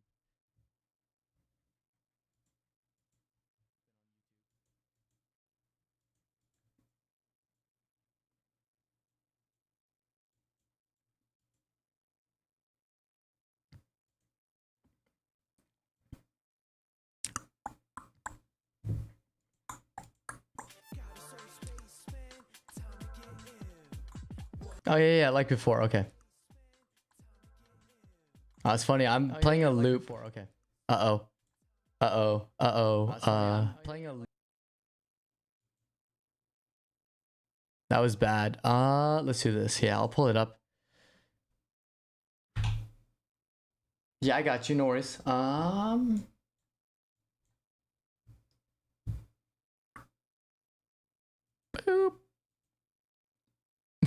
Wrong one. You said. That was my old streaming thing. That's kind of embarrassing. Whoopsies. Let me do this real quick.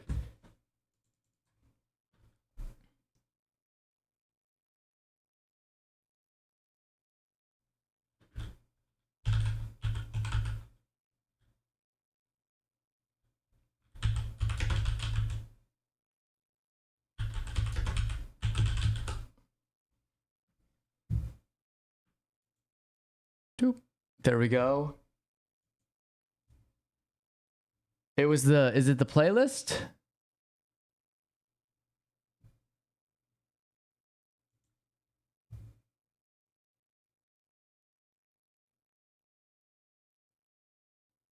Is it, it's this one, right? No, not the main account. Do you have it? Oh no, you don't. Okay. Do I go channels then?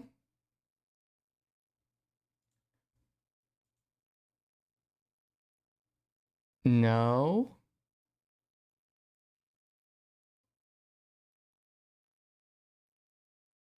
Stratum corneum. I think I spelled it right. Did I? What did you look up for yours? Is it a short? You're clicking on topic? Oh. Is it this one right here? Oh, this one right here. Oh, there's a lot more videos. Okay.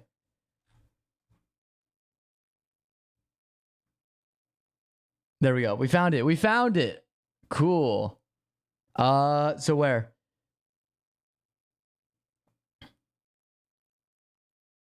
Which one did you want? It was a short, right?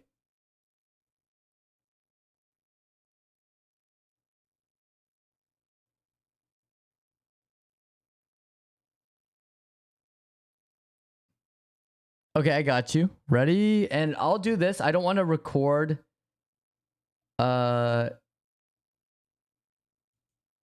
we go. No, actually Chrome. That was good. I don't want to record your audio over mine because we're playing it. So I'm going to do it on a different tab. So here. This one right here. Ego isn't acceptable here, Charles.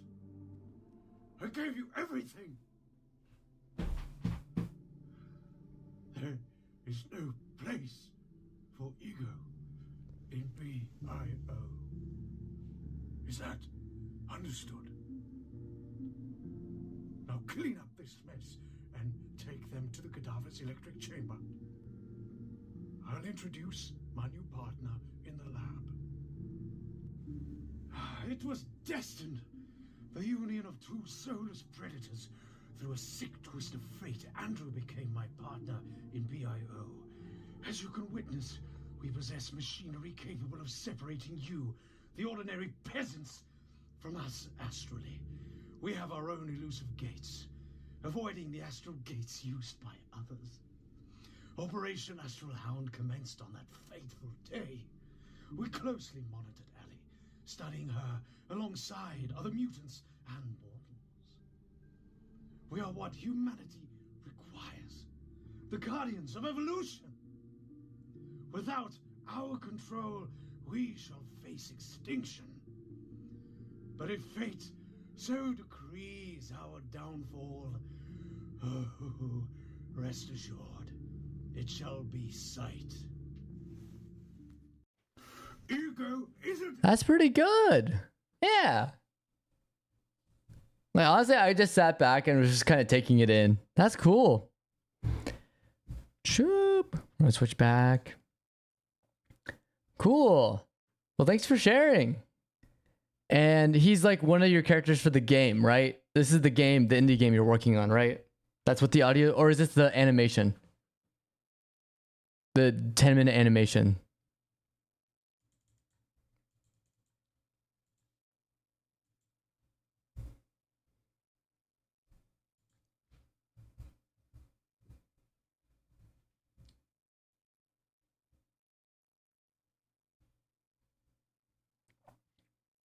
The VR game is released. Ooh, nice. So this is the game. That's dope. Really, really cool, by the way. What did I want to do? All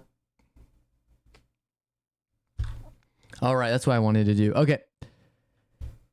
Also, what voices one of the monsters in animation? He's really good. Yeah.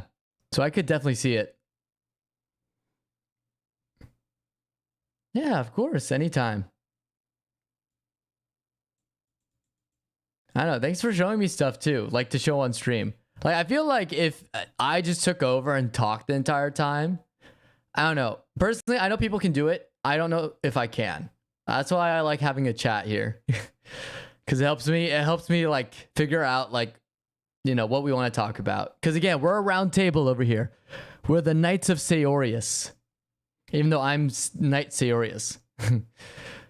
So we are the Seo Knights. Sorry, we are the Seo Knights. I am Knight Saorius, but we are the Seo Knights. So yeah, this is for everyone here, not just me. This isn't just my show.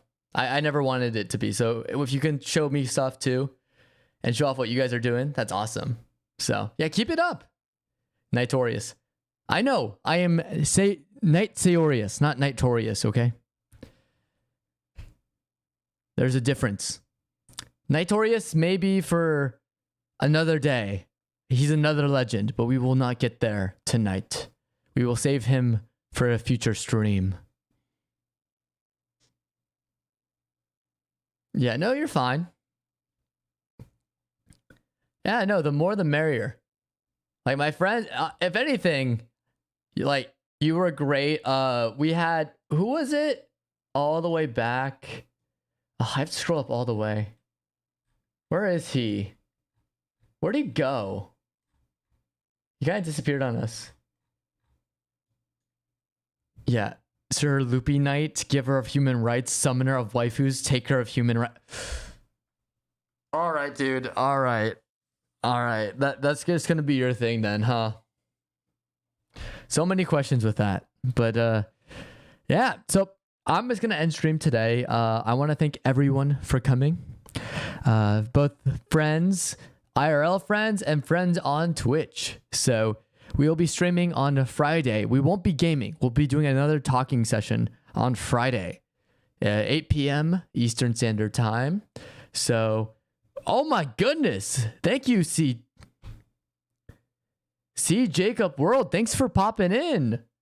And thanks for subbing. So yeah, definitely stay up to date. We do Monday, Wednesdays, Fridays. 8 p.m. every time, unless I'll give you guys a heads up if I don't. But yeah, thanks for stopping by. I hope everyone, if you're just watching, I appreciate you being here. Even though I'm not talking to you, I do want to make it known that I appreciate you guys. You guys are awesome. Yeah, and thank you guys for chatting too. Maybe not so Misi, but yeah, Dub. Thank you, C. Jacob. I appreciate it. I'm glad you were able to test out my new alert system too. I just made it for this stream, so I'm glad that it's being put to use. But yeah, I will end with my outro song. So thanks for watching, everyone. Where is it? There we go. My favorite show, Isekai. One of my favorite isekais, Moonlit Fantasy, has an amazing banger ending. So let us begin.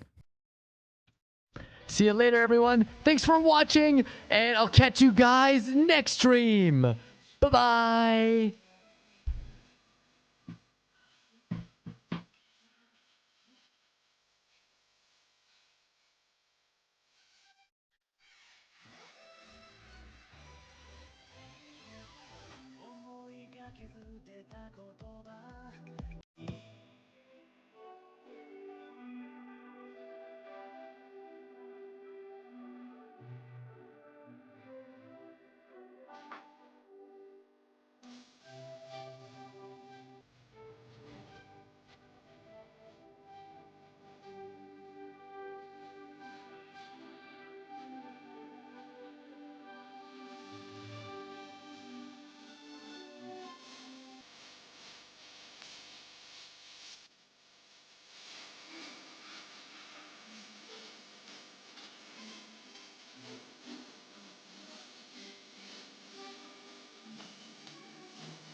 Factor.